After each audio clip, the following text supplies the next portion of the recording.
सृष्टिस्थित्यप्ययेह नेतिदृशितमो बन्धमोक्षाश्च यस्मात् अस्य श्रीब्रह्मरुद्रः प्रभृतिसुरनरद्वीषशत्रुरात्मकस्य विष्णोर्व्यस्ताः समस्ताः सकलगुणनिधिः सर्वदोषव्यपेतः पूर्णानन्दो व्ययो यो गुरुरपि परमः चिन्तयेतं महान्तम् नरसिंहोऽखिलाज्ञानमतध्वान्तदिवाकरः जयत्यमितसज्ञानसुखशक्तिपयोनिधिः सर्वविघ्नप्रशमनं सर्वसिद्धिकरं परं सर्वजीवप्रणेतारं वन्दे विजयदं हरिं सुवर्णमण्टपे रत्नचित्रसिंहासनोत्तमे नमामि हरिणा साकमिन्दिरां कृतमन्दिरां प्रथमो हनुमन्नाम द्वितीयो भीम एव च पूर्णप्रज्ञस्तृतीयस्तु भगवत्कार्यसाधकः अभ्रमं भङ्गरहितं अजडं विमलं सदा आनन्दतीर्थमतुलं भजे तापत्रयापहम् चित्रैः पदैश्च गम्भीरैर्वाक्यैर्मानैरखण्डितैः गुरुभावं व्यञ्जयन्ती भाति श्रीजयतीर्थवाक्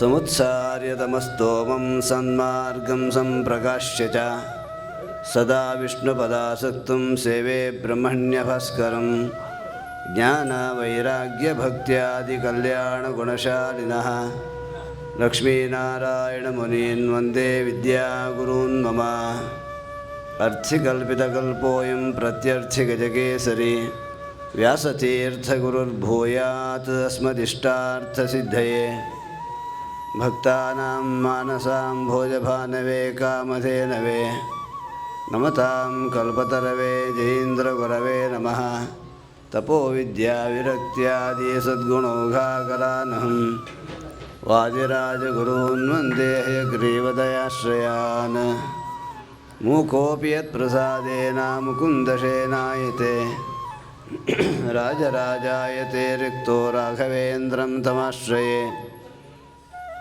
सर्वं सहेशानां सभासूचितवादिराट् सर्वदा सर्वदो भूयाद् रघुनाथमुनीश्वरः विद्वत्पङ्कजमार्ताण्डः वादिमत्तेव केसरी जगन्नाथगुरुर्भूयाद् जायसे श्रेयसे मम शुकशास्त्रसुधाम्भोधिवाचां विहरणोत्सुकान् विद्यावाचस्पतीन् वन्दे कृष्णसन्दर्शनोत्सुकान् मातृभ्यो नमः श्रीनृसिंहपदासक्तमानसं द्विजपुङ्गवं श्रीमद्भागवतासक्तं तातपादं तमाश्रये आपादमौलिपर्यन्तं गुरूणाम् आकृतिं स्मरेत् तेन विघ्नाः प्रणश्यन्ति सिद्ध्यन्ति च मनोरथाः पृथ्वीमण्डलमध्यस्थाः पूर्णबोधमतानुगाः वैष्णवाः विष्णुहृदयाः तान्नमस्ये गुरून् मम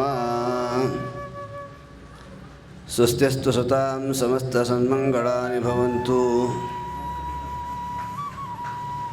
ಪರಮಮಂಗಳಕರವಾದ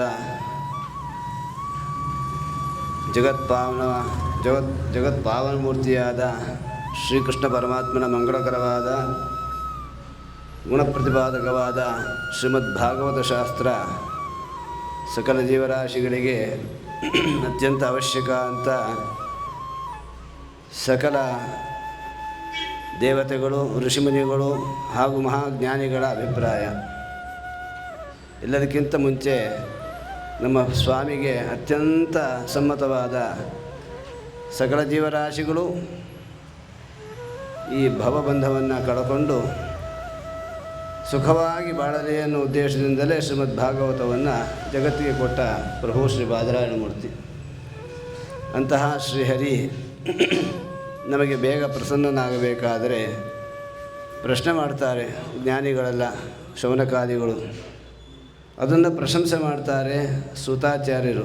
ಮುನಯಃ ಸಾಧುಪೃಷ್ಟೋಹಂ ಭವದ್ಭಿರ್ಲೋಕಮಂಗಳಂ ಯತ್ಕೃತಃ ಕೃಷ್ಣ ಸಂಪ್ರಶ್ನಃ ಏನಾತ್ಮಾಶು ಪ್ರಸೀದತಿ. ಯಾವ ಪ್ರಶ್ನೆ ತಮ್ಮ ಪ್ರಶ್ನೆ ಜಗನ್ಮಂಗಳಕರವಾದದ್ದು, ಜಗತ್ತಿಗೆ ಮಂಗಳವನ್ನು ಉಂಟು ಮಾಡ್ತಕ್ಕಂಥದ್ದು. ಏನ ಆತ್ಮ ಆಶು ಪ್ರಸೀದತಿ, ಆತ್ಮ ಪರಮಾತ್ಮ ಶ್ರೀಹರಿ ಎಷ್ಟು ಬೇಗ ಪ್ರಸನ್ನನಾಗುತ್ತಾನೆ ಅನ್ನೋದರ ಬಗ್ಗೆ ಜಿಜ್ಞಾಸೆ ಬೇಡ. ಪರಮಾತ್ಮನ ವಿಷಯವಾಗಿ ಪ್ರಶ್ನೆ ಮಾಡಿದ್ದೇ ಸಾಕು, ಭಗವಂತ ಪ್ರಸನ್ನನಾಗಿ ಬಿಡ್ತಾನೆ. ಅದಕ್ಕೆ ಮುನೇಹ ಸಾಧು ಪೃಷ್ಟೋಹಂ ಭಗವದ್ಭೀರ್ ಲೋಕಮಂಗಳಂ, ಲೋಕಕ್ಕೆ ಮಂಗಳವನ್ನು ಉಂಟು ಮಾಡ್ತಕ್ಕಂತಹ ಇಂತಹ ಪ್ರಶ್ನೆಯನ್ನು ಮಾಡಿದ್ದೀರಿ. ಆ ಸ್ವಾಮಿ ಪ್ರಸನ್ನನಾಗುತ್ತಾನೆ. ಆ ಪ್ರಸನ್ನ ಆಗಬೇಕಾದರೆ ಏನು ಮಾಡಬೇಕು ಅನ್ನೋದನ್ನು ಶ್ರೀಮದ್ ಭಾಗವತ ತಿಳಿಸಿಕೊಡ್ತದೆ. ಅದನ್ನು ಆ ಉದ್ದೇಶದಿಂದಲೇ ನಾವು ಮಾಡ್ತಕ್ಕಂತಹ ಧರ್ಮಗಳಲ್ಲಿ ಯಾವುದು ಭಗವಂತನಲ್ಲಿ ಭಕ್ತಿಯನ್ನು ಉತ್ಪನ್ನ ಮಾಡ್ತದೋ ಅದು ನಿಜವಾದ ಸಾಧನ. ಸವೈ ಪುಂಸಾಂ ಪರೋ ಧರ್ಮ. ಯಾವುದು ಧರ್ಮ, ಯಾವುದರಿಂದ ಭಗವಂತನಲ್ಲಿ ಭಕ್ತಿ ಉತ್ಪನ್ನವಾಗ್ತದೋ ಅದೇ ಧರ್ಮ. ಸವೈ ಪುಂಸಾಂ ಪರೋ ಧರ್ಮೋ ಯಥೋ ಭಕ್ತಿರಧೋಕ್ಷಜೆ ಅಹೇತುಕ್ಯ ವ್ಯವಹಿತ ಯಯಾತ್ಮಾಶು ಪ್ರಸೀದತಿ. ಯಾವುದರಿಂದ ನಮ್ಮ ಶ್ರೀಕೃಷ್ಣ ಪರಮಾತ್ಮ ಪ್ರಸನ್ನನಾಗುತ್ತಾನೋ ಅದೇ ಧರ್ಮ ಅಂತ ಶ್ರೀಮದ್ ಭಾಗವತ ಸ್ಪಷ್ಟಪಡಿಸ್ತಾ ಇದೆ. ಅದಕ್ಕಾಗಿ ಅಂತಹ ಧರ್ಮ, ಅಂತಹ ಭಕ್ತಿಯನ್ನು ಉತ್ಪನ್ನ ಮಾಡ್ತಕ್ಕಂತಹ ಶಾಸ್ತ್ರಗಳಲ್ಲಿ ವಿಶಿಷ್ಟವಾದ ಸ್ಥಾನವನ್ನು ಪುರಾಣ ರಾಜ ಅಂತ ಪ್ರಸಿದ್ಧಿಯಾಗಿರ್ತಕ್ಕಂತಹ ರಾಜಂತೆ ತಾವದನ್ಯಾನಿ ಪುರಾಣಾನಿ ಸುತಾಂಗಣೆ. ಸೂರ್ಯೋದಯ ಆಗೋಕ್ಕೆ ಮುಂಚೆ ನಕ್ಷತ್ರಗಳು ಬಹಳ ಪ್ರಕಾಶಮಾನವಾಗಿರ್ತದೆ. ಸೂರ್ಯೋದಯವಾಯಿತು ಅಂತಂದರೆ ಹಾಗೆ ಎಷ್ಟೇ ಕೋಟಿ ಕೋಟಿ ನಕ್ಷತ್ರಗಳಿದ್ದರೂ ಕೂಡ ಆ ಸೂರ್ಯಪ್ರಕಾಶದ ಮುಂದೆ ಹೇಗೆ ಅದು ದರ್ಶನ ಮಾಡಲಿಕ್ಕೂ ಸಾಧ್ಯವಿಲ್ಲವೋ ಹಾಗೆ ಶ್ರೀಮದ್ ಭಾಗವತ ಸೂರ್ಯ ಎಂಬತಕ್ಕಂತಹ ಆ ಒಂದು ಶಾಸ್ತ್ರ ಉತ್ಪನ್ನವಾದ ಮೇಲೆ ಎಲ್ಲ ನಕ್ಷತ್ರಗಳು ಹಿಂದೆ ಹೋಗಿದೆ. ಅದನ್ನೇ ಪುರಾಣಾರ್ಕೋ ಅವನೋದಿತ ಅಂತ ಮುಂದೆ ಹೇಳ್ತಾರೆ. ನಮ್ಮ ಶ್ರೀ ಬಾದರಾಯಣ ದೇವರು ಶ್ರೀ ಶ್ರೀಮದ್ ಭಾಗವತ ಸೂರ್ಯವನ್ನು ಜಗತ್ತಿಗೆ ಕೊಟ್ಟಿದ್ದಾರೆ. ಅಂತಹ ಶ್ರೀಮದ್ ಭಾಗವತ ಶಾಸ್ತ್ರವನ್ನು ತಮ್ಮ ಜೀವನದ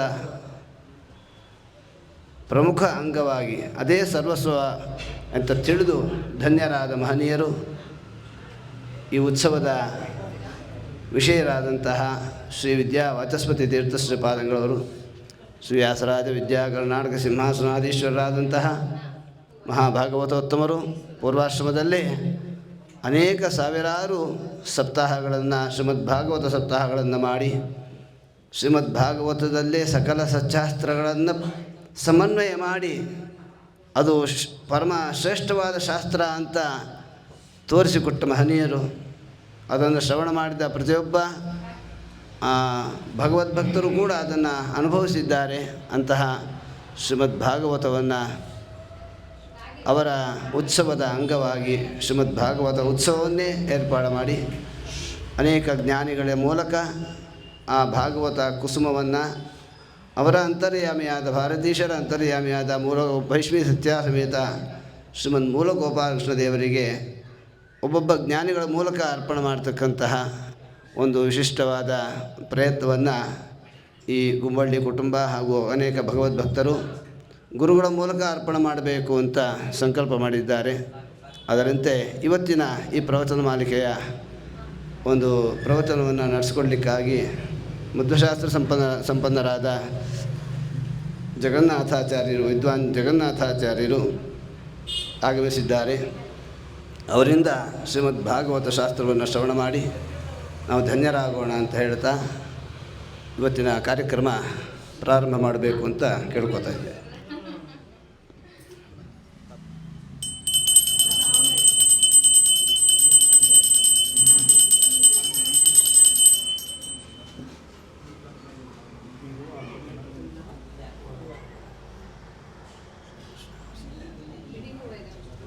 ಶ್ರೀಮದಾನಂದತೀರ್ಥ ಭಗವತ್ಪಾದಾಚಾರ್ಯ ಗುರುಭ್ಯೋ ನಮಃ. ಮುಕ್ತಿಪ್ರದಾಯಕ ಶ್ರೀ ವಾಸುದೇವಾಯ ನಮಃ. ಯೋಂತಃ ಪ್ರವಿಶ್ಯ ಮಮ ವಾಚಮಿಮಾಂ ಪ್ರಸುಪ್ತಾಂ ಸಂಜೀವಯತ್ಯಖಿಲ ಶಕ್ತಿಧರಸ್ವಧಾಮ್ನಾ ಅನ್ಯಾಂಶ್ಚ ಹಸ್ತಚರಣಶ್ರವಣತ್ವಗಾದೀನ್ ಪ್ರಾಣಾನ್ನಮೋ ಭಗವತೆ ಪುರುಷಾಯ ತುಭ್ಯಂ. ಸಚ್ಛಾಸ್ತ್ರೋದಿತವರ್ತ್ಮನಾ ಪದಮಿದಂ ಧ್ಯಾಯನ್ಮದಂಕಾಂಕಿತೋ ಮನ್ಮಂತ್ರಂ ಜಪಶಾಸ್ತ್ರಸಂಪದಮಥೋ ದಾಸ್ಯಾಮಿ ಭಾಗ್ಯೈಃ ಸಹ ತತ್ತತ್ವಾನ್ಯಪಿ ಬೋಧಯಾಮಿ ತದನು ಪ್ರಾಪ್ಯೋ ಮದಂಗ್ರಿರ್ಭವೇತ್ ಇತ್ಯಾಘೋಷಯತೀವ ಯಃ ಕರಚಯೈಃ तं ವಾಜಿವಕ್ತ್ರಂ ಭಜೆ.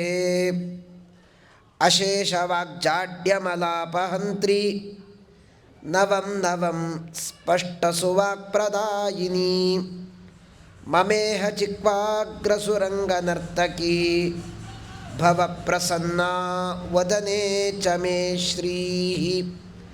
ನಮಸ್ತೆ ಪ್ರಾಣೇಶ ಪ್ರಣತವಿಭವಾ ಯಾವನಿಮಗಾಃ ನಮಸ್ವಾಮಿನ್ ರಾಮಪ್ರಿಯತಮ ಹನುಮನ್ ಗುರುಗುಣ ನಮಸ್ತುಭ್ಯಂ ಭೀಮಪ್ರಬಲತಮ ಕೃಷ್ಣೇಷ್ಟ ಭಗವನ್ ನಮಃ ಶ್ರೀಮನ್ ಮಧ್ವಪ್ರದಿಶ ಸುದೃಶಂ ನೋ ಜಯ ಜಯ.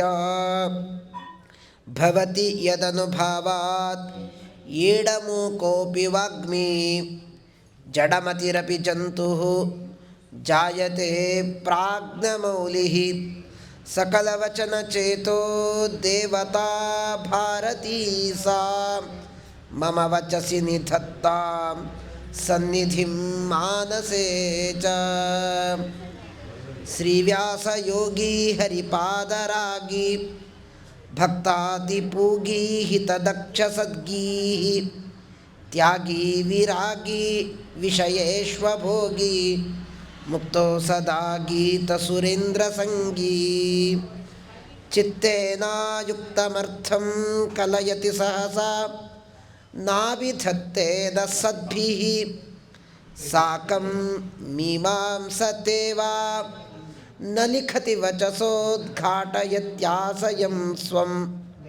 ಉಕ್ತಂ ನೋ ವಕ್ತಿ ಭೂಯಃ ಕ್ವಚಿದಪಿ ಲಿಖಿತಂ ನೈವ ನಿರ್ಮಾಷ್ಟಿ ತಸ್ಮಾತ್ ಅಸ್ಮಾಭಿಃ ಸಪ್ರಬಂಧ ಪ್ರಣಯನ ವಿಷಯೇ ಸ್ತೂಯತೆ ರಾಘವೇಂದ್ರಃ.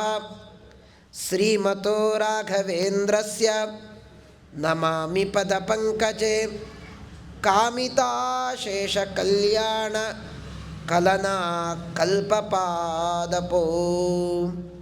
ಆಪಾದಮೌಳಿಪರ್ಯಂತಂ ಗುರುಣಾಮಾಕೃತಿಂ ಸ್ಮರೇತ್ ತೇನ ವಿಘ್ನಾಃ ಪ್ರಣಶ್ಯಂತಿ ಸಿದ್ಧ್ಯಂತಿ ಚ ಮನೋರಥಾಃ. ಜನ್ಮಾದ್ಯಸ್ಯ ಯತೋನ್ವಯಾತ್ ಇತರತಶ್ಚಾರ್ಥೇಷ್ವಭಿಘ್ನಸ್ವರಾಟ್ ತೇನೇ ಬ್ರಹ್ಮಹೃದಾಯ ಆದಿಕವಯೇ ಮುಖ್ಯಂತಿ ಯಂ ಸೂರಯಃ. ತೇಜೋ ವಾರಿಮೃದಾಂ ಯಥಾ ವಿನಿಮಯೋ ಯತ್ರತ್ತಿ ಸರ್ಗೋ ಮೃಷಾ ಧಾಮ್ನಾ ಸ್ವೇನ ಸದಾ ನಿರಸ್ತಕುಹಕಂ ಸತ್ಯಂ ಪರಂ ಧೀಮಹಿ. ಧರ್ಮಪ್ರೋಜ್झितकैतवोऽत्र ಪರಮೋ ನಿರ್ಮತ್ಸರಾಣಾಂ ಸತಾಂ ವೇದ್ಯಂ ವಾಸ್ತವಮತ್ರ ವಸ್ತು ಶಿವದಂ ತಾಪತ್ರಯೋನ್ಮೂಲನಂ. ಶ್ರೀಮದ್ಭಾಗವತೆ ಮಹಾಮುನಿಕೃತೆ ಕಿಂ ವಾ ಪರೈರೀಶ್ವರಃ ಸದ್ಯೋ ಹೃದ್ಯವರುಧ್ಯತೆऽತ್ರ ಕೃತಿಭಿಃ ಶುಶ್ರೂಷುಭಿಸ್ತಕ್ಷಣಾತ್. ನಿಗಮಕಲ್ಪತರೋರ್ಗಲಿತಂ ಫಲಂ ಶುಕಮುಖಾದಮುತದ್ರವಸಂಯುತಂ ಪಿಬತ ಭಾಗವತಂ ರಸಮಾಲಯಂ ಮುಹುರಹೋ ರಸಿಕಾ ಭುವಿ ಭಾವುಕಾಃ.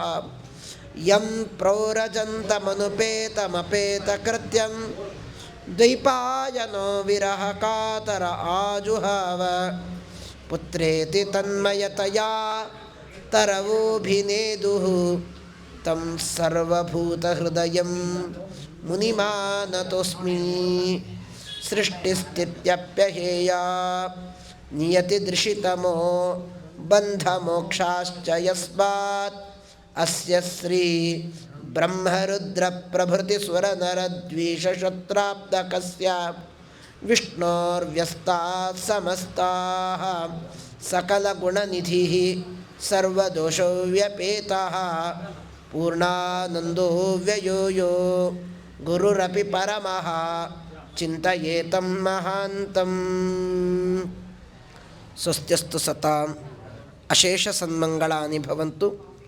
ಸಮ್ಯಕ್ ಶ್ಲೋಕೈಕಶ್ರವಣ ಪಠನ ಮಾತ್ರೇಣ ಕಥಾ ವಕ್ತುಶ್ಚ ಶ್ರೋತॄಣಾಂ ನಿಖಿಲ ಕಲಿಕೃತ ಕಲ್ಬಷ ಅಪನೋದರ ಪಟುತರೆ ಧರ್ಮಾದ್ಯಕಿಲ ಸಾಧನೀಭೂತೆ ಶ್ರೀಮದ್ಭಾಗವತೆ ಅದ್ಯ ಕಥಾ ಪ್ರಾರಂಭೆ ಸತಿ ಕಿಂಚಿತ್ ಪ್ರಮೇಯಾನುವಾದಃ.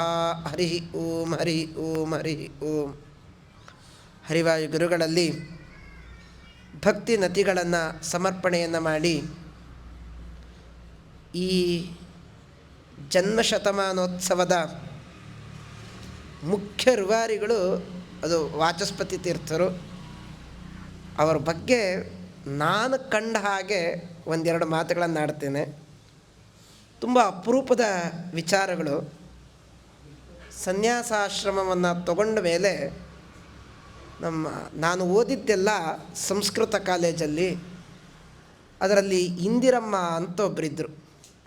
ಎನ್ ಟಿ ಶ್ರೀನಿವಾಸ ಅಯ್ಯಂಗಾರ್ಯರ ಹೆಂಡತಿ. ಮಹಾನ್ ಮೇಧಾವಿ, ಅಷ್ಟೇ ದಕ್ಷಳಾದಂತಹ ಆಡಳಿತವನ್ನು ನಡೆಸ್ತಾ ಇದ್ದರು. ಅಂತೂ ನಾನು ಸಂಸ್ಕೃತ ಕಾಲೇಜಿಗೆ ಅವಾಗ ನಾನು ಹೇಳ್ತಾ ಇರೋದು 2000 ಇಸ್ವಿದ್ದು. SSLC ಮುಗಿಸ್ಕೊಂಡು ನಾನು ಅಲ್ಲಿಗೆ ಹೋಗಿದ್ದೆ. ಅಂತೂ ಸ್ವಾಮಿಗಳವರು ಅವತ್ತಲ್ಲಿ ಬಂದಿದ್ದರು. ಅಂತೂ ಓಪನಿಂಗ್ ಡೇ. ಅವಾಗ ಯಾರ್ಯಾರು ಅವತ್ತಿನ ದಿವಸ ಅಷ್ಟು ಗೊತ್ತಿರಲಿಲ್ಲ. ಅವತ್ತಿನ ದಿವಸ ಬಂದವರು ರಾಮಾನುಜ ತಾತಾಚಾರ್ಯರು ಅಂತ. ಇವತ್ತು ನ್ಯಾಯಗ್ರಂಥಗಳಿಗೆ ಅಂತೂ ಓದಲಿಕ್ಕೆ ಬೇಕಾದಂತಹ ಕ್ರಮ ಅಂತೂ ಪಂಚಲಕ್ಷಣಿ ಆಗಿರ್ಬೋದು, ಚತುರ್ದಶ ಲಕ್ಷಣಿ ಆಗಿರ್ಬೋದು, ಸಿದ್ಧಾಂತ ಲಕ್ಷಣಿ ಆಗಿರ್ಬೋದು, ಅವಯವ ಆಗಿರ್ಬೋದು, ಅದಕ್ಕೆ ನೇರವಾದಂಥ ಗಾಧಾಧರಿ ವಾಕ್ಯಕ್ಕೆ ನಿರ್ದಿಷ್ಟವಾದಂಥ ಅರ್ಥ ಬರೆದಂತಹ ಏಕೈಕ ವ್ಯಕ್ತಿ ಅಂತದ್ದು ರಾಮಾನುಜ ತಾತಾಚಾರ್ಯ. ಅಂತಹ ಅವರು ಮುಂದೆ ಇದಾಗ್ತಾರೆ. ತಿರುಪತಿ ಯೂನಿವರ್ಸಿಟಿಯ VC ಆಗಿದ್ದರು. ಇವತ್ತೇನು ವಿದ್ಯಾಶ್ರೀಷ ತೀರ್ಥಿದಾರಲ್ಲ, ಅವ್ರಿಗಿಂತ ಮೊದಲು VC ಆದವರು ಅದು ರಾಮಾನುಜ ತಾತಾಚಾರ್ಯ ಬಂದಿದ್ದಾರೆ. ಅಂತೂ ಅದ್ರ ಜೊತೆಗೆ ರಂಗಪ್ರಿಯ ದೇಶಿಕರು, ಇನ್ನು ಭಾರತೀಯ ಭವನದ ಮೊದಲು ಸ್ವಾಮಿಗಳಾಗಿದ್ದರು ರಂಗಪ್ರಿಯ ದೇಶಿಕರು. ಅಂತೂ ಎಲ್ಲರೂ ಸೇರಿಕೊಂಡ್ರು. ಅಂತೂ ಸ್ವಾಮಿಗಳವರ ಆ ವೈಭವದ ವ್ಯಕ್ತಿತ್ವ ಅಂತೂ ನಂಗೆ ಸಂಸ್ಕೃತ ಜ್ಞಾನ ಇಲ್ಲದೇ ಇರತಕ್ಕಂಥ ಕಾಲ ಅದು. ಅಂತೂ ಅವರ ಮಾತಾಡ್ಲಿಕ್ಕೆ ಪ್ರಾರಂಭ ಮಾಡಿದ್ರು. ಅವರು ಶುರು ಮಾಡಿದ್ದು ನ್ಯಾಯಾಮೃತದ ಒಂದು ಪರಿಷ್ಕಾರ ಶುರು ಆಯಿತು. ಅದು ಯಾವ ರೀತಿಯಾಗಿ ಹೋಯಿತು ಅಂತಂದರೆ, ನ್ಯಾಯಾಮೃತ ಹೋಯಿತು, ಚಂದ್ರಿಕಾ ವಾಕ್ಯಗಳನ್ನೇ ಆ ಅಸ್ಖಲಿತವಾದ ವಾಣಿ ಒಂದು 45 ನಿಮಿಷ ಎಂಗ್ಲುಗಂತ ಪ್ರಯೋಗ ಅಂತ ನಮ್ಮಲ್ಲಿ ಒಂದು ಕರೀತಾರೆ. ಯಗಂತ ಪ್ರಯೋಗಗಳು, ಎಂಗ್ಲುಗಂತ ಪ್ರಯೋಗಗಳು ಅಂತ. ರಾಘವೇಂದ್ರ ಸ್ವಾಮಿಗಳವರ ಕಾಲದಲ್ಲಿ ಒಂದು ಘಟನೆ ನಡೆದಿತ್ತು ಅಂತ ರಾಘವೇಂದ್ರ ವಿಜಯದಲ್ಲಿ ಉಲ್ಲೇಖ ಮಾಡ್ತಾರೆ. ಏನು ಅಂತಂದರೆ, ಅವರು ಮನ್ನಾರಗುಡಿಗೆ ಹೋಗ್ತಾರೆ. ಮನ್ನಾರಗುಡಿಗೆ ಹೋದಾಗ ಅಲ್ಲಿ ದೊಡ್ಡ ವಾಕ್ಯಾರ್ಥ ಸಭೆ ನಡೀತಾ ಇತ್ತು. ಸಭೆ ನಡೀತಿರ್ಬೇಕಾದ್ರೆ ಅಂತೂ ಯಾರೋ ಒಬ್ಬರು ಮಧ್ಯದಲ್ಲಿ ಹೇಳಿದ್ನಂತೆ, ಕಿಂಚಾತಃ ಅಂತ ವೆಂಕಟನಾಥಾಚಾರ್ಯ ಪ್ರಯೋಗ ಮಾಡ್ತಾರೆ. ಕಿಂಚಾತಃ ಅಂತ. ಅಲ್ಲ, ಕಿಂಚಾತಃ ಪ್ರಯೋಗನೇ ಆಗಲ್ಲ. ಯಾಕೆ ಅಂತಂದರೆ ಸಂಸ್ಕೃತ ವಾಂಗ್ಮಯದಲ್ಲಿ ಕಿಂಚಾತಃ ಅಂತ ಪ್ರಯೋಗ ಆಗಲ್ಲ ಅಂತಂದಾಗ ಅದನ್ನು ಸಮರ್ಥನೆ ಮಾಡಿದ್ರು ಅಂತ ಅನೇಕ ಸೂತ್ರಗಳನ್ನು ಹೇಳಿ ಪಷ್ಪಾನ್ಹಿಕ ಅಂತ ಕರೀತಾರೆ. ಇವತ್ತು ವ್ಯಾಕರಣ ಭಾಷ್ಯದಲ್ಲಿ 80 ಪ್ರಕರಣಗಳಿದೆ, 80 ಆನ್ಹಿಕ. ಆದರೆ ಓದೋದೆಲ್ಲ ನಾವೆಲ್ಲ 9 ಆನ್ಹಿಕ. ಅಂತೂ 9 ಆನ್ಹಿಕ ಓದ್ದ ಅಂತಂದರೆ ಭಾರಿ ಬುದ್ಧಿವಂತ ಅಂತ. 80 ಆನ್ಹಿಕ ಓದಲಿಕ್ಕೆ ಬರಲ್ಲ. ಅಂತಹ ಕಾಠಿನ್ಯ ಇರತಕ್ಕಂತಹ ಗ್ರಂಥ ಅದು. ನವಾನ್ಹಿಕಗಳಲ್ಲಿ ಒಂದು ಆ ವಿಶೇಷವಾದಂತಹ ಕ್ರಮದಲ್ಲಿ ಉಲ್ಲೇಖ ಮಾಡ್ತಾ ಕೊನೆಗೆ ಅವರು ಕಿಂಚಾತ ಅಂತ ವೆಂಕಟನಾಥಾಚಾರ್ಯ ಪ್ರಯೋಗ ಮಾಡಿದಾಗ ಸ್ಥಾಧಾತುವಿನ ಎಂಗ್ಲುಗಂತ ಹೇಳು ಅಂತ ಕೇಳ್ತಾರೆ. ಯಗಂತ ರೂಪ ಎಂಗ್ಲುಗಂತ ರೂಪ ಅಂತ ಒಂದು ಕರೀತಾರೆ. ಅವರು ತತ್ಕಾಲದಲ್ಲೇ ವೆಂಕಟನಾಥಾಚಾರ್ಯರು ಸುಧೀಂದ್ರ ಸ್ವಾಮಿಗಳವರ ವಿಶೇಷವಾದಂಥ ಅನುಗ್ರಹ, ಅವರ ಗರಡಿಯಲ್ಲಿ ತಯಾರಾದವರು ವೆಂಕಟನಾಥಾಚಾರ್ಯರು. ದೇವಸ್ವಭಾವೋ ದಿವಿಜದ್ರುಮೋಯಂ, ವಿಶೇಷವಾದಂಥ ಪ್ರಹ್ಲಾದರಾಜರೇ ವೆಂಕಟನಾಥಾಚಾರ್ಯರಾಗಿ ಬಂದವರು. ಆದ್ದರಿಂದ ತತ್ಕಾಲದಲ್ಲಿ ಸ್ಥಾಧಾತುವಿನ ಯಗಂತ ರೂಪ ಹೇಳೋದು. ತತ್ಕಾಲದಲ್ಲಿ ಪುನಃ ಅವರು ಪ್ರಶ್ನೆ ಕೇಳ್ತಾರೆ, ಇದರ ಯಗ್ಲುಂಗಂತ ರೂಪ ಹೇಳು ಅಂತ. ಹೇಳಲಿಕ್ಕೆ ಆಗಲಿಲ್ಲ ಅಂತ ಹೇಳಿದ ಮೇಲೆ ವೆಂಕಟನಾಥಾಚಾರ್ಯಗೊಂದು ಬಿರುದು ಕೊಟ್ಟರು ಅಂತ ಸುಧೀಂದ್ರ ಸ್ವಾಮಿಗಳವರು ಹೇಳ್ತಾರೆ. ವ್ಯಾಕರಣಾಚಾರ್ಯ, ವ್ಯಾಕರಣ ಮಹಾಭಾಷ್ಯಾಚಾರ್ಯ ಅಂತ ವೆಂಕಟನಾಥಾಚಾರ್ಯರಿಗೆ ಒಂದು ಬಿರುದು ಕೊಟ್ಟರು ಅಂತ ರಾಘವೇಂದ್ರ ವಿಜಯದಲ್ಲಿ ಉಲ್ಲೇಖ ಮಾಡ್ತಾರೆ. ಅಂತೂ ವಿದ್ಯಾವಾಚಸ್ಪತಿ ತೀರ್ಥರು ಅಂತೂ ಅವ್ರ ಹೆಸರು ಹೇಳಲಿಕ್ಕೂ ಯೋಗ್ಯತೆ ಬೇಕು. ಆದರೆ ಅವರೊಂದು ಪ್ರಯೋಗ ಮಾಡಲಿಕ್ಕೆ ಪ್ರಾರಂಭ ಮಾಡಿದ್ರು. ಎಂಥ ಪ್ರಯೋಗ! ಪಕ್ಕದಲ್ಲಿ ರಾಮಾನುಜ ತಾತಾಚಾರ್ಯರು, ಒಂದು ಕಡೆ ರಂಗಪ್ರಿಯ ದೇಶಿಕರು, ಅನೇಕ ವಿದ್ವಾಂಸರು. ಆ ವಿದ್ವಾಂಸರ ಮಧ್ಯದಲ್ಲಿ ಆ ಪ್ರಯೋಗ ಮಾಡ್ತಾ ಇದ್ದರೆ 45 ನಿಮಿಷ ಯಗಂತ ರೂಪ, ಬರೇ ಎಂಗ್ಲುಗಂತ ರೂಪ. ಅಂತೂ ಪಾಸ್ಪರ್ಶ, ಉಪಸಾದ, ಬೇರೆ ಬೇರೆ ಬೇರೆ ರೂಪಗಳು. ಅಂತೂ ಬೋಭೂಯತೆ, ಜೇಗೀಯತೆ. ಅಂತೂ ನಮ್ಮಲ್ಲಿ ರಾಮ ವನಂಗಚ್ಚತಿ ಹೇಳಬೇಕಾದ್ರೆ ಹಿಂದೆ ಮುಂದೆ ಆಗತ್ತೆ. ಆದರೆ ಅದನ್ನು ಎಂಗ್ಲುಗಂತ ರೂಪ ಹೇಳೋದಿದೆಯಲ್ಲ, ಅದರ ಪಾಂಡಿತ್ಯದ ಆಳ ಏನು ಅಂತ ಗೊತ್ತಾಗತ್ತೆ. ಆ ಪಾಂಡಿತ್ಯ, ಅದರ ಪರಿಶ್ರಮ ಎಂಥದ್ದು ವಿಶೇಷವಾದದ್ದು. ನಮ್ಮ ತಂದೆಯವರ ಹತ್ರ ಅವರು ಇನ್ನೊಂದು ಹಾಸ್ಯನ ಹಾಗೆ, ಸ್ವಾಮಿಗಳವರ ಹಾಸ್ಯ ಭಾರಿ. ಅದು ಶುದ್ಧವಾದ ಹಾಸ್ಯನೂ ಹೌದು, ಅಲ್ಲಿ ದೇವರನ್ನು ನೆನೆಸ್ಬೇಕು, ಇದು ಕ್ರಮ. ಒಂದು ಸಲ ಈ ಜಿತಾಮಿತ್ರರಾಯರ ಕಡ್ಡೆ ಅಲ್ಲಿ ಹೋಗಬೇಕು. ನಮ್ಮದೆಲ್ಲ ರಾಯಚೂರು ಊರು. ರಾಯಚೂರಿಂದ ಇವತ್ತೆಲ್ಲ ಅಂತೂ ಊರಿಗೆ ನೇರವಾಗಿ ಗಾಡಿ ನಿಂದ್ರಿಸುತ್ತೆ. ಅಂತೂ ಇವತ್ತೆಲ್ಲ ಸ್ಪೆಸಿಲಿಟಿ ಜಾಸ್ತಿ. ಆದರೆ ಹೋಗೋದು ಕೈಯಲ್ಲಿ ಕಾಲುಗಳಲ್ಲಿ ಶಕ್ತಿ ಇಲ್ಲ. ಆದರೆ ಅವತ್ತಿನ ಕಾಲದಲ್ಲೆಲ್ಲ ಅಂತೂ ನೀರಲ್ಲೇ ಹೋಗಬೇಕು, ಕೃಷ್ಣ ನೀರಿನಲ್ಲಿ ಹೋಗಬೇಕು.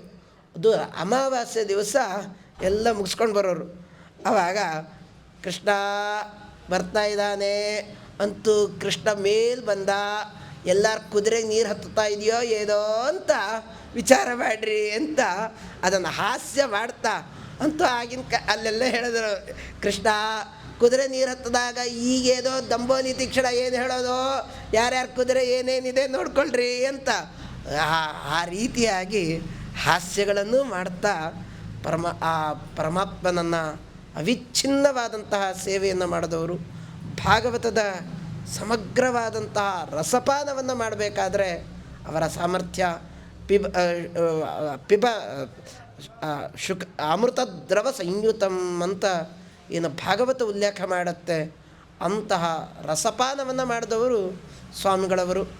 ಅವರ ಜನ್ಮ ಶತಮಾನೋತ್ಸವದ ಸಂದರ್ಭದಲ್ಲಿ ಅಂತೂ ಭಾಗವತದ 1-2 ವಾಕ್ಯ ಹೇಳ್ತೀವಿ ಅಂತಂದರೆ ಅದು ಸ್ವಾಮಿಗಳವರ ಸನ್ನಿಧಾನದಲ್ಲಿ ವಿಶೇಷವಾದಂತಹ ಆ ಸನ್ನಿಧಾನದಲ್ಲಿ ಹೇಳಿದ್ರೆ ಅದು ಕೃಷ್ಣನಿಗೆ ಅರ್ಪಿತ ಅಂತ ಒಂದೇ ಒಂದು ಭಾವನೆಯಿಂದ ಆ ಭಾಗವತದ 1-2 ವಿಚಾರಗಳು ಅವರದ್ದೇ ಆದಂತಹ ಶೈಲಿಯಲ್ಲಿ ಆ ಕ್ರಮ ಹೇಳೋ ಕ್ರಮ.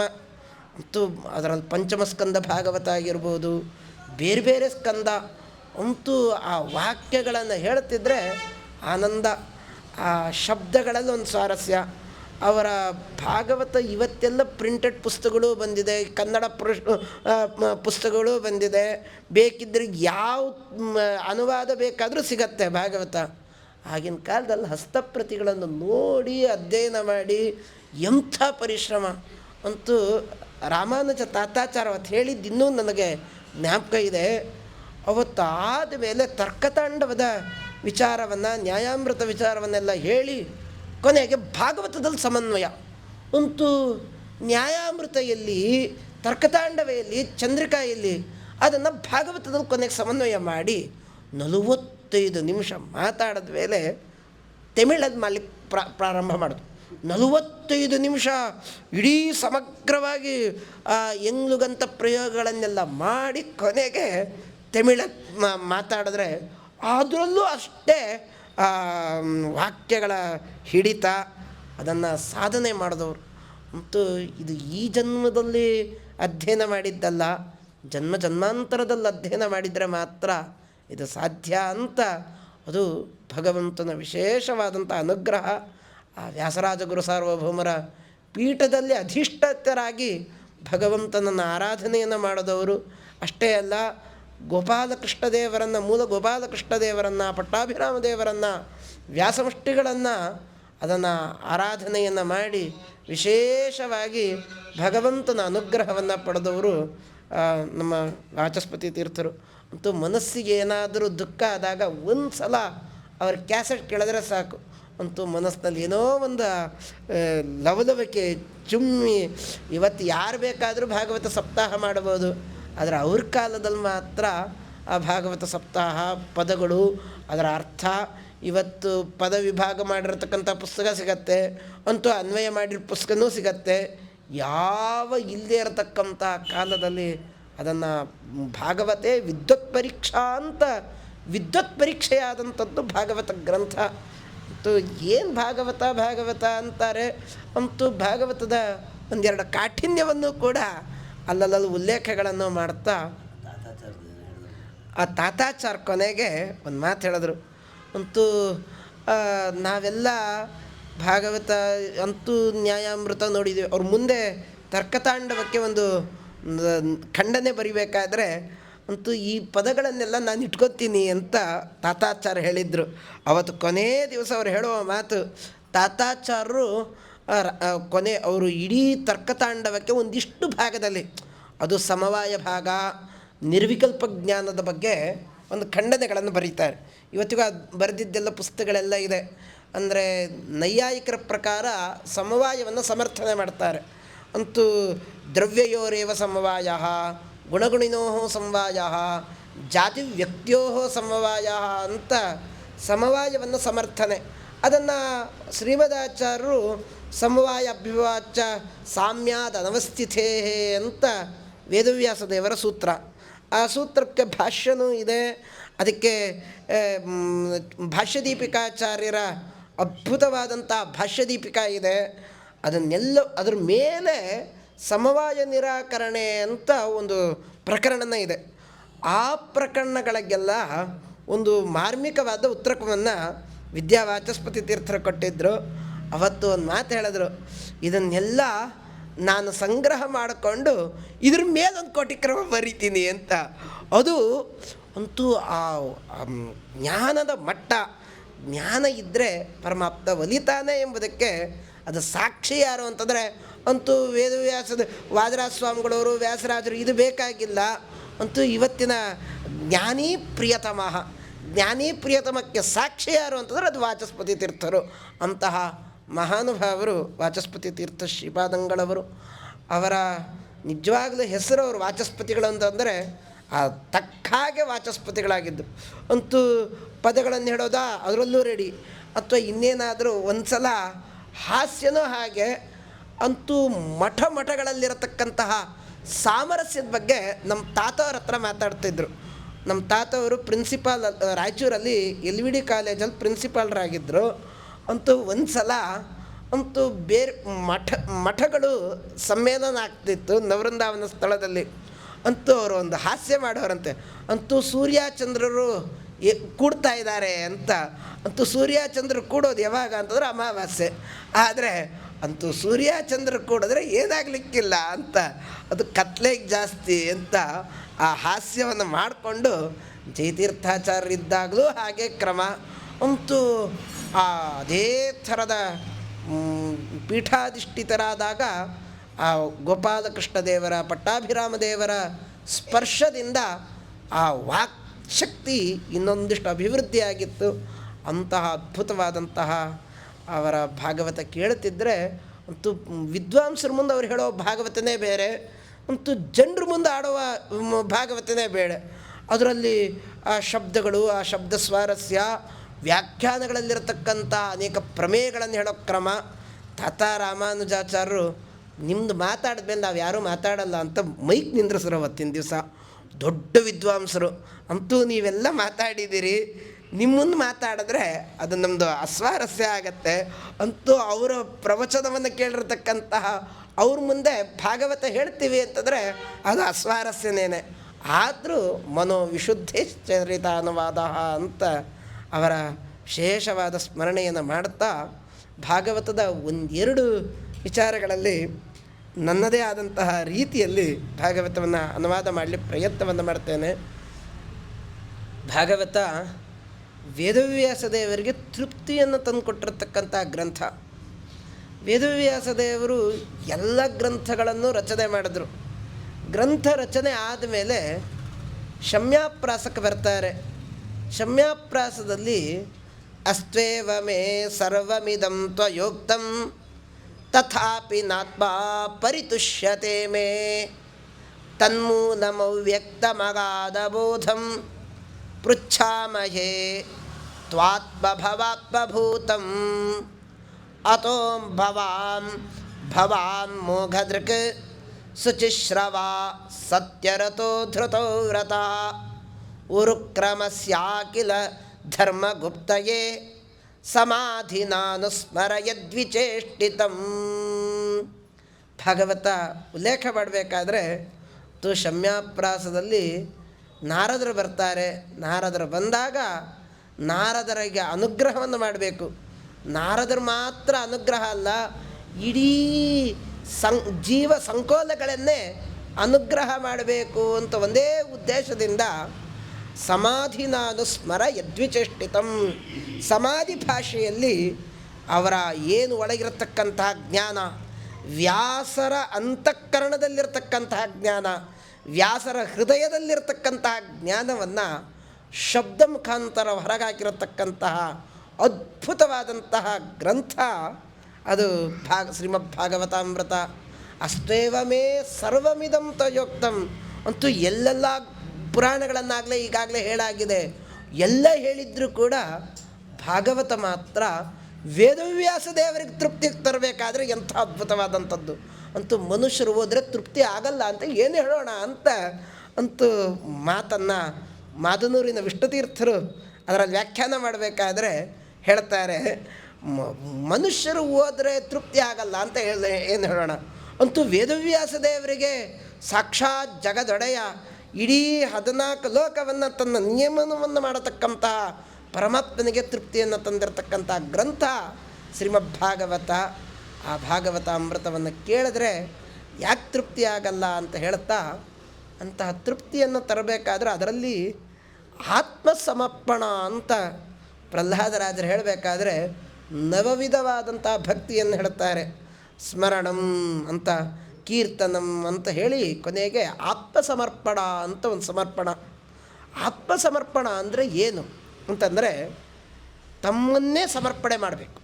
ತಮ್ಮನ್ನೇ ಸಮರ್ಪಣೆ ಮಾಡೋದು ಅಂದರೆ ಅಂತೂ ಇಂದ್ರಿಯಗಳನ್ನು ನಾವು ಎಲ್ಲೋ ಮಾತುಗಳನ್ನು ಹೇಳ್ತೀವಿ, ಕಾಯೇನ ವಾಚ ಮನಸ ಇಂದ್ರಿಯರ್ವ ಬುದ್ಧ್ಯಾತ್ಮದಾವ ಪ್ರಕೃತೆ ಸ್ವಭಾವಂ ಕರೋಮಿ ಯದ್ಯತ್ ಸಕಲಂ ಪರಸ್ಮೈ ನಾರಾಯಣಾಯೇತಿ ಸಮರ್ಪಯಂ.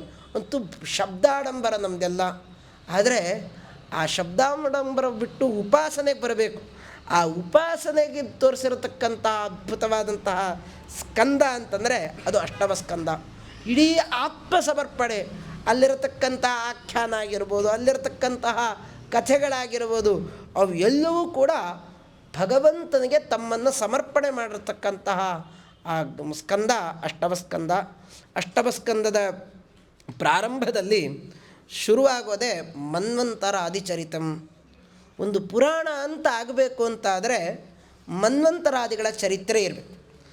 ಮನ್ವಂತರಾದಿಗಳ ಚರಿತ್ರೆ ಎಲ್ಲ ಪುರಾಣಗಳಲ್ಲೂ ಇದೆ. ಅಂತೂ ಈ ದ್ವಿತೀಯ ಸ್ಕಂದದಲ್ಲಿ ಈ ಪುರಾಣದ ಲಕ್ಷಣವನ್ನು ಹೇಳಬೇಕಾದ್ರೆ ಸರ್ಗ ಪ್ರತಿಸರ್ಗಶ್ಚ ಅಂತ ಉಲ್ಲೇಖ ಮಾಡ್ತಾರೆ. ಅಂತೂ ವಿಜಯಧ್ವಜ ತೀರ್ಥರು ಈ ಸಂದರ್ಭದಲ್ಲಿ ಇನ್ನೊಂದು ವಿಶೇಷ ಹೇಳುತ್ತಾರೆ. ಗಾಯತ್ರ್ಯಾಚ ಸಮಾರಂಭ ವೃತ್ರಾಸುರ ವಧಸ್ತತ. ಅಂತೂ ಎಂಥ ಅದ್ಭುತವಾದ ಮಾತು ಅಂತಂದರೆ, ಅಂತೂ ಗಾಯತ್ರಿ ಮಂತ್ರದಿಂದ ಪ್ರಾರಂಭ ಆಗಿರಬೇಕು.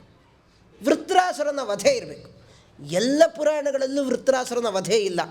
ಅಂದರೆ ಮಂತ್ರರಾಜರಾದಂತಹ ನಾರಾಯಣ ವರ್ಮದ ವಿಶೇಷವಾದಂತಹ ಕ್ರಮ ಅದನ್ನು ಹೇಳಿರಬೇಕು. ವೃತ್ರಾಸುರ ವಧೆ ಇರಬೇಕು, ಗಾಯತ್ರಿ ಮಂತ್ರದ ಪ್ರಾರಂಭ ಆಗಿರಬೇಕು. ಅದನ್ನು ಯಾವುದನ್ನು ಕರೀತಾರೆ ಅಂತಂದರೆ ಅದು ಭಾಗವತ ಅಂತ ಕರೀತಾರೆ. ಇದು ಹೊಸ ವ್ಯಾಖ್ಯಾನ, ಇದು ವಿಜಯಧ್ವಜ ತೀರ್ಥರ ಅದ್ಭುತವಾದ ವ್ಯಾಖ್ಯಾನ.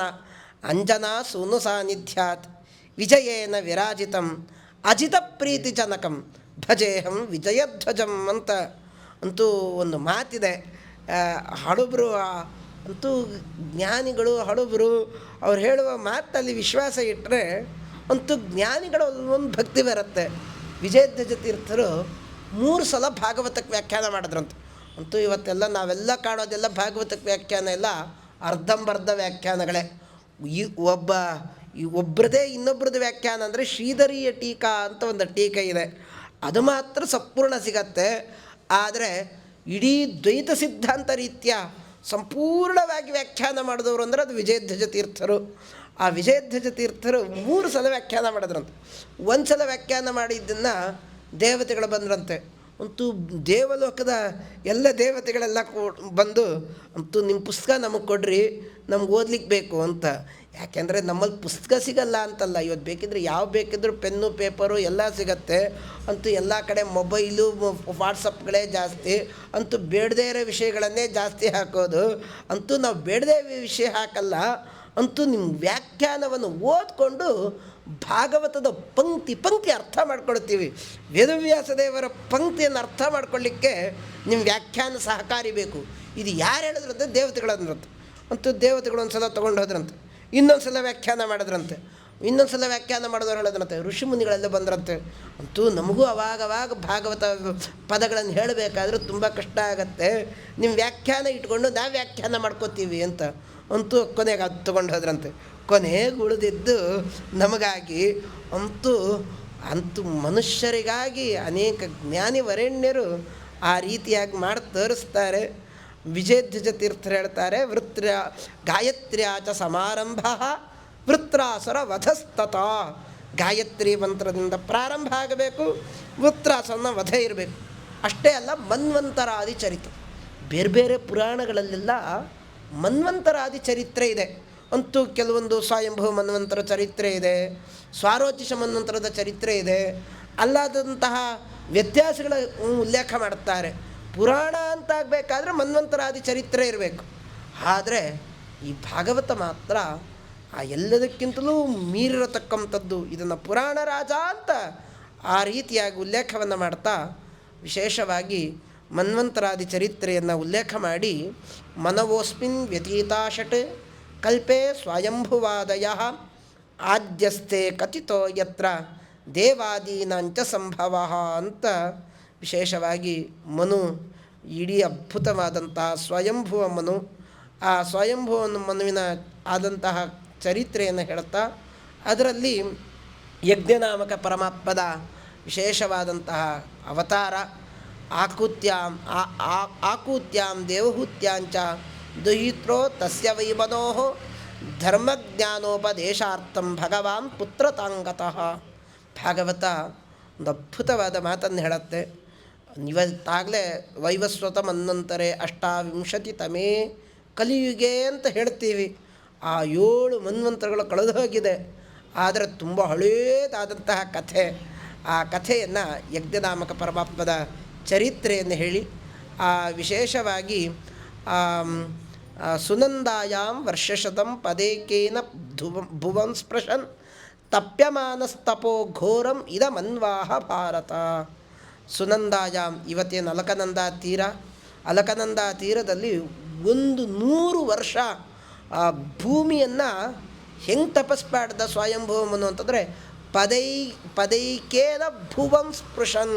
ಭುವ ಅಂದರೆ ಭೂಮಿಯನ್ನು ಒಂದು ಕಾಲಿನಿಂದ ಮುಟ್ಟುತ್ತಾ 100 ವರ್ಷ ತಪಸ್ಪಾಡ್ದಂತೆ. ಅಂತೂ ನಮಗೆಲ್ಲ 50 ವರ್ಷ ಪೂಜೆ ಮಾಡಿದರೆ ಏನು ಬೇಕಾದರೆ ಹೇಳ್ತಾರೆ ನೋಡ್ರಿ. ಅಂತೂ ಅದನ್ನು ಚರ್ಮ ಶ್ಲೋಕದಲ್ಲೂ ಸೇರಿಸ್ತಾರೆ, ಇನ್ನೊಂದು ಸೇರಿಸ್ತಾರೆ. ಆದರೆ ಹಾಗಲ್ಲ, 100 ವರ್ಷ ಒಂದು ಒಂಟಿ ಕಾಲ ಮೇಲೆ ತಪಸ್ಸನ್ನು ಮಾಡಿದ್ದಾನೆ ಸ್ವಯಂಭುವ ಮನು. ತಪ್ಯಮಾನಸ್ತಪೋ ಘೋರಂ ಇದಮನ್ವಾಹ ಭಾರತ ಅಂತ ಆ ರೀತಿಯಾಗಿ ವಿಶೇಷವಾಗಿ ಉಲ್ಲೇಖಗಳನ್ನು ಮಾಡ್ತಾ ಕೊನೆಗೆ ಅಪ್ಪ ವಾಸ್ಯಮಿದಂ ವಿಶ್ವಂ ಯಚ್ಚ ಜಗತ್ಯಾಂ ಜಗನ್ಮನಃ ತೇನ ತ್ಯಕ್ತೇನ ಭುಂಜೀತಾ ಮಾಘೃತ ಕಸ್ಯ ಸಿದ್ಧನಂ ಅಂತ ಅಂತೂ ಆ ಪರಮಾತ್ಮನನ್ನು ಕುರಿತು ತಪಸ್ಸನ್ನು ಮಾಡ್ತಾ ಇದ್ದಾನೆ ಸ್ವಯಂಭುವ ಮನು. ಆ ಮನುವಿನ ಮೇಲೆ ಅನೇಕ ರಾಕ್ಷಸರು ಅಟ್ಯಾಕ್ ಮಾಡಿದ್ರಂತೆ. ಎಂಥ ಅಟ್ಯಾಕ್ ಮಾಡಿದ್ರು ಅಂತಂದರೆ ಅಂತೂ ಉಳಿಲೇಬಾರ್ದು, ಮನು ಉಳಿಬಾರ್ದು ಅಂತ ಅಟ್ಯಾಕ್ ಮಾಡಿದ್ರು. ಅದರ ಪರಮಾತ್ಮ ತಾನು ಪ್ರಾದುರ್ಭೂತನಾಗಿ ಆ ಏನು ತಪಸ್ಸನ್ನು ಮಾಡಿರತಕ್ಕಂತಹ ಸ್ವಯಂಭೂ ಮನುವನನ್ನು ಅವನ ಏನೇನು ರಕ್ಷಣೆ ಮಾಡಬೇಕು, ಯಾವ ರೀತಿಯಾಗಿ ರಕ್ಷಣೆ ಮಾಡಬೇಕು ಎಲ್ಲ ಥರದ ರಕ್ಷಣೆಯನ್ನು ಮಾಡಿ ಅವನಿಗಾಗಿ ಉಪದೇಶವನ್ನು ಮಾಡ್ತಾರೆ. ಆ ಉಪದೇಶದ ಮಂತ್ರಗಳೇನೆ ಯಾಜ್ಞೀಯ ಮಂತ್ರ ಅಂತ ಕರೀತಾರೆ. ಅದನ್ನೇ ಈಶಾವಾಸ್ಯೋಪನಿಷತ್ ಅಂತ ಕರೀತಾರೆ. ಆದರೆ ಆ ಈಶಾವಾಸ್ಯೋಪನಿಷತ್ತಿನ ಒಂದೆರಡು ಮಾತುಗಳನ್ನು ಈ ಸಂದರ್ಭದಲ್ಲಿ ಹೇಳಬೇಕಾಗಿದೆ. ಮತ್ತು ಇವತ್ತೇನು ಈಶಾವಾಸ್ಯೋಪನಿಷತ್ ಸಿಗತ್ತೆ ಅದು ಕಾಣ್ವ ಶಾಖೆಯಲ್ಲಿ ಬರತಕ್ಕಂಥದ್ದು. ಅಂತೂ ಅದನ್ನು ಶುಕ್ಲ ಯಜುರ್ವೇದಕ್ಕೆ ಸಂಬಂಧಪಟ್ಟಂತಹ ಶಾಖೆ. ಅದರಲ್ಲೆಲ್ಲ ಪ್ರಾರಂಭ ಆಗೋದು ಈಶಾವಾಸ್ಯಮಿದಂ ಸರ್ವಂ ಯತ್ಕಿಂಚಿತ್ ಜಗತ್ಯಾಂ ಜಗತ್ ತೇನ ತ್ಯಕ್ತೇನ ಭುಂಜೀತಾ ಮಾಘೃತ ಕಸ್ಯ ಸಿದ್ಧನಂ ಅಂತ. ಅಂತೂ ಅದರಲ್ಲಿ ಹೃಷಿಕೇಶ ತೀರ್ಥಿಯ ಪಾಠದಲ್ಲಿ ಅಂತೂ ಪ್ರಸಿದ್ಧವಾದಂತಹ ಟೀಕಾಕೃತ್ಪಾದರ ಪಾಠದಲ್ಲಿ ಒಂದು ಸ್ವಲ್ಪ ವ್ಯತ್ಯಾಸಗಳಿದೆ. ಅದನ್ನು ಅಲ್ಲಿ ಹೃಷಿಕೇಶ ತೀರ್ಥಿಯ ಪಾಠದಲ್ಲಿ ಒಂದು ವಿಚಾರವನ್ನು ಹೇಳ್ತಾರೆ. ಈಶಾವಾಸ್ಯಮಿದಂ ಸರ್ವಂ, ಅಲ್ಲಿ ಎರಡೂ ಪಾಠ ಇದೆ. ಈಶಸ್ಯ ಆವಾಸ ಯೋಗ್ಯಂ ಈಶಾವಾಸ್ಯಂ ಅಂತ, ಅಥವಾ ಒಂದು ಸಮಸ್ತ ಪದ ಅಂತಲೂ ಒಂದು ವ್ಯಾಖ್ಯಾನ ಇದೆ. ಆದರೆ ಲೋಕದಲ್ಲಿ ಮಾತ್ರ, ಭಾಗವತದಲ್ಲಿ ಮಾತ್ರ ಆತ್ಮಾವಾಸ್ಯಮಿದಂ ಸರ್ವಂ ವಿಶ್ವಂ ಯಜ್ಜಗತ್ಯಾಂ ಜಗನ್ಮನಃ ತೇನ ತ್ಯಕ್ತೇನ ಭುಂಜೀತಾ ಮಾಗ್ರಥಃ ಕಸ್ಯಚಿದ್ಧನಂ. ಅಂತೂ ಭಗವಂತ ಏನು ಕೊಡ್ತಾನೋ ಅದರಲ್ಲಿ ತೃಪ್ತಿಯನ್ನು ಪಡ್ಕೊಂಡು ನಾವು ಜೀವನವನ್ನು ನಡೆಸಿದ್ರೆ ಅದು ನಿಜವಾದ ಜೀವನ. ಅಂತೂ ಆತ್ಮಾವಾಸ್ಯಂ, ಇಡೀ ಜಗತ್ತು ಆತ್ಮಾವಾಸ್ಯ. ಆತ್ಮ ಅಂದರೆ ಯಾರು ಅಂದರು ಸ್ವಾಮಿ ಅಂತ ಅರ್ಥ. ಅದಕ್ಕೆ ವ್ಯಾಖ್ಯಾನ ಮಾಡಬೇಕಾದ್ರೆ ಓಂ ಆತ್ಮೇತಿ ತೂಪಗಚ್ಚಂತಿ ಗ್ರಾಹಯಂತಿ ಚ ಓಂ ಅಂತ ಬ್ರಹ್ಮಸೂತ್ರದ 4ನೇ ಅಧ್ಯಾಯದ 1ನೇ ಪಾದದಲ್ಲಿ ಬರತಕ್ಕಂತಹ ಸೂತ್ರ. ಆತ್ಮತ್ವೋಪಾಸನೆ ಮಾಡಬೇಕು ಅಂತೂ ಕಲಿಯುಗ ಕಲ್ಪವೃಕ್ಷರಾದಂತಹ ಕಾಮಧೇನುಗಳು ಮಂತ್ರಾಲಯ ಪ್ರಭುಗಳು ಉಪಾಸನೆಯ ಬಗ್ಗೆ ಪ್ರಾತಃ ಸಂಕಲ್ಪ ಗದ್ಯದಲ್ಲೂ ಒಂದು ಉಲ್ಲೇಖ ಮಾಡ್ತಾರೆ. ಈ ಉಪಾಸನೆ ಅಂದರೆ ಏನು ಅಂತೂ ಗುಣೋಪಸಂಹಾರ ಕರ್ತೃಣಾಂ, ಗುಣೋಪಸಂಹಾರ ಮಾಡಬೇಕು ಅಂದರೆ ಗುಣ ನಾಶ ಮಾಡಬೇಕು ಅಂತ ಏನರ್ಥ ಅಂತ ವ್ಯಾಖ್ಯಾನ ಮಾಡಿ, ಏನು ಈ ಉಪಾಸನೆ ಅಂದರೆ ಏನು ಅಂತೂ ನಾವೆಲ್ಲ ಕೇಳ್ತಿರ್ತೀವಿ. ಆ ಉಪಾಸನೆ ಮಾಡಬೇಕು ಅಂತಾರೆ, ಅದು ಉಪಾಸನೆ ಮಾಡಬೇಕು ಅಂತಾರೆ. ಏನು ಉಪಾಸನೆ ಅಂದರೆ ಏನು ಅಂತಂದರೆ ಗುಣಕ್ರಿಯಾ ಜಾತಿಗಳನ್ನು ಕ್ರಮ, ವಿಶಿಷ್ಟ ರೀತಿಯಿಂದ ಮಾಡತಕ್ಕಂತಹ ಕ್ರಮ. ಭಗವಂತನ ಗುಣ ಜಾತಿ ಅಂದರೆ ಇದು ಯಾವುದೋ ಜಾತಿ ಹಾಗೆ ಅರ್ಥ ಅಲ್ಲ. ಜಾತಿ ಅಂತಂದರೆ ಧರ್ಮ, ಭಗವಂತನಲ್ಲಿರತಕ್ಕಂಥ ಧರ್ಮವನ್ನು ಜಾತಿ ಅಂತ ಕರೀತಾರೆ. ಭಗವಂತನ ವ್ಯಾಪಾರಕ್ಕೆ ಕ್ರಿಯಾ ಅಂತೂ ಗುಣವನ್ನು ಸ್ಮರಣೆ ಮಾಡಬೇಕು, ಕ್ರಿಯಾ ಅದೇ ರೀತಿಯಾಗಿ ಧರ್ಮಗಳನ್ನು ಏಕೀಕರಣ ಮಾಡ್ಕೊಂಡು ಮಾಡಬೇಕು. ಅಂತೂ ನಮಗೆಲ್ಲ ಸಂಧ್ಯಾವಂದನೆ ಮಾಡ್ತೀವಿ, ಅಂತೂ ಮಂತ್ರ ಜಪ ಮಾಡ್ತೀವಿ. ಮಂತ್ರ ಜಪ ಮಾಡಬೇಕಾದ್ರೆ ಯಾರೋ ಗಾಯತ್ರಿ ಅಂತಂದರೆ ಇದು ಯಾವುದೋ ಟಿ ವಿಯಲ್ಲಿ ನೋಡತಕ್ಕಂಥ ಸೀರಿಯಲ್ ಬರತಕ್ಕಂಥ ಗಾಯತ್ರಿನ ಜ್ಞಾಪಕ ಬರ್ತಾಳೆ. ಅಂತೂ ನಿಜವಾದ ಗಾಯತ್ರಿ ಜ್ಞಾಪಕನೇ ಆಗಲ್ಲ. ಆದರೆ ಇದ್ರ ಜೊತೆಯಲ್ಲಿ ಭಗವಂತನ ಅದ್ಭುತವಾದಂಥ ಗುಣ, ಕ್ರಿಯಾ, ಜಾತಿ ಇಷ್ಟನ್ನೂ ವರ್ಣನೆ ಮಾಡಬೇಕು, ಇಷ್ಟನ್ನು ಏಕೀಕರಣ ಮಾಡಬೇಕು. ಅದನ್ನು ವಿಶಿಷ್ಟ ಅಂತ ವ್ಯಾಸರಾಜ ಗುರು ಸಾರ್ವಭೌಮರು ವಿಶಿಷ್ಟ ಏಕಃ ಪದಾರ್ಥ ಅಂತ ಖಂಡನತ್ರಯದ ಮಂದಾರ ಮಂಜರಿಯಲ್ಲಿ ಹೇಳಬೇಕಾದ್ರೆ ವಿಶಿಷ್ಟ ಏಕಃ ಪದಾರ್ಥ, ಅದು ಅನ್ಯತ್ ಪದಾರ್ಥ ಅಂತ. ನಮ್ಮಲ್ಲಿ ವಿಶೇಷಣ ಒಂದು ಪದಾರ್ಥ, ವಿಶೇಷ ಒಂದು ಪದಾರ್ಥ, ವಿಶೇಷಣ ವಿಶಿಷ್ಟವಾದದ್ದು ವಿಶಿಷ್ಟ ಅಂತ. ವಿಶಿಷ್ಟ ಅನ್ಯ ಅಂತ ಅಂತೂ ನೈಯಾಯಿಕರ ವಾದ. ಆದರೆ ವಿಶಿಷ್ಟ ಏಕಃ ಪದಾರ್ಥ ಅಂತ ಸಮರ್ಥನೆಯನ್ನು ಮಾಡಿದವರು ವ್ಯಾಸರಾಜ ಗುರು ಸಾರ್ವಭೌಮರು. ಮಂದಾರಮಂಜರಿ ವಿಶೇಷವಾದಂತಹ ಭೇದ ಉಪಾಧಿ ಖಂಡನದ ಒಂದು ಭಾಗದಲ್ಲಿ ಉಲ್ಲೇಖ ಮಾಡ್ತಾರೆ. ಅಂತಹ ವಿಶಿಷ್ಟ ಏಕ ಪದಾರ್ಥ ಅಂತ ಗುಣ ಕ್ರಿಯಾ ಜಾತಿ ಅಂದರೆ ಗುಣ ವಿಶಿಷ್ಟನಾಗಿದ್ದಾನೆ, ಕ್ರಿಯಾ ವಿಶಿಷ್ಟನಾಗಿದ್ದಾನೆ, ಜಾತಿ ವಿಶಿಷ್ಟನಾಗಿದ್ದಾನೆ. ಇದನ್ನು ಸ್ಮರಣೆ ಮಾಡಬೇಕು. ಇದರ ಜೊತೆಯಲ್ಲಿ ಆತ್ಮತ್ವೋಪಾಸನೆ ಮಾಡಬೇಕು. ಆತ್ಮತ್ವಂ ಆತ್ಮವಿಶಿಷ್ಟ, ಇದರ ಜೊತೆಗೆ ಪೂರ್ಣತ್ವ ಅಂತೂ ಪೂರ್ಣತ್ವ.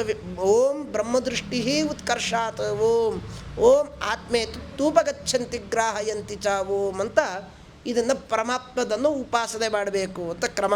ಅಂತೂ ಪೂರ್ಣತ್ವ, ಇನ್ನೊಂದು ಪೂರ್ಣತ್ವ ವಿಶಿಷ್ಟ, ಆಪ್ತತ್ವ ವಿಶಿಷ್ಟ, ಕ್ರಿಯಾ ವಿಶಿಷ್ಟ, ಗುಣ ವಿಶಿಷ್ಟ, ಜಾತಿ ವಿಶಿಷ್ಟ ಪರಮಾತ್ಮ ಅಂತ ನಿರೂಪಣೆಯನ್ನು ಮಾಡಬೇಕು. ಇಷ್ಟನ್ನು ಉಪಾಸನೆ ಮಾಡಿದ್ರೆ ಇದನ್ನು ಏಕಗುಣೋಪಾಸಕರು ಅಂತ ಕರೀತಾರೆ. ಅಂತೂ ಇಷ್ಟು ಮಾಡಲಿಕ್ಕೆ ನಮಗೆ ಹಿಂದೆ ಮುಂದೆ ಆಗತ್ತೆ. ಆದರೆ ಇದನ್ನು ಮಾಡಿದ್ರೆ ಅದನ್ನು ಏಕಗುಣೋಪಾಸಕರು ಅಂತ. ಸಚ್ಚಿದಾನಂದ ಆತ್ಮೇತಿ ಮಾನುಷೈಸ್ತು ಸುರೇಶ್ವರೈ ಯಥಾಕ್ರಮಂ ಬಹುಗುಣೈ ಬ್ರಹ್ಮಣಾತ್ವಕಿಲೈರ್ಗುಣೈ ಅಂದರೆ ಸತ್ ಚಿತ್ ಆನಂದ ಆತ್ಮ ಅಂತ. ಅಂತೂ ಒಂದು ಗುಣ ಉಪಾಸನೆ ಮಾಡಿದ್ರೆ ಅಂತೂ ತುಂಬ ಕೆಳಗಿನವನು, ಅಂತೂ ಅವನು ಮನುಷ್ಯಾಧಮ ಅಂತ ಕರೀತಾರೆ. ಅಂತೂ ನಾವೆಲ್ಲ ಎಲ್ಲಿಗೆ ಹೋಗ್ತೀವೋ ಏನು ಮಾಡ್ತೀವೋ ಗೊತ್ತಿಲ್ಲ. ಅಂತೂ ನನ್ನ ಬಗ್ಗೆ ಮಾತ್ರ ಹೇಳ್ಕೊಳ್ತಿದ್ದೆ. ಅಂತೂ ನಮಗೆ ಗಾಯತ್ರಿ ಮಂತ್ರ ಜಪ ಮಾಡಬೇಕಾದ್ರೆ ಅದು ಏನು ಮಾಡಬೇಕು ಅಂತಲೇ ಗೊತ್ತಾಗಲ್ಲ. ಆದರೆ ಅಂತಹ ಆತ್ಮತ್ವೋಪಾಸನೆಯನ್ನು ಮಾಡಬೇಕು ಅಂತ ಹೇಳಿ ಕೊನೆಗೆ ಪ್ರಹ್ಲಾದರಾಜರ ಅವರ ಗುಣೋಪಾಸನೆ ಕ್ರಮವನ್ನು ವಿಷ್ಣು ರಹಸ್ಯದಲ್ಲಿ ಒಂದು ಕಡೆ ಉಲ್ಲೇಖ ಮಾಡ್ತಾರೆ. ಎಂಥ ಉಪಾಸನೆ ಅಂತಂದರೆ, ಅಂತೂ ನಮಗೆಲ್ಲ ಒಂದು ನಿಮಿಷದಲ್ಲಿ ಯಾವ ದೇವರನ್ನು ಕಾಣ್ತೀವೋ ಗೊತ್ತಿಲ್ಲ. ಆದರೆ ಪ್ರಹ್ಲಾದರಾಜರು, ರಾಘವೇಂದ್ರ ಸ್ವಾಮಿಗಳವರು, ವ್ಯಾಸರಾಜ ಗುರು ಸಾರ್ವಭೌಮರಂತಹ ಮಹಾನ್ ಜ್ಞಾನಿಗಳು ಒಂದು ನಿಮಿಷಕ್ಕೆ 3 ಕೋಟಿ ದೇವತೆಗಳನ್ನು ಕಾಣ್ತಿದ್ರಂತೆ. 3 ಕೋಟಿ ದೇವತೆಗಳು, ಅಂತೂ 3 ಕೋಟಿ ದೇವತೆಗಳು ಕಣ್ಮುಂದೆ ಕಾಣ್ತಿದ್ರಂತೆ. ಒಂದು ಪ್ರಣವವನ್ನು, ಅಂತೂ ಆ ಮಂತ್ರಗಳ ತಪಸ್ಸು, ಆ ಮಂತ್ರಗಳ ಶಬ್ದ ಅದು ಬೇರೆ. ಅಂತೂ ಅಕಾರ ಉಕಾರ ಮಕಾರ ನಾದ ಬಿಂದು ಘೋಷ ಶಾಂತ ಅತಿಶಾಂತ ಅಂತ ಆ ಉಪಾಸನೆಗಳೇ ಬೇರೆ. ಅಂತೂ ಶ್ರೀಮದಾಚಾರ್ಯ ಒಂದು ಕಡೆ ಹೇಳ್ತಾರೆ, ಅಂತೂ ಎಲ್ಲರಿಗೂ ಓಂಕಾರದಲ್ಲಿ ಅಕಾರ ಉಕಾರ ಮಕಾರಗಳು ಕಾಣುತ್ತೆ. ನಾದ ಬಿಂದು ಶಾಂತ ಅತಿಶಾಂತ ಅಂತ ಇದು ಶಬ್ದಗಳಂತೆ. ಅದು ಹೆಂಗೆ ಬರೀತಾರೆ ಏನು ಬರೀತಾರೆ ಗೊತ್ತೇ ಇಲ್ಲ.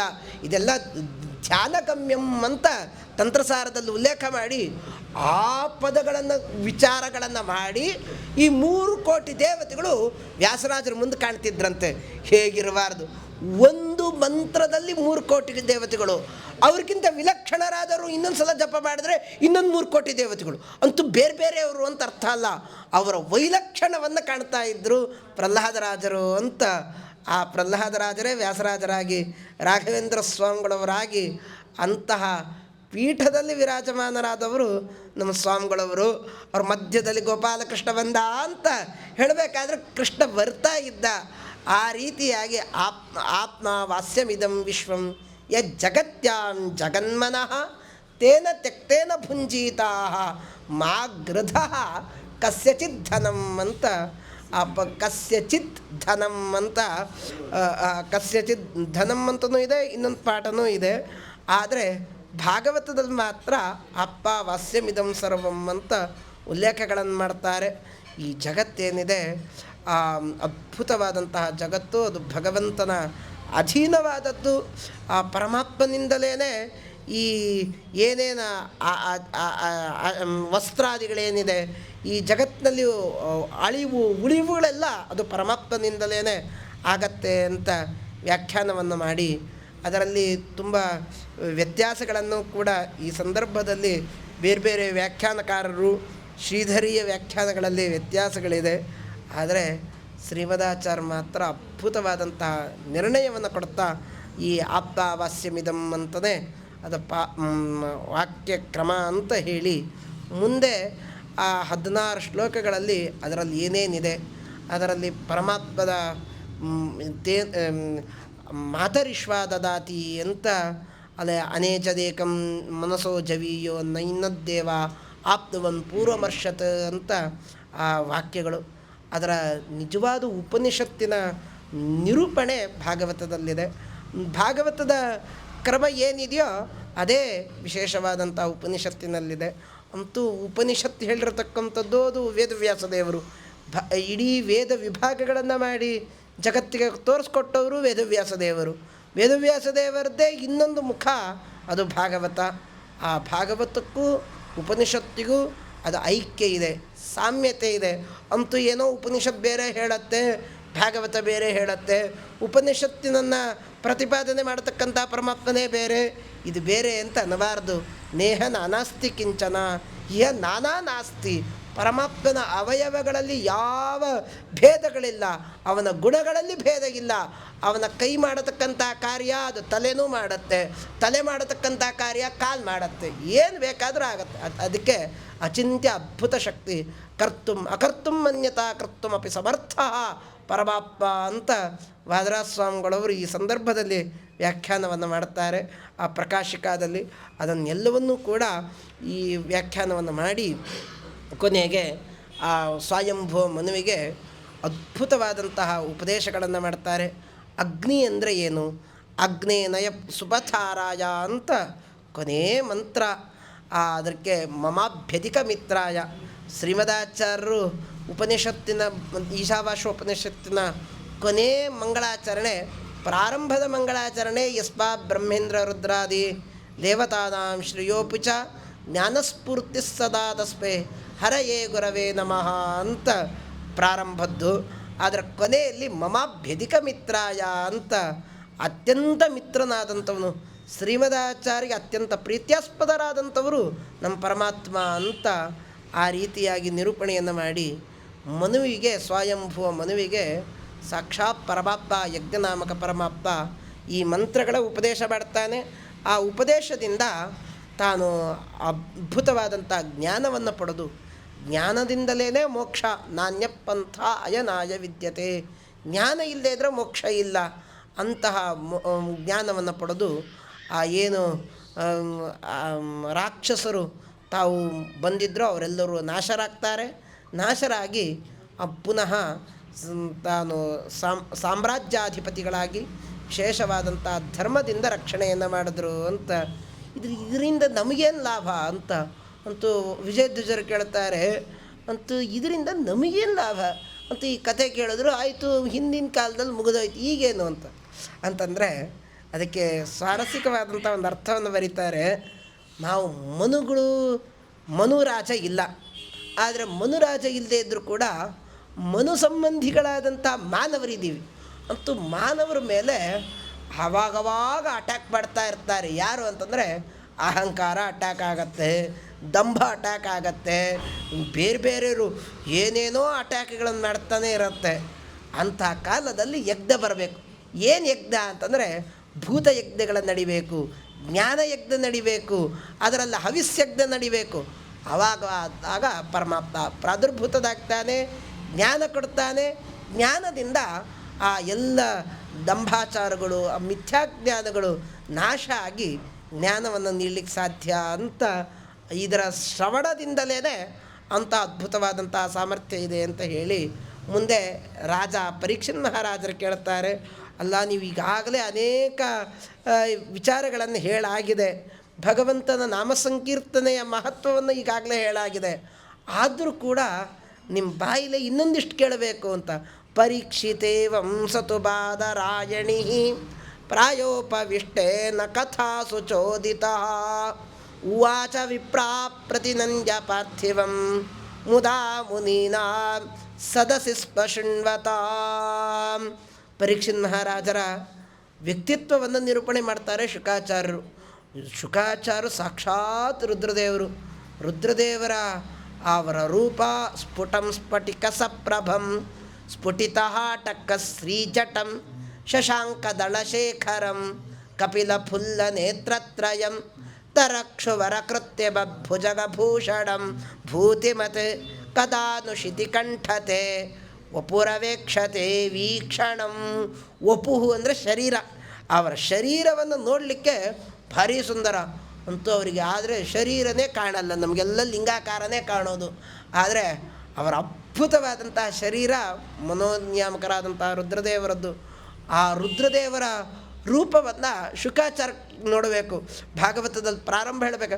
ತೊಂದೆಷ್ಟ ವರ್ಷಂ ಸುಕುಮಾರ ಪಾದ ಕರೋರು ಬಾಕ್ವಂಸ ಕಪೋಲ ಗಾತ್ರಂ ಚಾರ್ವಾರುಣೋಕ್ಷನ್ನ ತುಲಸ್ಯ ಕರ್ಣಂ ಶುಭ್ರಾನನಂ ಜಾತು ಸುಜಾತ ಕಂಠಂ. ಅಂತೂ ಟೀನೇಜಿನ ಹುಡುಗ ಅಂತ. ಶುಕಾಚಾರ 18 ವರ್ಷದ ಒಳ್ಳೆ ಯೌವನ ಭರಿತರಾದಂತಹ ವ್ಯಕ್ತಿಗಳು. ಆದರೆ ಹಿಂದಿಂದ ಅನೇಕ ಹೆಣ್ಮಕ್ಕಳು ಹೆಂಗಳೆಯರು ಹೋದರೆ ಅದರ ಬಗ್ಗೆ ಯಾವ ಆಸಕ್ತಿನೂ ಇಲ್ಲ. ದಷ್ಟ ವರ್ಷಂ ಸುಕುಮಾರ ಪಾದ. ಅವರ ಗಲ್ಲಗಳು ಹೇಗಿತ್ತು ಅಂತಂದರೆ ಒಂದು ಸಲ ಹೋಗಿ ತಿಂದೇ ಬಿಡೋಣ ಅಂತ ಅನಿಸ್ತಾ ಇತ್ತಂತೆ. ಆ ರೀತಿಯಾಗಿ ಆ ಅದ್ಭುತವಾದಂಥ ಬಾಹುಗಳು, ಕಣ್ಣುಗಳು, ಅಂತೂ ಏನೇನು ಲೋಕದಲ್ಲಿ ವಿಚಿತ್ರವಾದಂತಹ ಕ್ರಮ ಇತ್ತ ಅದನ್ನು ಎಲ್ಲವನ್ನೂ ಕೂಡ ಅದರಲ್ಲಿ ಹಾಕಿದ್ರು. ಅಂತೂ ನಾರಾಯಣ ಪಂಡಿತಾಚಾರ್ಯ ರುದ್ರದೇವರ ವರ್ಣನೆ ಮಾಡಬೇಕಾದ್ರೆ ಭಾಗವತ ಹೇಳುತ್ತೆ, ಶುಕಾಚಾರ್ಯ ವರ್ಣನೆ ಮಾಡುತ್ತೆ. ಈ ರೀತಿಯಾದಂತಹ ಅದ್ಭುತವಾದಂತಹ ಶುಕಾಚಾರ್ಯರು ಸಾಕ್ಷಾತ್ ರುದ್ರದೇವರ ಆ ರೂಪವನ್ನು ವರ್ಣನೆ ಮಾಡಬೇಕಾದ್ರೆ ಪರೀಕ್ಷನ್ ಮಹಾರಾಜನನ್ನು ವರ್ಣನೆ ಮಾಡ್ತಾರೆ. ಅಂತೂ ಅಂತೂ ಗುರು ಶಿಷ್ಯನನ್ನು ವರ್ಣನೆ ಮಾಡಬೇಕ್ರೆ. ಅಂತೂ ಶಿಷ್ಯ ಯಾವಾಗಲೂ ಗುರುನ ವರ್ಣನೆ ಮಾಡಿದ್ದು ಉಂಟು. ಯಾಕೆಂದರೆ ಪಾಠ ಹೇಳ್ಕೊಟ್ಟಿರ್ತಾರೆ, ಶಿಷ್ಯ ವರ್ಣನೆ ಮಾಡೇ ಮಾಡ್ತಾನೆ. ಅಂತೂ ಹೇಳ್ಕೊಡದೇ ಇರಲಿ ಅಂತೂ ವರ್ಣನೆ ಮಾಡ್ತಾರೆ. ಅಂತೂ ಗುರು ಆದನ್ನು ಶಿಷ್ಯನ ವರ್ಣನೆ ಮಾಡಬೇಕು. ಅಂತೂ ಶುಕಾಚಾರ್ಯ ಹೇಳ್ತಾರೆ, ಪರೀಕ್ಷಿತೈವಂ ಸತು ಬಾದರಾಯಣಿ ಪ್ರಾಯೋಪವಿಷ್ಟೇನ ಕಥಾ ಸುಚೋದಿತ ಉವಾಚ ವಿಪ್ರಾ ಪ್ರತಿನಂದ್ಯ ಪಾರ್ಥಿವಂ ಮುದಾ ಮುನೀನಾಂ ಸದಸಿ ಸ್ಪಶೃಣ್ವತ. ಪರೀಕ್ಷನ್ ಮಹಾರಾಜರು ಆ ವಿಶೇಷವಾದಂತಹ ಪ್ರಾಯೋಪವೇಶದಿಂದ ಕೂತಿದ್ದಾರೆ. ಇಡೀ ತಮ್ಮ ಏಕಾಧಿಪತ್ಯವನ್ನು ಸಂಗ್ರಹ ಮಾಡಿದವರು. ಅಂತೂ ಒಂದು ಮನೆಗೆ 30-40 ಮನೆಗೆ ಒಬ್ಬ ಯಜಮಾನನಾದರೆ ಹೆಂಡತಿ ಮಾತು ಕೇಳಲ್ಲ, ಮಕ್ಕಳ ಮಾತು ಕೇಳಲ್ಲ. ಆದರೆ ಅಖಂಡ ಭೂಮಂಡಲಾಧಿಪತಿ ಅಂತಹ ಕಾಲ, ಅದ್ಭುತವಾದಂತಹ ಕಲಿಯನ್ನು ನಿಗ್ರಹ ಮಾಡಿರತಕ್ಕಂತಹ ರಾಜ ಪರೀಕ್ಷನ್ ಮಹಾರಾಜ, ಸಪ್ತದ್ವೀಪ ತನಕ ಏಕಾಧಿಪತ್ಯವನ್ನು ಸಾಧನೆ ಮಾಡಿರ್ತಕ್ಕಂತಹ ರಾಜ, ಸಾಕ್ಷಾತ್ ಪಾಂಡವರಿಗೆ ಅತ್ಯಂತ ಪ್ರಿಯರಾದಂಥವರು ಪರೀಕ್ಷನ್ ಮಹಾರಾಜರು. ಅಂತಹ ಪರೀಕ್ಷನ್ ಮಹಾರಾಜರು ಪ್ರಾಯೋಪವಿಷ್ಟೇನ ಕಥಾ ಸುಚೋದಿತ. ಅಂತೂ ನಮ್ಮಂಗೆ ಯಾವುದೋ ಹರಟೆ ಹೊಡಿಬೇಕು, ಫಿಲಿಮ್ ನೋಡಬೇಕು, ಸೀರಿಯಲ್ ನೋಡಬೇಕು ಅಂತ ಇಲ್ಲ. ಭಗವಂತನ ಗುಣಗಾನವನ್ನು ಕೇಳಬೇಕು, ಗುಣೋತ್ಕರ್ಷವನ್ನು ಕೇಳಬೇಕು, ಗುಣೋಪಸಂಹಾರಗಳನ್ನು ಮಾಡಬೇಕು ಅಂತ ಏಕೈಕ ಮನಸ್ಸಿನಿಂದ ಆ ಭಗವಂತನ ಕಥೆಯನ್ನು ಕೇಳ್ತಾ ಇದ್ದಾರೆ. ಆ ಕಾಲದಲ್ಲಿ ಪಕ್ಕದಲ್ಲಿರ್ತಕ್ಕಂಥ ಅನೇಕ ಬ್ರಾಹ್ಮಣರು ಅವರೆಲ್ಲರೂ ಕೇಳಿದ್ರಂತೆ. ಯಾರ್ಯಾರು ಕೇಳ್ತಾ ಇದ್ದಾರೆ ಅಂತಂದರೆ ಎಲ್ಲಿ ಭಾಗವತ ನಡೆಯುತ್ತೆ ಇವರೆಲ್ಲ ಬರ್ತಾರಂತೆ. ಅತ್ರಿರ್ ವಶಿಷ್ಠಶ್ಚ ವನಶರದ್ವಾನ್ ಅರಿಷ್ಟ ನೇಮಿ ಭೃಗುರಂಗಿರಾಶ್ಚ ಪರಾಶರೋಗಾದಿಸುತೋಥ ರಾಮ ಉಚ್ಚತ್ಯ ಇಂದ್ರ ಪ್ರಮದೇದ್ವಾಹೋ ಮೇಧಾತಿಥಿರ್ದೇವಲ ಅಷ್ಟಿಷೇನೋ ಭರದ್ವಾಜೋ ಗೌತಮ ಪಿಪ್ಪಲಾದ ಮೈತ್ರೇಯ ಔರ್ವಹ ಕವಶ ಕುಂಭ ಯೋನಿ ದ್ವೈಪಾಯನೋ ಭಗವಾನ್ ನಾರದಶ್ಚ ಅನ್ಯೇಷ ದೇವರ್ಷಿ ಬ್ರಹ್ಮರ್ಷಿ ವರ್ಯಾಃ ರಾಜರ್ಷಿ ವರ್ಯ ಅರುಣಾದಯಶ್ಚ ನಾನಾರ್ಷೇಯ ಪ್ರವರಾನ್ ಸಮೇತಾನ್ ಅಭ್ಯರ್ಚ ರಾಜ ಶಿರಸಾವ ವಂದೇ. ಅಂತೂ ಋಷಿಮುನಿಗಳು ಮಾತ್ರ ಬರೋದಲ್ಲ, ಅಂತೂ ಅವರ ಹೆಣ್ಣಂದರು, ಅವ್ರ ಮಕ್ಕಳು, ಅವ್ರ ಪರಿವಾರ, ಅವ್ರ ಮುಂದಾಗೋ ಪರಿವಾರ ಎಲ್ಲರೂ ಒಟ್ಟಿಗೆ ಬರ್ತಾರಂತೆ. ಇದು ಭಾಗವತಕ್ಕಿರೋ ಸಾಮರ್ಥ್ಯ ಅಂತ. ಆ ರೀತಿಯಾಗಿ ಉವಾಚ ವಿಪ್ರಾ ಪ್ರತಿನಂದ್ಯ ಪಾರ್ಥಿವಂ. ಅನೇಕ ಭೂಸರರು ಎಲ್ಲರೂ ಬಂದಿದ್ದಾರೆ. ಅವರೆಲ್ಲ ಶುಕಾಚಾರ್ಯ ಹತ್ರ ಕೇಳ್ತಾರೆ, ಮುಂದಿನ ಆಖ್ಯಾಯವನ್ನು ಹೇಳ್ರಿ, ಅದ್ರ ಬಗ್ಗೆ ಹೇಳ್ರಿ ಅಂತಂದಾಗ ವಿಶೇಷವಾದಂಥ ಗಜೇಂದ್ರವರದನ ಚರಿತ್ರೆಯನ್ನು ಹೇಳಿ ಇಷ್ಟು ಹೇಳಿದ್ರೂ ಕೂಡ ನಾಪಿ ತೃಪ್ಯತಿ ಮೇ ಚಿತ್ತಂ ಸುಚಿರಂ ತಾಪತಾಪಿತಂ. ನಾನು ಘೋರವಾದ ತಪ್ಪುಗಳನ್ನು ಮಾಡಿದ್ದೀನಿ, ಆದರೂ ಕೂಡ ಭಾಗವತ ಹೇಳ್ರಿ ಅಂತ ಪರೀಕ್ಷನ್ ಮಹಾರಾಜ ಕೇಳ್ತಾನೆ. ಆವಾಗ ಅನೇಕ ಅದ್ಭುತವಾದಂತಹ ಚಾಕ್ಷುಷ ಮನ್ವಂತ್ರದಲ್ಲಿರತಕ್ಕಂತಹ ಒಂದು ವಿಚಾರವನ್ನು ಉಲ್ಲೇಖ ಮಾಡ್ತಾರೆ ಶುಕಾಚಾರ್ಯರು. ಅದನ್ನು ಹೇಳಬೇಕಾದ್ರೆ ಮಾತ್ರ ಒಂದು ಅದ್ಭುತವಾದಂತಹ ಕ್ರಮವನ್ನು ಉಲ್ಲೇಖವನ್ನು ಮಾಡ್ತಾರೆ. ರೈವತ ಮನ್ವಂತರ ಮತ್ತು ವೇದವ್ಯಾಸ ದೇವರ ಪ್ರಾದುರ್ಭಾವ ಆಗಬೇಕಾದ್ರೆ ದೇವತೆಗಳೆಲ್ಲ ಹೋಗಿ ಕೇಳಿದ್ರಂತೆ. ಈ ಕಡೆ ಗೌತಮರು ಶಾಪ ಕೊಟ್ಟಾಗಿದೆ. ಶಾಪ ಕೊಟ್ಟಾದ ಮೇಲೆ ಅಂತೂ ದೇವತೆಗಳಿಗೆಲ್ಲ ಏನು ತೀರ್ಮಾನ, ಅವ್ರಿಗೆ ಹೊಟ್ಟೆಗೆ ಬೇಕು ಅಂತ ಅಲ್ಲ, ಅಂತೂ ಹೊಟ್ಟೆಗೆ ಬೇಕು ಅಂತಲ್ಲ, ಇದಮಿತ್ತಂ ಅಂತ ವೇದ ಇತಿಕರ್ತವ್ಯತಾ ರೂಪವಾದಂತಹ ವೇದಕ್ಕೆ ನಿರ್ಣಯವನ್ನು ಮಾಡಬೇಕು. ಆ ವೇದಕ್ಕೆ ಇತಿಕರ್ತವ್ಯತಾವನ್ನು ಮಾಡಲಿಲ್ಲ ಅಂತಾದರೆ ಅವರ ಜೀವನ, ಅವರ ಉಸಿರಾಟ ನಿಂತೋಗತ್ತಂತೆ. ಇದು ದೇವತೆಗಳ ಕ್ರಮ. ಅಂತೂ ಮನುಷ್ಯರು ಏನಾದರೂ ಇಲ್ಲಿ ಆ ಸೂತ್ರಗಳ ಅರ್ಥವನ್ನು ಎಲ್ಲಿ ವರ್ಣನೆ ಮಾಡ್ತಾರೆ ಅಲ್ಲಿ ದೇವತೆಗಳು ಉಸಿರಾಡ್ತಾರಂತೆ. ಅಂತೂ ಮಧ್ವಾಚಾರ್ಯ ಕಾಲದಲ್ಲಿ ಅಂತೂ ದೇವತೆಗಳೆಲ್ಲ ಆಚಾರ್ಯರ ಮಧ್ವರ ವಾಸುದೇವಾಚಾರ್ಯರ ಎಲ್ಲಿ ಬಂದು ನಿಂದ್ರಿಸಿದ್ರು. ಯಾಕೆ ಅಂತಂದರೆ ವೇದವ್ಯಾಸದೇವರ ನಿಜವಾದ ಭಾವವನ್ನು ಅರ್ಥ ಮಾಡ್ತಾರೆ. ವ್ಯಾಸದೇವ ಹೃದಯಾತಿ ವಲ್ಲಭಂ ವಾಸುದೇವ ಮಗಣಯ್ಯ ಸದ್ಗುಣಂ ಸಾಧಯ ಸಕಲ ದೋಷವರ್ಜಿತಂ ಜ್ಞಾನ ಭಕ್ತಿ ದಮನಂತ ಸೌಖ್ಯದಂ. ವ್ಯಾಸದೇವರ ಏನು ಅದ್ಭುತವಾದಂತಹ ಭಾವ ಇದೆ ಅದನ್ನು ನಿಜವಾಗಲೂ ತೋರಿಸ್ಕೊಟ್ಟವರು ಅಂತ ಏಕೈಕ ಆಚಾರ್ಯರು ಅಂತದ್ದು ಮಧ್ವಾಚಾರ್ಯರು. ಆ ಮಧ್ವಾಚಾರ್ಯ ಕಾಲದಲ್ಲಿ ಅಂತೂ ಅವ್ರ ಬಾಯಲ್ಲಿ ನೆಲೆಸಬೇಕು. ದೇವತೆಗಳೆಲ್ಲ ಬರ್ತಾರಂತೆ. ವೇದವ್ಯಾಸದೇವರ ಕಾಲದಲ್ಲಿ ಅಂತೂ ಹೊಟ್ಟೆಗೆ ಬೇಕಾಗಿತ್ತು, ಇನ್ನೊಂದು ಬೇಕಾಗಿತ್ತು ಅಂತಲ್ಲ, ಮನುಷ್ಯರಿಗೆ ಹೊಟ್ಟೆಗೆ ಬೇಕ್ರಿ ಅಂತೂ ಎಲ್ಲ ಬೇಕು. ಯಾಕೆಂದರೆ ಹೊಟ್ಟೆ ತುಂಬಿದರೆ ಅಂತೂ ಪ್ರವಚನ, ಹೊಟ್ಟೆ ತುಂಬಿಲ್ದ ಆದರೆ ಏನು ಪ್ರವಚನ ನಡೆಯುತ್ತೆ ಅಂತಂತೀವಿ. ಆದರೆ ಆ ಭಗವಂತನಿಗೆ ದೇವತೆಗಳಿಗೆಲ್ಲ ಜ್ಞಾನದ ಕರ್ತವ್ಯತಾ ಅಂದರೆ ಇತಿಕರ್ತವ್ಯತಾ, ಸೂತ್ರಗಳಿಗೆ ಇತಿಕರ್ತವ್ಯತಾ ರೂಪವಾದದ್ದು. ಇತಿಕರ್ತವ್ಯತಾವನ್ನೇ ನಿರೂಪಣೆ ಮಾಡುತ್ತೆ ಚಂದ್ರಿಕಾ. ಇಡೀ ಅದ್ಭುತವಾದಂತಹ ಸೂತ್ರಗಳಿಗೆ ಏನು ಇತಿಕರ್ತವ್ಯತಾ. ಇತಿಕರ್ತವ್ಯತಾ ಅಂತಂದರೆ ಅದರಲ್ಲಿ ನ್ಯಾಯಗಳೂ ಬಂತು, ನಿಯಾಮಕ ಸೂತ್ರಗಳೂ ಬಂತು, ಬೇರೆ ಬೇರೆ ಪೂರ್ವಪಕ್ಷ ಸೂತ್ರಗಳೂ ಬರುತ್ತೆ, ಬೇರೆ ಬೇರೆ ಸೂತ್ರಗಳನ್ನು ನಿರಾಕರಣೆಯನ್ನು ಮಾಡಿ ಅದನ್ನು ನಿರೂಪಣೆಯನ್ನು ಮಾಡ್ತಾರೆ. ಇದು ಚಂದ್ರಿಕಾದಲ್ಲಿ ಅದನ್ನು ಪ್ರತಿ ವಾಕ್ಯ ತೋರಿಸ್ಕೊಡ್ತಾರೆ. ಇದು ಚಂದ್ರಿಕಾಚಾರ್ಯರ ಅದ್ಭುತವಾದಂತಹ ಶೈಲಿ. ಅಂತೂ ದೇವತೆಗಳೆಲ್ಲ ಕೇಳದ್ರಂತೆ, ನಮಗೇನೋ ಹೊಟ್ಟೆ ತುಂಬಿದೆ, ಆದರೆ ಇದನ್ನು ಆಗ್ತಾ ಇಲ್ಲ, ಈ ಬ್ರಹ್ಮಸೂತ್ರಗಳ ಅರ್ಥ ಇನ್ನೊಂದಿಷ್ಟು ಬೇಕು ಅಂತಂದಾಗ ಆ ಕಾಲದಲ್ಲಿ ಆ ದೇವತೆಗಳೆಲ್ಲ ಹೋಗಿ ಪ್ರಾರ್ಥನೆ ಮಾಡ್ತಾರೆ. ನಮೋ ನಮೋ ಗಣ್ಯ ಗುಣೈಕ ಧಾಮ್ನೆ ಸಮಸ್ತ ವಿಜ್ಞಾನ ಮರೀಚಿ ಮಾಲಿನೇ ಅನಾದ್ಯ ವಿಜ್ಞಾನ ತಮೋ ನಿಹಂತ್ರೆ ಪರಾಮೃತಾನಂದ ಪದ ಪ್ರದಾಯಿನೇ.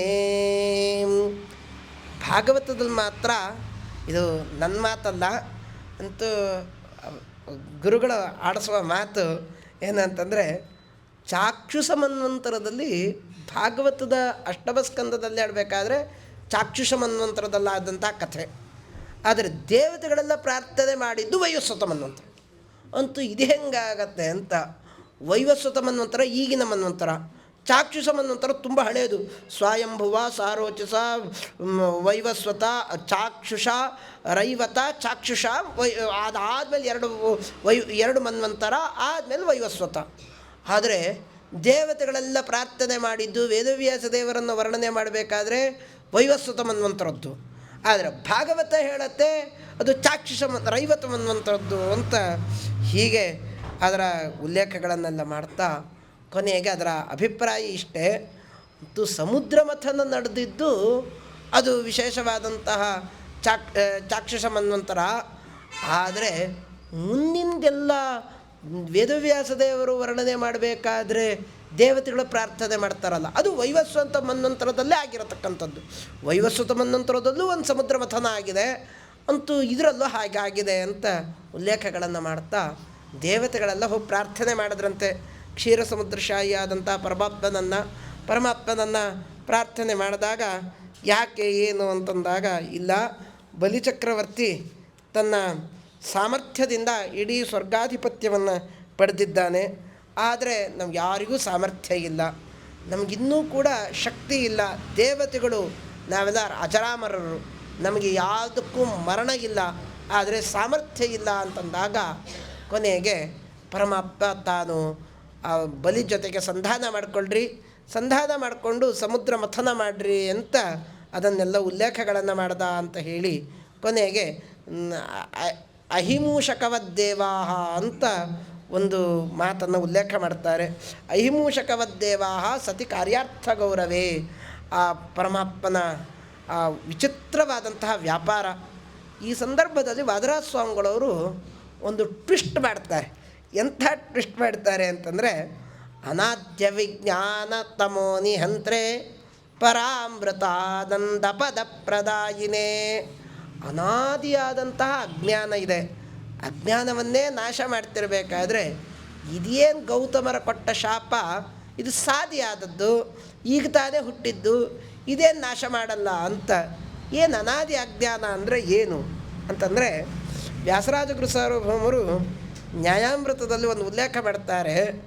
ಅಜ್ಞಾನಾಂ ಜ್ಞಾನದೋ ವಿಷ್ಣು ಜ್ಞಾನಿನಾಂ ಮೋಕ್ಷದಶ್ಚ ಸಹ ಆನಂದದಶ್ಚ ಭಗವಾನ್ ಸ ಏವೈಕೋ ಜನಾರ್ದನಃ.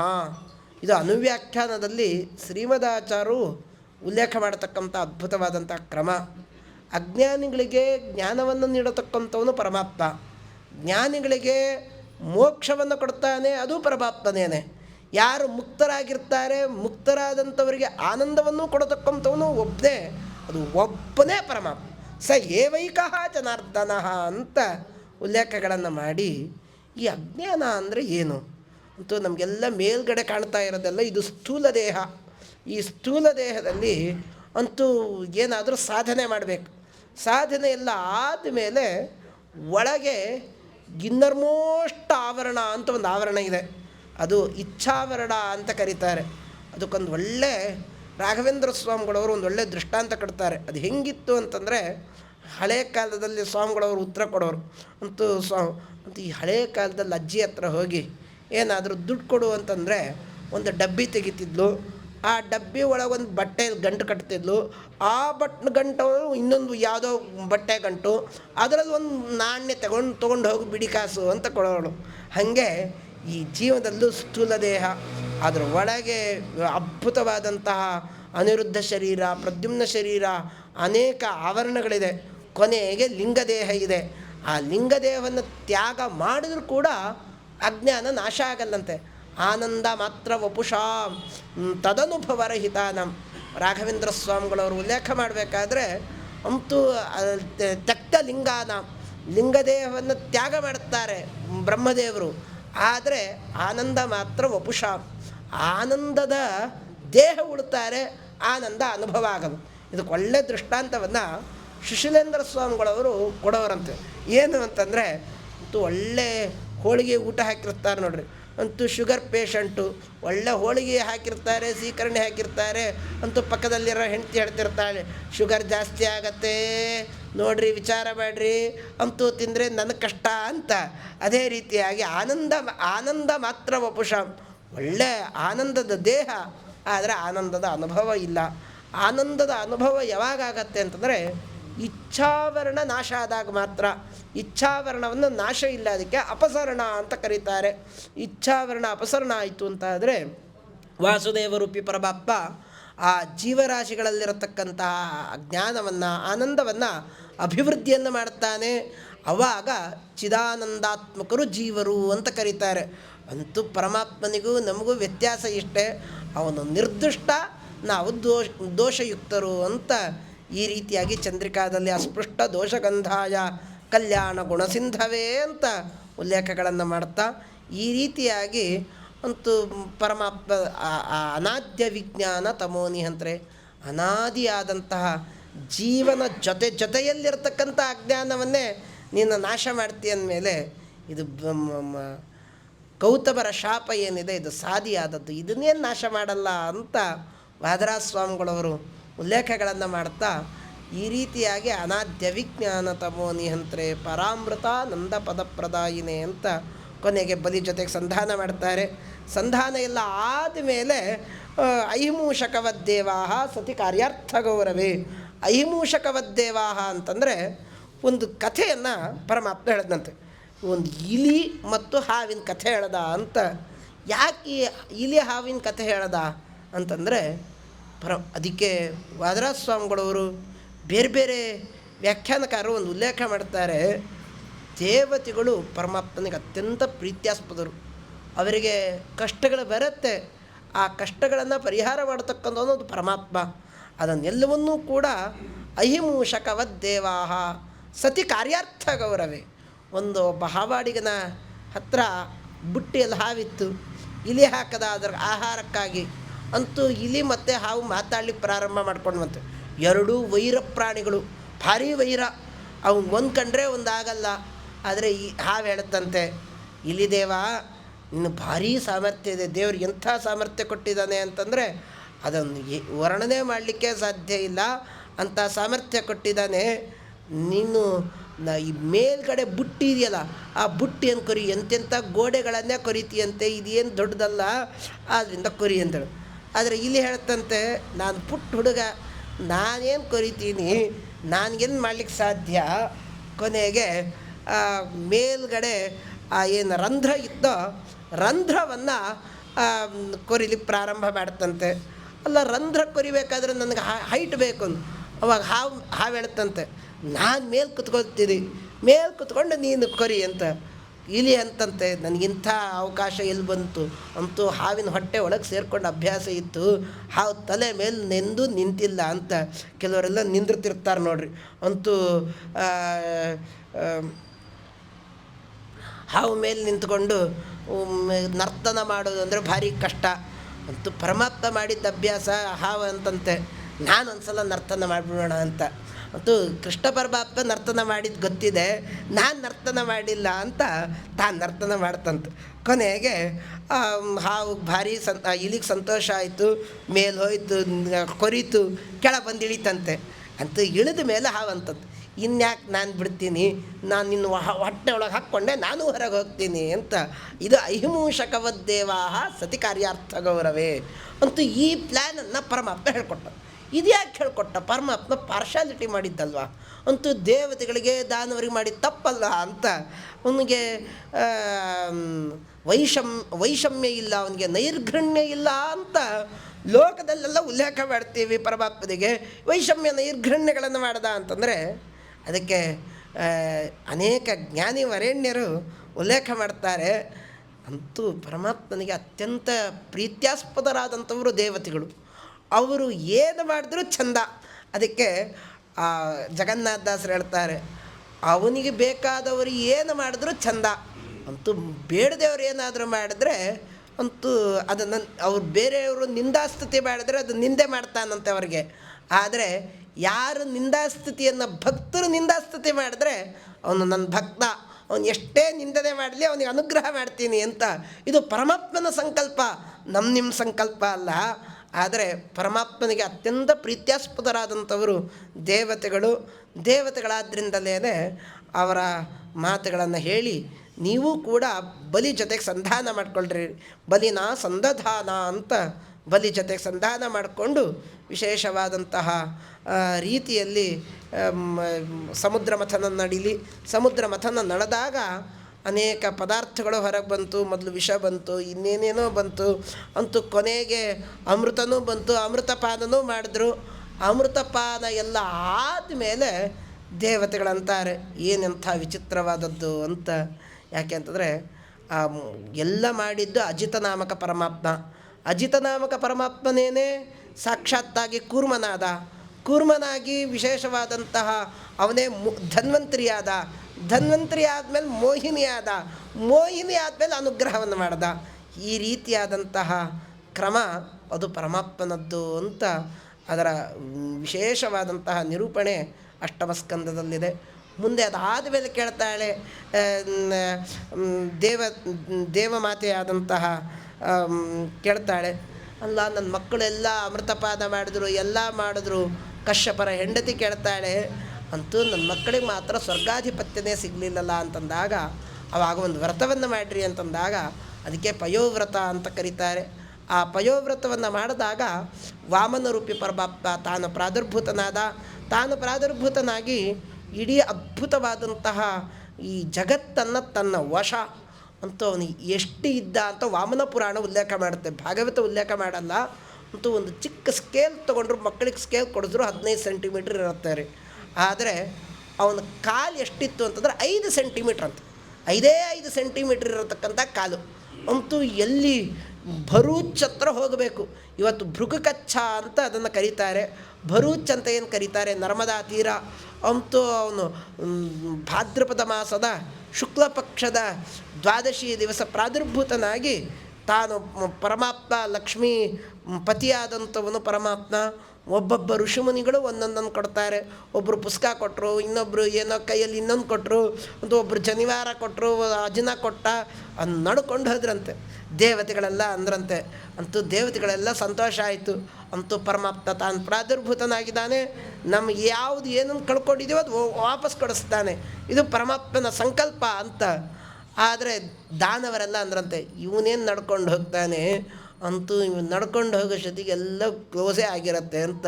ಅಂತೂ ಕೆಲವೊಂದು ಸಲ ಟ್ರಾಫಿಕ್ ಜಾಮ್ ಆದಾಗ ಬೈಸ್ಕೊತಿರ್ತಾರೆ ನೋಡ್ರಿ, ಅಂತೂ ಪ್ರವಚನಕ್ಕೆ ಸರಿಯಾಗಿ ಬರಲಿಲ್ಲ ಅಂತ. ಇವನೆಲ್ಲಿ ಹೋಗ್ತಾನೆ, 5 ಸೆಂಟಿಮೀಟ್ರೇ ಜಾಗ ಇವಂದಿರೋದು, 5 ಸೆಂಟಿಮೀಟ್ರ್ ಕಾಲಿರೋದು, 5 ಸೆಂಟಿಮೀಟ್ರ್ ನೋಡ್ಕೊಂಡು ಎಷ್ಟಂತ ನಡಿಲಿಕ್ಕೆ ಸಾಧ್ಯ, 1 ಕಿಲೋಮೀಟ್ರ್ ನಡಿಬೇಕಾದ್ರೂ ಎಷ್ಟೋ ದಿವಸಗಳು ಬೇಕು, ಇವನೇನು ನಡ್ಕೊಂಡು ಹೋಗ್ತಾನೆ ಅಂತ. ಅಂತೂ ನಡ್ಕೊಂಡು ಹೋದ ಪರಮಾತ್ಮ. ಅವನ ಅಘಟಿತ ಘಟನಾ ಸಾಮರ್ಥ್ಯ ಅಂತ ಇದರಲ್ಲಿ ಉಲ್ಲೇಖ ಮಾಡ್ತಾ, ಕರ್ತುಂ ಅಕರ್ತುಂ ಅನ್ಯಥಾ ಕರ್ತುಂ ಅಪಿ ಸಮರ್ಥ ಪರಮಾತ್ಮ ಅಂತ ಅದನ್ನು ನಿರೂಪಣೆಯನ್ನು ಮಾಡಿ ಕೊನೆಗೆ ಆ ತ್ರಿವಿಕ್ರಮನಾಗಿ ಬೆಳೆದ. ತ್ರಿವಿಕ್ರಮನಾಗಿ ಬೆಳೆದಾಗ ಬಲಿಚಕ್ರವರ್ತಿಯ ಆ ಏನು ದಾನಗಿತ್ತೋ ಆ ದಾನವನ್ನು ಸಾತ್ವಿಕ ದಾನ ಅಂತ ಮಾಡ್ದ. ಆ ಸಾತ್ವಿಕ ದಾನ ಮಾಡಿದಾಗ ವಿಶೇಷವಾಗಿ ಒಂದು ಕಡೆ ಉಲ್ಲೇಖ ಮಾಡ್ತಾರೆ. ಬ್ರಹ್ಮದೇವರು ತ್ರಿವಿಕ್ರಮರೂಪಿ ಪರಮಾತ್ಮನನ್ನು ವರ್ಣನೆ ಮಾಡಬೇಕಾದ್ರೆ, ವಿಷ್ಣೋರ್ನು ವೀರ್ಯಗಣನಾಂ ಕಥಮೋರ್ಹತೀಹ ಯಪ್ಪಾರ್ಥಿವಾನ್ಯಪಿ ಕವಿ ವಿಮಮೇ ರಜಾಂಸಿ ಚಷ್ಕಂಭಯಸ್ವರಭಸಾ ಸ್ಖಲಿತಂ ತ್ರಿಪೃಷ್ಠಂ ಯನ್ಮಾಂ ನಿಶಮ್ಯ ಸದನಾ ದುರುಕಂಪಮಾನಂ ಮೇದಿನಿ ಪರಮಾಣ್ವಂಬು ಕಣಂಗಳ ನೈದ ಬಹುದು ಪರಿಗಣನಿಯನು ಮಾಧವನಾನಂದಾದಿ ಗುಣಗಳ ನಾದಿಕಾಲದಿ ಅಗಣಿತವೆಂಬುದೇ ಫಲವಿದು ಬಾಳ್ದುದಕ್ಕೆ ಸಿರಿನಿಲಯನ ಗುಣಗಳನ್ನು ತಿಳಿದು ಭಜಿಸುವುದೇ ಫಲವಿದು ಬಾಳ್ದುದಕ್ಕೆ ಅಂತೂ ಜಗನ್ನಾಥದಾಸರ ಅದರ ಏನು ವಿಶೇಷವಾದಂಥ ವಾಕ್ಯಗಳಿದೆ ಅದನ್ನು ಲಿಟ್ರಲ್ ಟ್ರಾನ್ಸ್ಲೇಷನ್, ಕೆಲವರೆಲ್ಲ ಟ್ರಾನ್ಸ್ಲೇಷನ್ ಮಾಡ್ತಿರ್ತಾರೆ. ಅಂತೂ ಮೂಲ ಭಾವನೆ ಏನೋ ಇರುತ್ತೆ, ಟ್ರಾನ್ಸ್ಲೇಷನ್ನೇ ಏನೋ ಬೇರೆ ಇರುತ್ತೆ. ಅಂತೂ ಒಂದಕ್ಕೊಂದಕ್ಕೆ ಸಂಬಂಧನೇ ಇರಲ್ಲ. ಹಂಪಿ ಜಾತ್ರೆ ಮಜ್ಜಿಗೆ ಪಡೆದೆ ಅಂತಂಗಿರುತ್ತೆ. ಇದನ್ನೆಲ್ಲ ಸ್ವಾಮಿಗಳು ಹೇಳಿರತಕ್ಕಂತಹ ಹಾಸ್ಯಗಳು. ಅಂತೂ ಹಂಪಿ ಜಾತಿಗೂ ಮಜ್ಜಿಗೆ ಪಡೆದಿದ್ದಕ್ಕೂ ಏನು ವ್ಯತ್ಯಾಸ ಅಂತ ಕೇಳೋರಂತೆ. ಆ ರೀತಿಯಾಗಿ ಅಂತೂ ಟ್ರಾನ್ಸ್ಲೇಷನ್ನೇ ವ್ಯತ್ಯಾಸ ಇರುತ್ತೆ. ಆದರೆ ಜಗನ್ನಾಥದಾಸರ ಆ ಲಿಟ್ರಲ್ ಟ್ರಾನ್ಸ್ಲೇಷನನ್ನು ಮಾಡಿ ತೋರಿಸ್ಬೇಕಾದ್ರೆ, ಮೇದಿನಿ ಪರಮಾಣ್ವಂಬು ಕಣಂಗಳ ನೈದಬಹುದು ಪರಿಗಣನೆಯನು. ಅಂತೂ ಮೇದಿನಿ ಅಂದರೆ ಭೂಮಿ, ಭೂಮಿಯಲ್ಲಿರ್ತಕ್ಕಂತಹ ಪರಮಾಣುಗಳನ್ನೇ ಬ್ರಹ್ಮದೇವರು ಎಣಿಸ್ತಾರಂತೆ. ಅಂತೂ ಬ್ರಹ್ಮದೇವರಿಗೆ ಭೂಮಿಯಲ್ಲಿ ಅವತಾರನೇ ಇಲ್ಲ. ಅಂತೂ ಅಸಾಧ್ಯವಾದ ಕಾರ್ಯಗಳನ್ನು ಮಾಡ್ತಾರಂತೆ. ಭೂಮಿಯಲ್ಲಿ ಬಂದರೆ ಅವರು ಅಂತೂ ಜಲೀಯ ಪರಮಾಣು, ತೈಜಸೀಯ ಪರಮಾಣು, ಪೃಥ್ವಿ ಪರಮಾಣು, ಬೇರೆ ಬೇರೆ ಪರಮಾಣುಗಳಿದೆ. ಅಂತೂ ಪರಮಾಣುದ ಬಗ್ಗೆ ಮಧ್ವಾಚಾರ ಅನುವ್ಯಾಖ್ಯಾನದಲ್ಲಿ ಹೇಳಬೇಕಾದ್ರೆ ಅವಿಭಾಗ ಪರಾಣುತ, ವಿಭಾಗ ಮಾಡದೇ ಇರತಕ್ಕಂಥದ್ದು ಯಾವುದೋ ಅದು ಪರಮಾಣು ಅಂತ. ಅಂತೂ ನೈಯಾಯಿಕರು ಸ್ವಲ್ಪ ಮುಂದೆ ಹೋದ ಮಾತು ಹೇಳ್ತಾರೆ. ಅಂತೂ ಯಹ ಷಷ್ಠ ಭಾಗ ಅಂದರೆ ಜಾಲಸೂರ್ಯ ಮರೀಚಸ್ಥಂ ಯದೃಶ್ಯತೆ ಸೂಕ್ಷ್ಮಂ ರಜಃ. ಅಂತೂ ಒಂದು ಒಳ್ಳೆ ಕಿಟಕಿಯಿಂದ, ಅಂತೂ ಹಳೇ ಕಾಲದ ವಾತಾವರಣನೇ ಇಲ್ಲ ಇವತ್ತು. ಅಂತೂ ಅವತ್ತೆಲ್ಲ ಗವಾಕ್ಷಿ ಅಂತ ಕರೀತಿದ್ರು. ಅಂತೂ ಈ ಮನೆ ತಂದವ್ರಿಗೆಲ್ಲರಿಗೂ ಗೊತ್ತಿರುತ್ತೆ ಗವಾಕ್ಷಿ ಅಂದರೆ ಏನಂತ. ಗವಾಕ್ಷಿಯಿಂದ ಚಿಕ್ಕದಾಗಿ ಬೆಳಗ್ಗಿನ ಸೂರ್ಯಕಾಲದ ಒಂದು ಚಿಕ್ಕದಾಗಿ ಅದು ಏನೋ ರಜಸ್ಸು ಒಂದು ಕಣ ಧೂಳು ಬೀಳುತ್ತಾ ಇರುತ್ತೆ. ಆ ಧೂಳಿನ 6ನೇ ಭಾಗ ಪರಮಾಣು ಅಂತ ಇದು ನೈಯಾಯಿಕರದ್ದು. ಆದರೆ ಇದು ಕಣ್ಣಿಗೆ ಕಾಣಿಸಲ್ಲ. ಇವತ್ತು IIScಗಲ್ಲೆಲ್ಲ ಹೋದರೆ ಇದನ್ನು ಪರಮಾಣು ಕಣ್ಣಿಗೆ ಕಾಣಿಸಲ್ಲ, ಮೈಕ್ರೋಸ್ಕೋಪಲ್ಲಿ ಕಾಣುತ್ತೆ ಅಂತ. ಇದ್ರ ಮುಂದಿನ ವಾಕ್ಯಗಳನ್ನು, ವಾದವನ್ನು ಮಧ್ವಾಚಾರ ಅವತ್ತಿನ ಕಾಲದ ಹೇಳಿದ್ರು. ಪರಮಾಣುಗೂ ಒಂದು ಅವಯವ ಇದೆ, ಅದು ಯಾವುದು ಅಂದರೆ ಭೂತ ಸೂಕ್ಷ್ಮ ಅಂತ ಉಲ್ಲೇಖ ಮಾಡ್ತಾರೆ. ಆದ್ದರಿಂದಲೇ ಅವಿಭಾಗ ಪರಾಣುತ, ಯಾವುದನ್ನು ವಿಭಾಗ ಮಾಡಲಿಕ್ಕೆ ಬರೋಲ್ಲೋ ಅದನ್ನು ಪರಮಾಣು ಅಂತ ಕರಿಬೇಕೇ ಹೊರತು ಅಂತೂ ಅದಕ್ಕೆ ಅವಯವನೇ ಇಲ್ಲ, ಅದಕ್ಕೊಂದಿಲ್ಲ ಅಂತಲ್ಲ. ಆದರೆ ಪರಮಾತ್ಮ ಆ ಪರಮಾಣುವಿನಲ್ಲೂ ಪರಮಾಣುನಾಗಿ ಇರ್ತಾನೆ, ಅದರಲ್ಲೂ ಭಗವಂತ ಇರ್ತಾನೆ. ಅದನ್ನು ತೋರಿಸ್ಕೊಟ್ಟಿರ್ತಕ್ಕಂಥ ಸಾಮರ್ಥ್ಯ ಅದು ಪರಮಾತ್ಮನದ್ದು.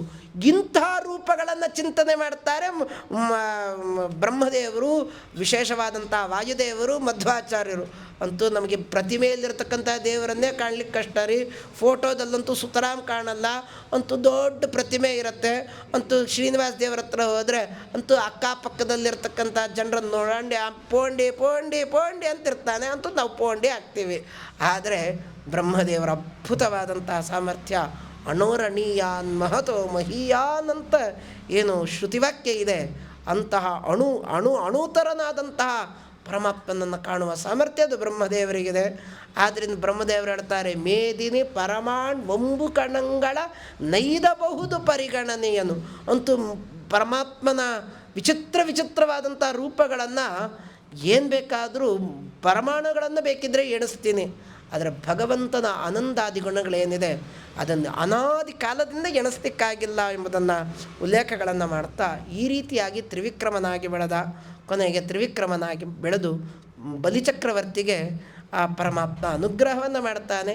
ಅನುಗ್ರಹವನ್ನು ಮಾಡಿದ ಮೇಲೆ ಕೊನೆಗೊಂದು ಆಖ್ಯಾನ, ಅದು ಮತ್ಸ್ಯರೂಪಿ ಪರಮಾತ್ಮನದ್ದು ಅಂತ ಹೇಳಿ, ವೇದ ಸಿದ್ಧ ಮನುತೋಪ್ಯಣುಭಾವಂ ಮೋದದಾಯಿ ಮಹತೋಪಿ ಮಹತ್ವಂ ಬಿಭ್ರತಂ ಪ್ರಥಯಿತುಂ ಮನವೇತ್ವಾಂ ಮೀನತಾಂ ಶರಣಯಾಮಿ ಭವಂತಂ ವೇದ ವಿಪ್ಲುತ ಕೃತಿಂ ವಿಧಿಜಾಡ್ಯಂ ಹಂತ ಹಂತ ಮದಧಾಜ್ಜಲ ಜನ್ಮ ಮೀನ ಭಾವನ ಭರೇಣ ತಥೋ ಮೇ ವಿಸ್ತೃಣೀಹಿ ವಿಮಲಂ ಪ್ರತಿಬೋಧಂ.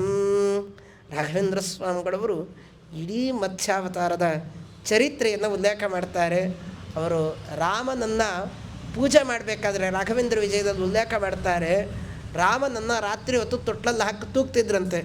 ಆ ರಾಮ ಮತ್ಸ್ಯನಾಗಿ ಕಂಡಂತೆ, ರಾಮ ಕೂರ್ಮನಾಗಿ ಕಂಡ, ರಾಮ ವರಾಹನಾಗಿ ಕಂಡ. ಅಂತೂ ನಮ್ಮ ಪ್ರತಿಮೆ ಕಾಣಬೇಕಾದ್ರೆ ಅಂತೂ ಏನಾದರೂ ತಲೆ ಕೆಟ್ಟಿದ್ರೆ ಮಾತ್ರ ಹಂಗೆ ಕಾಣುತ್ತೆ. ಆದರೆ ರಾಘವೇಂದ್ರ ಸ್ವಾಮಿಗಳವರಿಗೆ ರಾಮನಲ್ಲಿ ಎಲ್ಲ ರೂಪಗಳನ್ನು ಕಾಣತಕ್ಕಂತಹ ಸಾಮರ್ಥ್ಯ ಅದು ರಾಘವೇಂದ್ರ ಸ್ವಾಮಿಗಳವರದ್ದು. ವಿಶೇಷವಾಗಿ ಆ ರಾಮನಲ್ಲಿ ಎಲ್ಲ ಪರಮಾತ್ಮನೇ ಸತತ ಮೇಕರೂಪಿಣೆ ಅವಿಕಾರಿಣೆ ಸ್ಫುಟಮನಂತ ರೂಪಿಣೆ ಸುಖಚಿ ಸಮಸ್ತ ತನವೇ ನಮೋ ನಮಃ ಅಂತ ಪರಮಾತ್ಮನ ವಿಚಿತ್ರ ರೂಪಗಳನ್ನು ಕಂಡವರು ಆ ರಾಘವೇಂದ್ರ ಸ್ವಾಮಿಗಳವರು. ಅಂತಹ ರಾಮನಲ್ಲಿ ಮತ್ಸ್ಯನನ್ನು ಕಾಡ್ತಾರೆ. ವೇದ ಸಿದ್ಧ ಮನುತೋಪ್ಯಣುಭಾವಂ ಮೋದದಾಯಿ ಮಹತೋಪಿ ಮಹತ್ವಂ ಬಿಭ್ರತಂ ಪ್ರಥಯಿತುಂ ಮನವೇತ್ವಾ ಮೀನತಾಂ ಶರಣಯಾಮಿ ಭವಂತಂ. ಸತ್ಯವ್ರತ ಅಂತ ಒಬ್ಬ ರಾಜ, ಒಂದು ಮಹಾನ್ ಜಿತೇಂದ್ರಿಯನಾಗಿದ್ದ, ಆದರೆ ದ್ರವಿಡೇಶ್ವರನಾಗಿದ್ದ. ಆ ದ್ರವಿಡೇಶ್ವರನಾದಂಥವನು ಕೃತಮಾಲ ಅಂತ ಒಂದು ನದಿ. ವಾದರಾಜಸ್ವಾಮಿಗಳವರು ಕೊನೆ ಪೂರ್ವ ಪ್ರಬಂಧದ ಕೊನೆಯಲ್ಲಿ ರಂಗನಾಥನನ್ನೆಲ್ಲ ವರ್ಣನೆ ಮಾಡಿ ಕೃತಮಾಲವನ್ನು ವರ್ಣನೆ ಮಾಡ್ತಾರೆ. ಮುಕ್ತಿ ಗರೀಯಸಿ, ಮುಕ್ತಿಗೆ ಸೋಪಾನ ಅದು ಕೃತಮಾಲಾ ನದಿ ಅಂತ. ಅದರಲ್ಲಿ ಸ್ನಾನ ಮಾಡಿ ಸಂಜೆ ಕಾಲದಲ್ಲಿ ಅರ್ಘ್ಯ ಪ್ರದಾನವನ್ನು ಮಾಡ್ತಾ ಇದ್ದಾನೆ. ಅರ್ಘ್ಯ ಪ್ರದಾನ ಮಾಡಬೇಕಾದ್ರೆ ಕೈಯಲ್ಲೊಂದು ಮೀನು ಬಂತಂತೆ. ಮೀನು ಬಂದಿದ್ದ ತಕ್ಷಣ ಅಲ್ಗಾಡಿಸ್ಕೊಂಡು ಮಾತಾಡ್ಲಿಕ್ಕೆ ಪ್ರಾರಂಭ ಮಾಡ್ತಂತೆ. ಅಂತೂ ಮನುಷ್ಯರು ಯಾವ ರೀತಿಯಾಗಿ ಮಾತಾಡ್ತಾರೋ ಆ ಮೀನು ಮಾತಾಡ್ತಂತೆ. ಅಂತೂ ಆಶ್ಚರ್ಯ ಆಯ್ತಂತೆ. ಅಂತೂ ರಾಜನಿಗೆ ಅಂತೂ ಮನುಷ್ಯರು ಮಾತಾಡೋದೇ ಅರ್ಥ ಆಗಲ್ಲ, ಮೀನು ಮಾತಾಡ್ತಾ ಇದೆಯಲ್ಲ ಅಂತ ಮೀನು ಮಾತಾಡೋದು ಅರ್ಥ ಆಯಿತು. ಅಂತೂ ಮೀನು ಮಾತಾಡೋದು ಅರ್ಥ ಆಗಿದ ತಕ್ಷಣ ನನ್ನನ್ನು ಸಂರಕ್ಷಣೆ ಮಾಡು ಅಂತಂದಾಗ ಆ ಕಮಂಡಲದಲ್ಲಿ ಹಾಕ್ಕೊಂಡು ಕರ್ಕೊಂಡು ಹೋಗ್ತಾನೆ.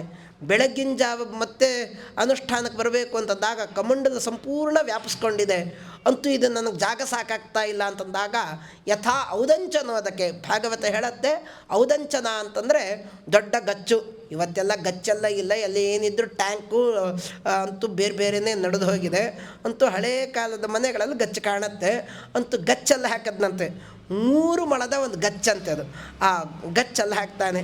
ತತ್ಕಾಲದಲ್ಲಿ ಆ ದೇಹವನ್ನು ವ್ಯಾಪಿಸ್ಕೊಂಡು ಮೀನು ಬಂತಂತೆ. ಇದು ಜಾಗ ಸಾಕಾಗ್ತಾ ಇಲ್ಲ. ತತ್ಕಾಲದಲ್ಲಿ ಪುನಃ ಅದು ಸಂಕೋಚವನ್ನು ಮಾಡಿಕೊಳ್ಳುತ್ತೆ. ಸಂಕೋಚ ಮಾಡಿಕೊಂಡು ನನಗಿದು ಜಾಗ ಆಗ್ತಾ ಇಲ್ಲ ಅಂತ ಸರೋವರದಲ್ಲಿ ಹಾಕ್ತಾನೆ. 100 ಯೋಜನಷ್ಟು ವಿಸ್ತೃತವಾದಂತಹ ಸರೋವರದಲ್ಲಿ ಹಾಕದ, ಈ ವ್ಯಾಪಿಸ್ಕೊಳ್ತು, ಸಂಕೋಚ ಮಾಡಿಕೊಳ್ಳುತ್ತು. ಅಂತೆ ಪುನಃ ಇದು ಜಾಗ ಸಾಕಾಗ್ತಾ ಇಲ್ಲ ಅಂತಂದಾಗ ಸಮುದ್ರದಲ್ಲಿ ಹಾಕದ, ಸಮುದ್ರ ಎಲ್ಲ ವ್ಯಾಪಿಸ್ಕೊಳ್ತು. ಇಡೀ ಜಗತ್ತನ್ನು ವ್ಯಾಪಿಸ್ಕೊಂಡ ಪರಮಾತ್ಮ ವ್ಯಾಪಿಸ್ಕೊಂಡು ಆಪ್ತಾವಾಸ್ಯಮಿದಂ ಸರ್ವಂ, ಅಂತೂ ಆಪ್ತಾವಾಸ್ಯ, ಇದು ಇಡೀ ಜಗತ್ತು ನನ್ನ ಅಧೀನ ಎಂಬುದನ್ನು ತೋರಿಸ್ಕೊಡ್ತಾ ಪರಮಾಪ್ತ ಅವನಿಗೆ ಉಪದೇಶವನ್ನು ಮಾಡ್ತಾನೆ. ಅದೇ ಮತ್ಸ್ಯಪುರಾಣ ಅಂತ ಕರೀತಾರೆ. ಇಂತಹ ಸತ್ಯವ್ರತರಾಜನಿಗೆ ಅನುಗ್ರಹವನ್ನು ಮಾಡಿರತಕ್ಕಂತಹ ಕ್ರಮ ಅದನ್ನು ರಾಘವೇಂದ್ರ ಸ್ವಾಮಿಗಳವರು ಹೇಳಬೇಕಾದ್ರೆ, ವೇದ ಸಿದ್ಧ ಮನತೋಪ್ಯಣುಭಾವಂ ಮೋದದಾಯಿ ಮಹತೋಪಿ ಮಹತ್ವಂ ಬಿಭ್ರತಂ ಪ್ರಥಯಿತುಂ ಮನವೇತ್ವಾ ಮೀನತಾಂ ಶರಣಯಾಮಿ ಭವಂತಂ. ವೇದದಲ್ಲಿ ಸಿದ್ಧವಾದಂಥದ್ದು ಯಾವುದು ಗುಣ ಅಂತಂದರೆ, ಅಣೋರಣೀಯಾನ್ ಮಹತೋ ಮಹೀಯಾನ್, ಅಣುವಿನಲ್ಲೂ ಅಣು, ಮಹತ್ತಾದಂತಹ ಪದಾರ್ಥಗಳಲ್ಲೂ ಅತ್ಯಂತ ಮಹತ್ತಾದಂಥವನು ಅದು ಪರಮಾತ್ಮ ಎಂಬುದನ್ನು ನಿರೂಪಣೆಯನ್ನು ಮಾಡಿರ್ತಕ್ಕಂಥ ಚರಿತ್ರೆ ಯಾವುದು ಅಂತಂದರೆ ಅದು ಮತ್ಸ್ಯ ಅಂತ. ಆ ಮತ್ಸ್ಯರೂಪಿ ಪರಮಾತ್ಮನ ಚರಿತ್ರೆ ಹೇಳಿ ಕೊನೆಗೆ ಅಷ್ಟಮಸ್ಕಂದದ ಕೊನೆ ಭಾಗ ಇನ್ನೊಂದು ಸಲ ಮತ್ಸ್ಯಾವತಾರ ಆಗಿರತಕ್ಕಂತಹ ಕ್ರಮ. ಅಂತೂ 2 ಸಲ ಮತ್ಸ್ಯಾವತಾರ ಆಗಿದೆ. ಒಂದು ಸಲ ಬ್ರಹ್ಮದೇವರು ಅವ್ರು ಕೂತಿದ್ದಾರೆ. ಒಬ್ಬ ಹಯಗ್ರೀವಾಸುರ ಅಂತ ಅಸುರ, ಹಯಗ್ರೀವಾಸುರ ಕೇಳದಂತೆ, ಈ ಬ್ರಹ್ಮದೇವರಿಗೆ ಅವಾಧ್ಯತ್ವ ವರ ಇದೆ, ಅಜೇಯತ್ವ ವರ ಇದೆ, ಏನಾದರೂ ಮಾಡಿ ನಾಶ ಮಾಡಬೇಕು ಅಂತ. ಕೆಲವ್ರದ್ದೆಲ್ಲ ವಿಚಾರ ಮಾಡ್ತಿರ್ತಾರೆ ನೋಡ್ರಿ.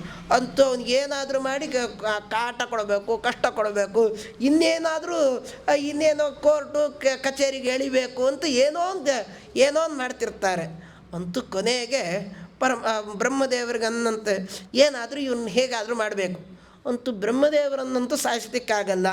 ಆ ಬ್ರಹ್ಮದೇವರ ಏನು ಅದ್ಭುತವಾದಂಥ ಸಾಮರ್ಥ್ಯ ಅಂತಂದ್ರೆ ಅದು ವೇದ.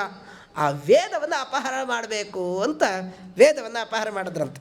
ಅಂತೂ ವೇದ ವಿಪ್ಲತಿ ಕೃತಿಂ ವಿಧಿ ಚಾಟ್ಯಂ ಹಂತ ಹಂತ ಮದಧಾತ್ ಜಲಜನ್ಮ ಮೀನಭಾವ ನಭರೇಣ ತಥೋ ಮೇ ಮೀನಭಾವ ತಥೋ ಮೇ ವಿಸ್ತೃಣೀಹಿ ವಿಮಲಂ ಪ್ರತಿಬೋಧಂ. ಜಲಭಾವ ಅಂದ್ರೆ ಜಡಭಾವ ಅಂತ ಅರ್ಥ ಮಾಡಬೇಕು. ಲಡಯೋರ್ ಅಭೇದ ಅಂತ ಸಂಸ್ಕೃತ ವಾಂಗ್ಮಯ. ಅಂತೂ ವೇದ ವಿಪ್ಲುತ ಕೃತಿಂ ವಿಧಿ ಚಾಟ್ಯಂ, ಹಯಗ್ರೀವಾಸುರ ವೇದವನ್ನು ಅಪಹಾರ ಮಾಡ್ದ. ಆ ವೇದವನ್ನು ಅಪಹಾರ ಮಾಡಿದಾಗ ಜಡಭಾವವನ್ನು ಪಡೆದಂತೆ ಬ್ರಹ್ಮದೇವರು. ಅಂತೂ ಜಡಭಾವವನ್ನು ಪಡಿಬೇಕು ಅಂತಂದರೆ ಒಂಥರ ಮೂಕಿತರಾದರು, ವಿಸ್ಮಿತರಾದರು. ಅಂತೂ ಅವ್ರಿಗೆ ಯಾವ ಅಜ್ಞಾನ ಇಲ್ಲ, ಏನು ಇಲ್ಲ. ಆದರೂ ಕೂಡ ಲೋಕದಲ್ಲಿ ತಮಗಿಷ್ಟವಾದಂಥದ್ದು ಹೋಯಿತು ಅಂತ ಆದರೆ ಅಂತೂ ಲೋಕದಲ್ಲಿ ಏನಾದರೂ ಒಂದು ಸಲ ಬೇಚಾಡ್ತೀವಿ ನೋಡ್ರಿ.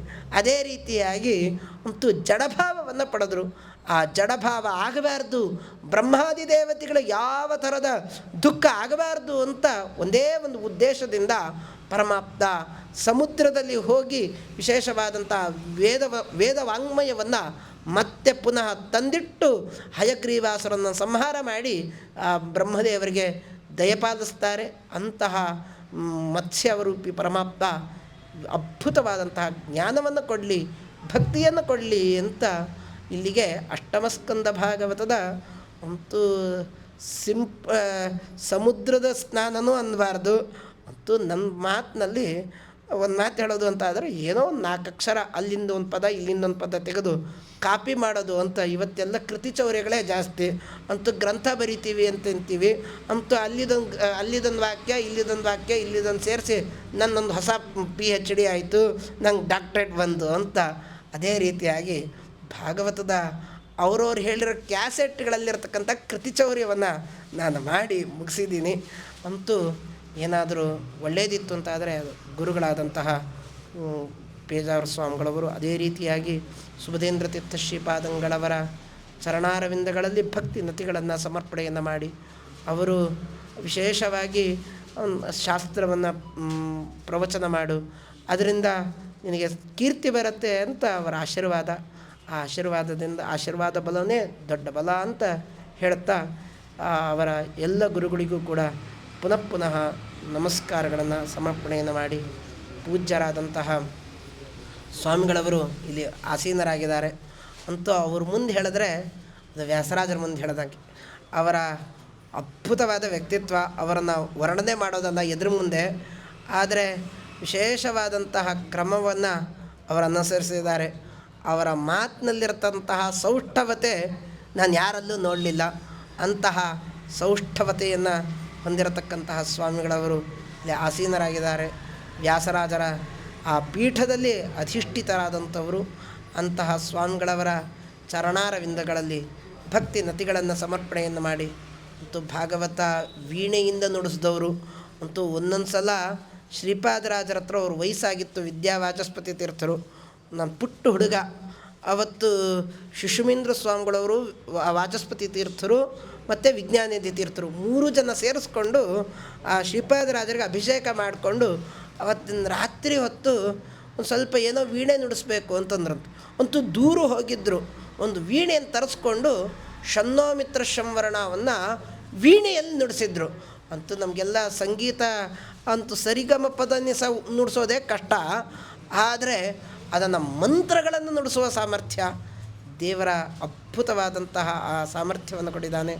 ಅವರ ಜನ್ಮ ಶತಮಾನೋತ್ಸವದಲ್ಲಿ ಈ ಭಾಗವತ ಹೇಳಿದ್ದೀನಿ ಅಂತಂದರೆ ವಿಶೇಷವಾದಂಥ ಮತ್ತು ನನ್ನ ಪುಣ್ಯ ಅಲ್ಲ, ನನ್ನ ಹಿರಿಯರು ಮಾಡಿರತಕ್ಕಂಥ ಪುಣ್ಯ ಅಂತ ಹೇಳ್ತಾ ಅದು ಸ್ವಾಮಿಗಳವರ ಸನ್ನಿಧಾನದಲ್ಲಿ ಅವರ ವಿಶೇಷವಾದಂಥ ಈ ಕುಟುಂಬ, ಆ ಕುಟುಂಬದ ಸನ್ನಿಧಾನದಲ್ಲಿ 2 ವಾಕ್ಕುಸುಮಗಳನ್ನು ಹೇಳಿದ್ದೀನಿ. ಅಂತೂ ತಪ್ಪುಗಳು ಜಾಸ್ತಿ ಇದೆ, ಅದೆಲ್ಲ ಭಕ್ತಾದಿಗಳು ಕ್ಷಮಿಸಬೇಕು ಅಂತ ಕೇಳ್ತಾ 2 ವಾಕ್ಕುಸುಮಗಳನ್ನು ಅಸ್ಮದ್ ಗುರುವಂತರ್ಗತ ರಾಘವೇಂದ್ರ ತೀರ್ಥ ಗುರುವಂತರ್ಗತ ಭಾರತೀ ವ್ಯಾಸತೀರ್ಥ ಗುರುವಂತರ್ಗತ ಭಾರತೀ ರಮಣ ಮುಖ್ಯ ಪ್ರಾಣಾಂತರ್ಗತ ಅಸ್ಮತ್ ಕುಲಾತ್ಮಕದಾದಂತಹ ಭೂವರ ದೇವತಾ ಭಿನ್ನನಾದ ಸೀತಾಪತಿ ಮೂಲರಾಮಚಂದ್ರ ದೇವರಲ್ಲಿ, ವಿಶೇಷವಾದ ಮೂಲ ಗೋಪಾಲಕೃಷ್ಣ ದೇವರಲ್ಲಿ, ಪಟ್ಟಾಭಿರಾಮ ದೇವರಲ್ಲಿ ಸಮರ್ಪಣೆ ಮಾಡಿದ್ದೇನೆ. ಶ್ರೀಕೃಷ್ಣಾರ್ಪಣಮಸ್ತು.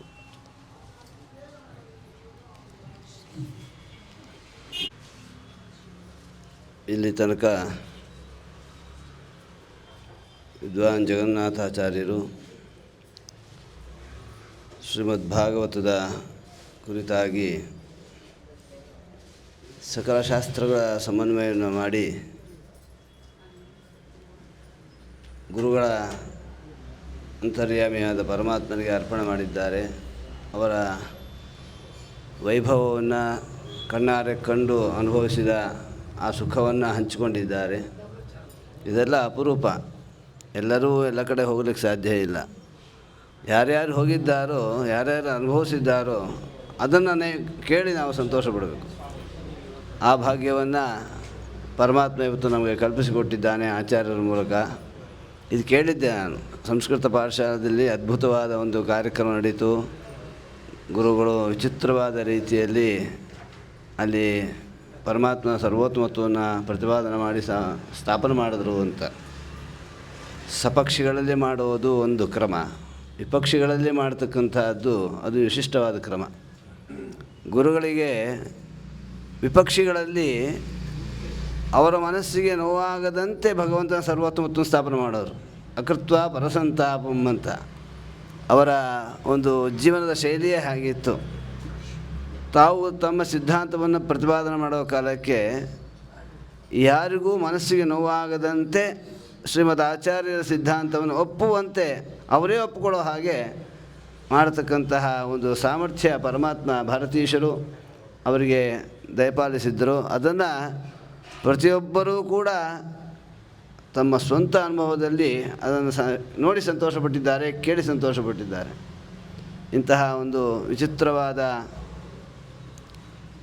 ಒಂದು ಹರಿವ್ಯಾಪಾರವನ್ನು ಪರಮಾತ್ಮ ಆ ಜೀವರಾಶಿಗಳಲ್ಲಿ ಗುರುಗಳಲ್ಲಿ ಮಾಡಿ ಈ ಲೋಕಕ್ಕೆ ಆನಂದವನ್ನು ಕೊಟ್ಟು ಉದ್ಧಾರ ಮಾಡಿದ ಸ್ವಾಮಿ ಅವರ ಇಂತಹ ವಾಂಗ್ಮಯಿ ಸೇವೆಗೆ ನಾವು ಮಾಡ್ತಕ್ಕಂತಹ ಸೇವಾ ಅಂತಂದರೆ ಅದೇನೆ. ಜ್ಞಾನೇನೈವ ಪರಂಪದಂ ಯಾದಿ ತಸ್ಮಾದ್ ವಿರಕ್ತಸ್ಸು ಜ್ಞಾನಮಯ ಸಮಾಶ್ರಯೇತ್ ಅಂತ. ಬರೀ ಜ್ಞಾನ ಸಂಪಾದನೆ ಮಾಡಿದ್ರೆ ಭಗವತ್ ಪ್ರಸಾದ ಆಗಲ್ಲ. ಭಗವತ್ ಪ್ರಸಾದ ಆಗೋ ಹಾಗೆ ಜ್ಞಾನ ಸಂಪಾದನೆ ಮಾಡಬೇಕು. ಆ ಪ್ರಸಾದದಿಂದಲೇ ಮೋಕ್ಷ ಅಂತ ಶ್ರೀಮದ್ ಆಚಾರ್ಯರು ಅರ್ಪಣೆ ಮಾಡಿದ್ದಾರೆ. ಜ್ಞಾನ ಸಂಪಾದನೆ ಮಾಡಿದವರಿಗೆಲ್ಲ ಮೋಕ್ಷ ಅಂತ ಆಗಿದ್ದಿದ್ರೆ ಹಾಗಾದರೆ ಬೇಕಾದಷ್ಟು ಜನ ಜ್ಞಾನಿಗಳಿದ್ದಾರೆ. ಆ ಜ್ಞಾನ ಭಗವಂತನ ಪ್ರಸಾದಕ್ಕೆ ಕಾರಣೀಭೂತವಾಗಬೇಕು.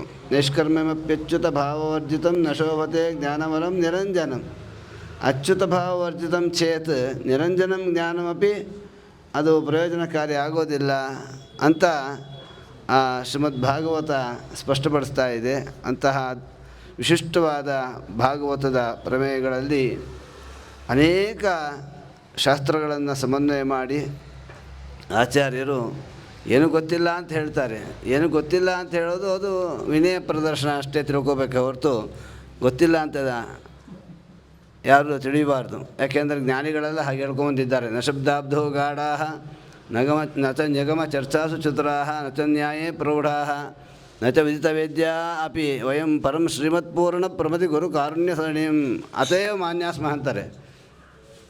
ಶ್ರೀಮದ್ ಆಚಾರ್ಯರ ಗುರುಕಾರುಣ್ಯದಿಂದಲೇ ನಮಗೆ ಮಾನ್ಯತೆ ಅಂತ ಶ್ರೀ ಟೀಕಾಕೃತ್ಪಾದರು ಹೇಳಿದಾಗ ನ ಶಬ್ದಾಬ್ದೋ ಗಾಢ ಅಂದರೆ ವ್ಯಾಕರಣ ಗೊತ್ತಿಲ್ಲ ಅಷ್ಟೇ. ಹಾಗಾಗಿ ಏನು ಗೊತ್ತಿಲ್ಲ ಅಂತ ಅಲ್ಲ, ಎಲ್ಲವೂ ಗೊತ್ತಿದೆ. ಸ್ವಾಹಂಕಾರ ಖಂಡನೆ ಮಾಡುವುದು ದೊಡ್ಡವರು ಮುಂದೆ ನನಗೇನು ಗೊತ್ತಿಲ್ಲ ಅಂತ ಹೇಳೋದೇ ಭೂಷಣ ಅಂತ. ಹಾಗೆ ಆಚಾರ್ಯರು ಗುರುಗಳ ಮುಂದೆ ಅದನ್ನು ವಿನಯ ಪ್ರದರ್ಶನ ಮಾಡಿದ್ದಾರೆ ಹೊರತು ಅದ್ಭುತವಾದ ವಾಕ್ಯಗಳಿಂದ, ಶಾಸ್ತ್ರವಾಕ್ಯಗಳಿಂದ, ಶ್ರೀ ಚಂದ್ರಿಕಾದಿ ಗ್ರಂಥಗಳು ಶ್ರೀ ವ್ಯಾಸರಾಜ ಗುರುಸಾರ್ವಭೌಮರು ಅಂತ ಅವ್ರು ಹೇಳೋ ಕಾಲಕ್ಕೆ ಗೊತ್ತಾಗ್ತದೆ ಅವರಿಗೆ ಚಂದ್ರಿಕಾ ನ್ಯಾಯಾಮೃತಾದಿಗಳಲ್ಲಿ ಎಷ್ಟು ಅವ್ರಿಗೆ ಒಂದು ಭಕ್ತಿ ಗೌರವ ಇದೆ ಅಂತ. ಶಾಸ್ತ್ರ ಸ್ಮರಣೆ ಮಾಡಬೇಕಾದ್ರೆ ನಮ್ಮ ಪೂಜ್ಯರು ಹೇಳೋರು ಶ್ರೀ ತಾತ್ಪರ್ಯ ಅಂತ ಹೇಳೋರು. ತಾತ್ಪರ್ಯ ಅಂತ ಹೇಳ್ತಿರಲಿಲ್ಲ, ಶ್ರೀ ತಾತ್ಪರ್ಯ ಅಂತ. ಶ್ರೀಮದ್ ಭಾಗವತ ಶ್ರೀಕಾರ ಇಲ್ಲದೆ ಯಾವುದನ್ನು ಹೇಳಬಾರ್ದು ಅಂತ. ಇಲ್ಲಿ ಸಾಮಾನ್ಯ ಲೋಕದಲ್ಲೇ ಶ್ರೀಮಾನ್ ಅಂತ ಸೇರಿಸ್ತಾರೆ. ಆ ಶ್ರೀಮಾನ್ ಅನ್ನೋ ಶಬ್ದದ ಅರ್ಥವೇ ಗೊತ್ತಿಲ್ಲದೆ ಇದ್ದರೂ ಶ್ರೀಮಾನ್ ಅಂತ ಹೇಳಬೇಕು, ಮಾನ್ಯರು ಅಂತ ಹೇಳಬೇಕು. ಆದರೆ ಇಲ್ಲಿ ವಾಸ್ತವವಾಗಿ ಆ ಶ್ರೀಮತ್ವನ್ನಾಮ ಅನ್ನೋದಕ್ಕೆ ವ್ಯಾಖ್ಯಾನ ಮಾಡ್ತಾರೆ. ಶ್ರೀಮತ್ವನ್ನಾಮ ಶ್ರೂಯಮಾಣ ರಮಣೀಯತೆಯ ಅರ್ಥಪರ್ಯಾಲೋಚನೆಯ ಅಸಿ ಇತರೇಭ್ಯ ಆಧಿಕ್ಯಂ ಶ್ರೀಮತ್ವಂ ಅಂತ. ಶ್ರೀಮದ್ ಭಾಗವತಕ್ಕೆ ಶ್ರೀಮದ್ ಭಾಗವತ ಅಂತ ಯಾಕೆ ಬಂತು ಅಂತಂದರೆ ಅಸ್ಯ ಇತರೇಭ್ಯ ಆಧಿಕ್ಯಂ ಅಂತ. ಶ್ರೂಯಮಾಣ ರಮಣೀಯತೆಯ ಅರ್ಥಪರ್ಯಾಲೋಚನೆಯ ಚ ಅಸ್ಯ ಇತರೇಭ್ಯ ಆಧಿಕ್ಯಂ ಅಂತ ಶ್ರೀಮತ್ವ ಶಬ್ದಕ್ಕೆ ವ್ಯಾಖ್ಯಾನ ಮಾಡ್ತಾ, ಆ ರೀತಿಯಾಗಿ ಪ್ರತಿಯೊಂದು ಸಂದರ್ಭದಲ್ಲೂ ಕೂಡ ಆಚಾರ್ಯರು ಆ ಚಂದ್ರಿಕಾಚಾರ್ಯರ ಶ್ರೀಚಂದ್ರಿಕಾಚಾರ್ಯರು ಸ್ಮರಣೆ ಮಾಡಬೇಕು. ಕಾಲಕ್ಕೆ ವ್ಯಾಸರಾಜ ಗುರುಸಾರ್ವಭೌಮರು ಅಂತ. ಆ ಗುರುಸಾರ್ವಭೌಮ ಅನ್ನೋ ಶಬ್ದ ಕೇಳೋಕ್ಕೆ ಎಷ್ಟೋ ಜನಕ್ಕೆ ಮುಜುಗರ. ಅದಕ್ಕೆ ನಮ್ಮ ಪೂಜ್ಯರು ಹೇಳೋರು ಗುರುಸಾರ್ವಭೌಮ ಅಂತಂದರೆ ಹೇಗೆ ಅರ್ಥ ಮಾಡ್ಕೋಬೇಕು ಅಂತಂದರೆ, ಗುರವಃ ಸಾರ್ವಭೌಮಃ ಪದ್ಮನಾಭತೀರ್ಥ ಪ್ರವೃತ್ತಯ ಅಂತ ಒಂದು, ಗುರವಃ ಸಾರ್ವಭೌಮಃ ಗುರುಣಾಂ ಸಾರ್ವಭೌಮಃ ಸ್ವಾವರಾಣ, ಆ ರೀತಿ ಅರ್ಥ ಮಾಡ್ಕೋಬೇಕು ಅಂತ ಎರಡು ಅರ್ಥವನ್ನು ಹೇಳಿ ನಮ್ಮ ವ್ಯಾಸರಾಜರು ಗುರುಗಳು ಯಾರು ಪದ್ಮನಾಭತೀರ್ಥರೇ ಮೊದಲಾದ ಎಲ್ಲ ಮಹನೀಯರು ಗುರು ಸಾರ್ವಭೌಮರು ಗುರುಗಳು. ಅವರಿಗಿಂತ ಕೆಳಗೆ ಇರ್ತಕ್ಕಂಥವ್ರಿಗೆಲ್ಲರಿಗೂ ಸಾರ್ವಭೌಮರೇ ಗುರು ಸಾರ್ವಭೌಮರು. ಹಾಗೆ ಅರ್ಥ ಮಾಡ್ಕೋಬೇಕು ಹೊರತು ಇವರೊಬ್ಬರೇ ಗುರು ಸಾರ್ವಭೌಮರು ಅಂತ ಅರ್ಥ ಮಾಡ್ಕೋಬಾರ್ದಪ್ಪ ಅಂತ ಎರಡು ರೀತಿ ಅದಕ್ಕೆ ಅರ್ಥ ಮಾಡಿ ಹೇಳೋರು. ಆ ರೀತಿಯಾಗಿ ಆ ವ್ಯಾಸರಾಜರಲ್ಲಿ ರಾಯರಲ್ಲಿ ಎಲ್ಲ ಗುರುಗಳಲ್ಲೂ ಕೂಡ ಅತ್ಯಂತ ಭಕ್ತಿಯುಕ್ತವಾಗಿ ಎಲ್ಲ ಮಹನೀಯರು ಮಾಡಿದ ವ್ಯಾಖ್ಯಾನಗಳನ್ನೆಲ್ಲ ತಗೊಂಡು ಶ್ರೀಮದ್ ಭಾಗವತಕ್ಕೆ ಸಮನ್ವಯ ಮಾಡಿ ಪೂಜ್ಯರಿಗೆ ಪ್ರೀತಿಕರವಾದದ್ದು. ಯಾಕೆಂದರೆ ಅರ್ಥೋಯಂ ಬ್ರಹ್ಮಸೂತ್ರಾಣ ಭಾರತಾರ್ಥ ನಿರ್ಣಯ ಗಾಯತ್ರಿ ಭಾಷ್ಯ ರೂಪೋಸು ವೇದಾರ್ಥ ಪರಬ್ರಹ್ಮಿತ, ಅದು ವೇದಾರ್ಥಗಳಿಂದ ಪರಿಪೂರ್ಣವಾಗಿದೆ. ಅದಕ್ಕೆ ಇದಂ ಭಾಗವತಂ ನಾಮ ಪುರಾಣಂ ಬ್ರಹ್ಮ ಸಂಹಿತಂ ಅಂತ. ಬ್ರಹ್ಮ ಅಂದರೆ ಬ್ರಹ್ಮವೇದ ತಪಸ್ತತ್ವಂ ಬ್ರಹ್ಮ ವಿಪ್ರಃ ಪ್ರಜಾಪತಿ ಅಂತ ಅಭಿಧಾನ ಇರೋದ್ರಿಂದ ಬ್ರಹ್ಮ ಅಂದರೆ ವೇದಾರ್ಥಗಳಿಂದ ಕೂಡಿರ್ತಕ್ಕಂಥದ್ದು ಶ್ರೀಮದ್ ಭಾಗವತ ಶಾಸ್ತ್ರ. ಅದರಲ್ಲಿ ಈಶಾವಾಸ್ಯ ಉಪನಿಷತ್ತು ವಿಚಾರವನ್ನೇ ಅಷ್ಟಮಸ್ಕಂದದಲ್ಲಿ ಸ್ಪಷ್ಟವಾಗಿ ಹೇಳ್ತೀವಿ. ಈಶಾವಾಸ್ಯಮಿದಂ ಸರ್ವಂ ಯತ್ಕಿಂಚ ಜಗತ್ಯಾಂ ಜಗತ್ ತೇನ ತ್ಯಕ್ತೇನ ಭುಂಜೀತಾಃ ಮಾಗೃತಃ ಕಸ್ಯ ಸಿದ್ಧನಂ ಕಸ್ಯಚಿದ್ಧನಂ ಅಂತಲೂ ಹೇಳ್ತಾರೆ. ಆ ಕಸ್ಯ ಸಿದ್ಧನಂ ಮಾಗೃತಃ ಕಸ್ಯ ಸಿದ್ಧನಂ ಅನ್ನೋಕ್ಕೆ ತೇನ ತ್ಯಕ್ತೇನ ಭುಂಜೀತ ಅನ್ನೋಕ್ಕೆ ಶ್ರೀರಾಯರು ಅರ್ಪಣೆ ಮಾಡೋ ಕಾಲಕ್ಕೆ ಅಲ್ಲೂ ಹೇಳ್ತಾರೆ. ತೇನ ತ್ಯಕ್ತೇನ ಭುಂಜೀತ, ಏನು ಅವನು ಕೊಟ್ಟಿದ್ದನ್ನು ಅನುಭವಿಸಿ ಅಂತಂದರೆ ತೇನ ತ್ಯಕ್ತೇನ ಭುಂಜೀತ ತ್ಯಕ್ತೇನ ದತ್ತೇನ ವಿತ್ತೇನ ಅಂತ ಖಂಡಾರ್ಥದಲ್ಲಿ ಅರ್ಪಣೆ ಮಾಡ್ತಾ ಮಹಾನುಭಾವರು ಈಶಾವಾಸ್ಯ ಉಪನಿಷತ್ತು ಖಂಡಾರ್ಥದಲ್ಲಿ ಶ್ರೀರಾಯರರ್ಪಣೆ ಮಾಡ್ತಾರೆ. ಆ ರೀತಿಯಾದ ವಿಷಯಗಳನ್ನೆಲ್ಲ ತುಂಬ ಸೂಕ್ಷ್ಮವಾದ ವಿಷಯಗಳನ್ನೆಲ್ಲ ಅಲ್ಪ ಕಾಲದಲ್ಲೇ ಜೋಡಿಸಿ ಅದನ್ನು ಮಾಲಾ ಮಾಡಿ ವೇದವ್ಯಾಸದೇವರಿಗೆ ಅರ್ಪಣೆ ಮಾಡಿದ್ದಾರೆ. ಆ ಆಚಾರ್ಯರಿಗೆ ಶ್ರೀಹರಿವಾಯುಗಳು ವಿಶೇಷವಾದ ಅನುಗ್ರಹವನ್ನು ಮಾಡಲಿ ಅಂತ ಪ್ರಾರ್ಥನೆ ಮಾಡ್ತಾ, ಈಗ ಗುರುಗಳಿಂದ ಅನುಗ್ರಹ ಭಾಷಣ ಆಗಬೇಕು ಅಂತ ಪ್ರಾರ್ಥನೆ ಮಾಡ್ತಾರೆ. ಆದ್ಯಸ್ಯ ಯತೋನ್ವಯಾದಿತರತಶ್ಚಾರ್ಥೇಶ್ವ ವಿಘ್ನಸ್ವರಾಟ್ಯನೇ ಬ್ರಹ್ಮಹೃದಯಾದಿಕವಯಂ ಮುಹ್ಯಂತಿ ಯಂ ಸೂರಯಃ ತೇಜೋ ವಾರಿಮೃದಾಂ ಯಥಾ ವಿನಿಮಯೋ ಯತ್ರ ತ್ರಿಸರ್ಗೋ ಮೃಷಾ ಧಾಮ್ನಾ ಸ್ವೇನ ಸದಾ ನಿರಸ್ತಕೋಹಕಂ ಸತ್ಯಂ ಪರಂ ಧೀಮಹಿ ನಿಗಮಕಲ್ಪತರೋರ್ಗಲಿತಂ ಫಲಂ ಶುಕಮುಖಾತಮೃತದ್ರವಸಂಯುತಂ ಪಿಬತ ಭಾಗವತಂ ರಸಮಾಲಯಂ ಮುಹುರುಹೋ ರಸಿಕಾ ಭುವಿ ಭಾವುಕಾಃ. ಪ್ರಥಮೋ ಹನುಮನ್ನಾಮ ದ್ವಿತೀಯೋ ಭೀಮ ಏವ ಚ ಪೂರ್ಣಪ್ರಜ್ಞ ತೃತೀಯಸ್ಥೋ ಭಗವತ್ಕಾರ್ಯಸಾಧಕಃ अर्तिकल्पितकल्पोऽयं प्रत्यर्थिकेसरी व्यासतीर्थगुरुर्भूयात् अस्मदिष्टार्थसिद्धये भक्तानां मानसाम्भोजभानवे कामधेनवे नमतां कल्पतरवे विजीन्द्रगुरवे नमः। तपोविद्याविरक्त्यादि सद्गुणौघाकरानहं वादिराजगुरुन् वन्दे हयग्रीवपदाश्रयान्। मूकोऽपि यत्प्रसादेन मुकुन्दशयनायते राजराजायते रिक्तो राघवेन्द्रं तमाश्रयेत्। श्रीवादीन्द्रतीर्थगुरुभ्यो नमः। श्रीकृष्णचरणाम्बोजोगुला सुक्तमानसां विद्यापयोनिधिगुरुनन्देऽहं बुद्धिशुद्धये। शुकशास्त्रसुधाम्बोधि वाचां विहरणो सुखान् विद्यावाचस्पतिं वन्दे कृष्णसन्दर्शनोत्सुकान्। आपादमूलिपर्यन्तं गुरुणामाकृतिं स्मरे तेन विज्ञाः प्रणश्यन्ते सिद्धेच्छितमनोरथाः। हरि ओं श्रीगुरुभ्यो नमः। ಪರಮಪವಿತ್ರವಾದಂತಹ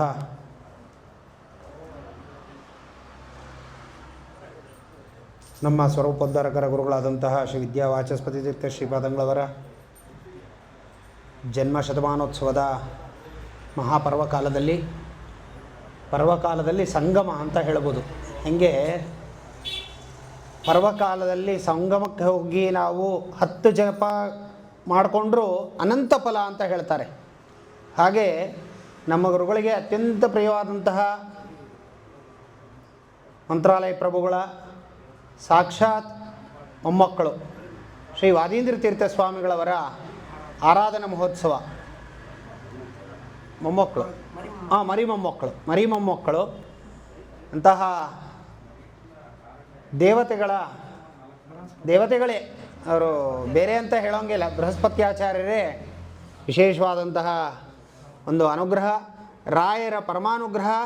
ರಾಯರಲ್ಲಿ ಅಧ್ಯಯನವನ್ನು ಮಾಡಿ ರಾಯರ ಪಕ್ಕದಲ್ಲೇ ಕೂಡಿಸ್ಕೊಂಡು ರಾಯರು ಪ್ರತಿ ಕ್ಷಣದಲ್ಲೂ ನೀವು ಶ್ರೀ ಮಂತ್ರಾಲಯ ಕ್ಷೇತ್ರಕ್ಕೆ ಹೋಗಿ ಸೇವೆ ಮಾಡಿ ಬಂದರೆ ಶ್ರೀ ವಾದೀಂದ್ರ ತೀರ್ಥ ಶ್ರೀಪಾದಂಗಳವರ ಸನ್ನಿಧಾನದಲ್ಲಿ ಶರಣಾದರೆ ಮಾತ್ರ ರಾಯರ ಅನುಗ್ರಹ ಮಾಡೋದು. ಇದು ನಮ್ಮ ಆಚಾರ್ಯರ ತತ್ವ ಸಿದ್ಧಾಂತದ ಒಂದು ಅನುಚ್ಛಾನವಾಗಿ ಬಂದಂತಹ ಒಂದು ಸತ್ಪರಂಪರೆ. ಮಂತ್ರಾಲಯ ಪ್ರಭುಗಳು ಬೇರೆ ಯಾರೂ ಅಲ್ಲ, ಪೂರ್ವಾವತಾರದಲ್ಲಿ ನಮ್ಮ ಶ್ರೀ ವ್ಯಾಸರಾಜರು, ಅವರೇ ಶ್ರೀ ಪ್ರಹ್ಲಾದರಾಜರು. ಹೌದಾ? ಹಾಗಾದರೆ ಇವತ್ತಿನ ಈ ಒಂದು ಶ್ರೀಮದ್ ಭಾಗವತದ ಪ್ರವಚನದ ಸಂಬಂಧ ಏನಪ್ಪ, ಹೇಗೆ ನಾವು ತಗೊಳ್ಬೇಕು? ನಮ್ಮ ಆಚಾರ್ಯರು ಹೇಳಿದರು, ಮಧ್ವಶಾಸ್ತ್ರ ಸಂಪನ್ನರಾದಂತಹ ಜಗನ್ನಾಥಾಚಾರ್ಯರು ನಿನ್ನೆ ದಿವಸ ಇಷ್ಟೊತ್ತಿಗೆ ಕರೆ ಮಾಡಿ ಮಾತಾಡಿದ್ದಾರೆ. ಅಲ್ಲಿ ಆಚಾರ್ಯರು ಮೈಸೂರಿನಲ್ಲಿ ಇದು ಕಾರ್ಯಕ್ರಮ ಅಂತ ತಿಳ್ಕೊಂಡಿದ್ರು. ಈ ಸ್ಥಳದಲ್ಲಿ ಅಂತ ಗೊತ್ತಿರಲಿಲ್ಲ. ನಿನ್ನೆ ಅದಲ್ಲ, ರಾತ್ರಿ ಕ್ಲಾರಿಟಿ ಕೊಟ್ಟು ಇವತ್ತು ಆಚಾರ್ಯ ಇಲ್ಲಿ ಬಂದು ಅಲ್ಲ ಅಂದರೆ ಅವರು ಶ್ರೀಪಾದಂಗಳವರ ಆ ಸ್ವರೂಪೋದ್ಧಾರಕರ ಗುರುಗಳ ಜನ್ಮ ಶತಮಾನೋತ್ಸವ ಕಾರ್ಯಕ್ರಮ ಮೈಸೂರಿನಲ್ಲಿ ನಡೀತಾ ಇದ್ರು. ಅನಂತರದಲ್ಲಿ ಮಾತಾಡಿದ್ವಿ. ಅಂಥದ್ದು ಶ್ರೀಮದ್ ಭಾಗವತ ಗುರುಗಳಿಗೆ ಅತ್ಯಂತ ಪ್ರಿಯವಾದಂತಹ ವಾಕ್ಯಗಳೇ ಬರಬೇಕು, ಅವರಿಗೆ ಸಮ್ಮತವಾದಂತಹ. ಏಕೆಂದರೆ ಶ್ರೀಮದ್ ಭಾಗವತ ಸಕಲ ಶಾಸ್ತ್ರಗಳನ್ನು ಕೂಡಿರುವಂತಹ ಮೋಕ್ಷಪ್ರದವಾದಂತಹ ಗ್ರಂಥ, ಪುರಾಣಗಳಿಗೆ ರಾಜ. ಹೌದಲ್ಲ? ಯಾಕೆಂದರೆ ಆಚಾರ್ಯರು ಪ್ರಾರಂಭದಲ್ಲೇ ಒಂದು ವಿಚಾರವನ್ನು ತಿಳಿಸ್ತಾರೆ. ಏನು ಅಂದರೆ ಆಚಾರ್ಯ ತಿಳಿಸ್ತಾರೆ ಅಂದರೆ ಅವರ ಹಿರಿಯರ ಒಂದು ಅನುಗ್ರಹ, ನಮ್ಮ ಸ್ವರೂಪೋದ್ಧಾರಕರ ಭಾಗವತ ಸಪ್ತಾಹ ರತ್ನಾಕರರಾದಂತಹ ಶ್ರೀ ವಿದ್ಯಾವಾಚಸ್ಪತಿ ತೀರ್ಥ ಶ್ರೀಪಾದಂಗಳವರ ಅನುಗ್ರಹ ಇದ್ದರೆ ಮಾತ್ರ ಈ ಅಪರೂಪದ ಶಾಸ್ತ್ರ ಸಮ್ಮತವಾದಂತಹ ಶ್ರೀ ವೇದವ್ಯಾಸ ದೇವರು ಅನುಗ್ರಹ ಮಾಡುವಂತಹ ವಾಕ್ಯಗಳು ಬರಬೇಕು. ಅಂದರೆ ಕೋಟಿ ಜನ್ಮ ಸಮುತ್ತೇನ ಪುಣ್ಯನ ಇವತ್ತು ಲಭ್ಯತೆ ದುರ್ಲಭ ಇವ ಕಥಾಲೋಕೆ ಅಲ್ವಾ? ಶ್ರೀಮದ್ ಭಾಗವತೋದ್ಭವ ಅಲ್ಲೇ ಎಲ್ಲನೂ ಹೇಳಿದ್ದಾರೆ ಅಲ್ವಾ? ಅಂದರೆ ಎಂಥದ್ದು ಶ್ರೀಮದ್ ಭಾಗವತ ನೋಡಬೇಕಾಗತ್ತೆ. ಹಾಗಾದರೆ ಶ್ರೀಮದ್ ಭಾಗವತವನ್ನೇ ಯಾಕೆ ಹಿಡ್ಕೊಂಡು ಹೋಗಬೇಕು ಅಲ್ವಾ? ಯಾಕೆ ಹಿಡಿಬೇಕು? ಕಾರಣ, ಭಕ್ತ್ಯ ಭಾಗವತಂ ಶಾಸ್ತ್ರಂ ಅಂತಾನೆ ಹೇಳ್ಬಿಟ್ಟಿದ್ದಾರೆ ಅಲ್ವಾ? ಎಷ್ಟು ಸಮಗ್ರವಾದಂತಹ ವಿಚಾರಗಳನ್ನು ಹೇಳ್ತಾರೆ. ಯಾವುದು ಬರೀ 1-2 ಶ್ರವಣ, ಅಧ್ಯಯನ, ಪಾಠ, ಪ್ರವಚನ ಇತ್ಯಾದಿ ಎಲ್ಲ ರೀತಿಯಾದಂತಹ ಮೋಕ್ಷಕ್ಕೆ ಮಾರ್ಗವಾದಂತಹ. ಹಾಗಾದರೆ ಸಾಮಾನ್ಯ ಮನುಷ್ಯರಿಗೆ ಶ್ರೀಮದ್ ಭಾಗವತವನ್ನು ಕೊಟ್ರ ಅಲ್ಲಲ್ಲ, ಇದಕ್ಕೆ ಸ್ಮರಣೆ ಮಾಡಬೇಕಂತೆ. ಹಂಗಾರೆ ಯಾರೆಲ್ಲ ಇದನ್ನು ಮಾಡ್ಕೊಂಡು ಬಂದಿದ್ದಾರೆ ಅದಕ್ಕೊಂದು ದೊಡ್ಡ ಲಿಸ್ಟೇ ಇದೆ. ಹೌದಲ್ವಾ? ಆ ಲಿಸ್ಟನ್ನು ಬರೀ ಸುಮ್ಮನೆ ಶ್ರವಣ ಮಾಡಿದ್ರೆ ಸಾಕು, ನಾವು ಮೋಕ್ಷಕ್ಕೆ ಹೋಗ್ತೀವಿ. ಯಾರಿಂದ ಪ್ರಾರಂಭ ಆಯಿತು? ಶ್ರೀಮನ್ನಾರಾಯಣ ಪರಮಾತ್ಮ, ಹೌದಲ್ವಾ? ಸರ್ವೋತ್ತಮನಾದಂತಹ ಪರಮಾತ್ಮ. ಹಾಗಾದರೆ ಪರಮಾತ್ಮನಿಂದ ಯಾರಿಗೆ ಬಂತು? ಶ್ರೀ ಬ್ರಹ್ಮದೇವರಿಗೆ ಬಂತು. ನಂತರ ಬ್ರಹ್ಮದೇವರಿಂದ ಯಾರಿಗೆ ಬಂತು? ನಾರದರಿಗೆ ಬಂತು. ನಾರದರಿಂದ ಯಾರಿಗೆ ಬಂತು? ಪೂರ್ತಿ ಅದನ್ನು ನಾವು ಸ್ಮರಣೆ ಮಾಡ್ಕೋಬೇಕಂತೆ. ನಾವು ಲೌಕಿಕವಾಗಿ ದೃಷ್ಟಾಂತ ಹೇಳಬೇಕಂದ್ರೆ ಆ ಕ್ರೊನಾಲಜಿಕಲ್ ಆರ್ಡರ್ ಅಂತಾರಲ್ಲ, ಅಂದರೆ ಅದು ನಮ್ಮ ತಾರತಮ್ಯ ಸಿದ್ಧಾಂತ ಅನ್ನೋದು ಅಲ್ಲಿಂದನೇ ಪ್ರಾರಂಭ ಆಗಿದೆ. ಯಾರೋ ಬಂದು ನಿನ್ನೆ ಮೊನ್ನೆ ಹುಟ್ಟಾಕಿದ ಸಿದ್ಧಾಂತ ನಮ್ಮ ಆಚಾರ್ಯರ ಸಿದ್ಧಾಂತ ಅಲ್ಲ. ಅನಾದಿ ಕಾಲದಿಂದ ಅನಂತ ಕಾಲದವರೆಗೆ, ಹೌದಲ್ಲ? ಅಂತಹ ಶ್ರೀಮದ್ ಭಾಗವತ ಶಾಸ್ತ್ರವನ್ನು ಪ್ರತಿ ಕ್ಷಣದಲ್ಲೂ ನಾವು ಸ್ಮರಣೆ ಮಾಡಬೇಕು. ಎಂತೆಂಥ ಅವರಿಂದ ಹೊರಟಿದೆ. ಪರಮಾತ್ಮ ಶ್ರೀ ಬ್ರಹ್ಮದೇವರಿಗೆ ಉಪದೇಶ ಮಾಡಿದರು, ಶ್ರೀ ಬ್ರಹ್ಮದೇವರು ನಾರದರಿಗೆ ಉಪದೇಶ ಮಾಡಿದ್ರು, ನಾರದರು ಯಾರಿಗೂ ಉಪದೇಶ, ಮೊದಲು ಮೂಲ ತಗೊಂಡ್ಬಿಡೋದು, ಆಮೇಲೆ ಅರ್ಥ ಬಿಡಿಸ್ತಾ ಹೋಗೋದು. ಸಾಮಾನ್ಯವಾಗಿ ಪ್ರತಿಯೊಬ್ಬರಿಗೂ ಪ್ರಾರ್ಥನಾ ರೂಪದಲ್ಲಿ ಉಪದೇಶ, ಉಪದೇಶ ರೂಪದಲ್ಲಿ ಪ್ರಾರ್ಥನೆ. ಯಾಕೆಂದರೆ ನಮ್ಮದು ಆರೋಹಣ ಅವರೋಹಣ ಕ್ರಮ ಸಿದ್ಧಾಂತ ಇರೋದರಿಂದ ನಾವು ಅದನ್ನು ಧಾರಣೆಯೂ ಮಾಡ್ಬೋದು, ಶ್ರವಣ ಮಾಡಿ ಅನುಗ್ರಹವನ್ನು ಮಾಡ್ಬೋದು ಅಲ್ವಾ? ಅದಾನಂತರ ಸೂತರಿಗೆ ಮಾಡಿದ್ರು, ಶೌನಕರಿಗೆ ಮಾಡಿದ್ರು. ಇದು ಒಂದು ಕ್ರಮ. ಆದರೆ ಇನ್ನೊಂದು ರೀತಿಯಲ್ಲಿ ಹೇಳ್ತಾರೆ. ಎಲ್ಲಿ ತನಕ ಹೇಳ್ತಾರೆ? ಮೈತ್ರೇಯರಿಗೆ ಉಪದೇಶ ಮಾಡೋ ತನಕ ಪರಮಾತ್ಮ ಎಲ್ಲಿಂದ ಉಪದೇಶ ಮಾಡ್ದ ಬಂದ ಅಲ್ವಾ? ಯಾರ್ಯಾರಿಗೆ? ಬ್ರಹ್ಮದೇವರಿಂದ ಪರಮಾತ್ಮನಿಂದ ಶೇಷದೇವರಿಂದ ಸನತ್ಕುಮಾರರಿಗೆ, ಆಮೇಲೆ ಸಾಂಖ್ಯನಿಗೆ ಮಾಡಿದ್ರು. ಎಷ್ಟು ಒಂದು ಕ್ರಮ, ಎರಡು ಕ್ರಮ. ನಾವು ಅದರ ಆಳಕ್ಕೆ ಹೋಗಬೇಕು.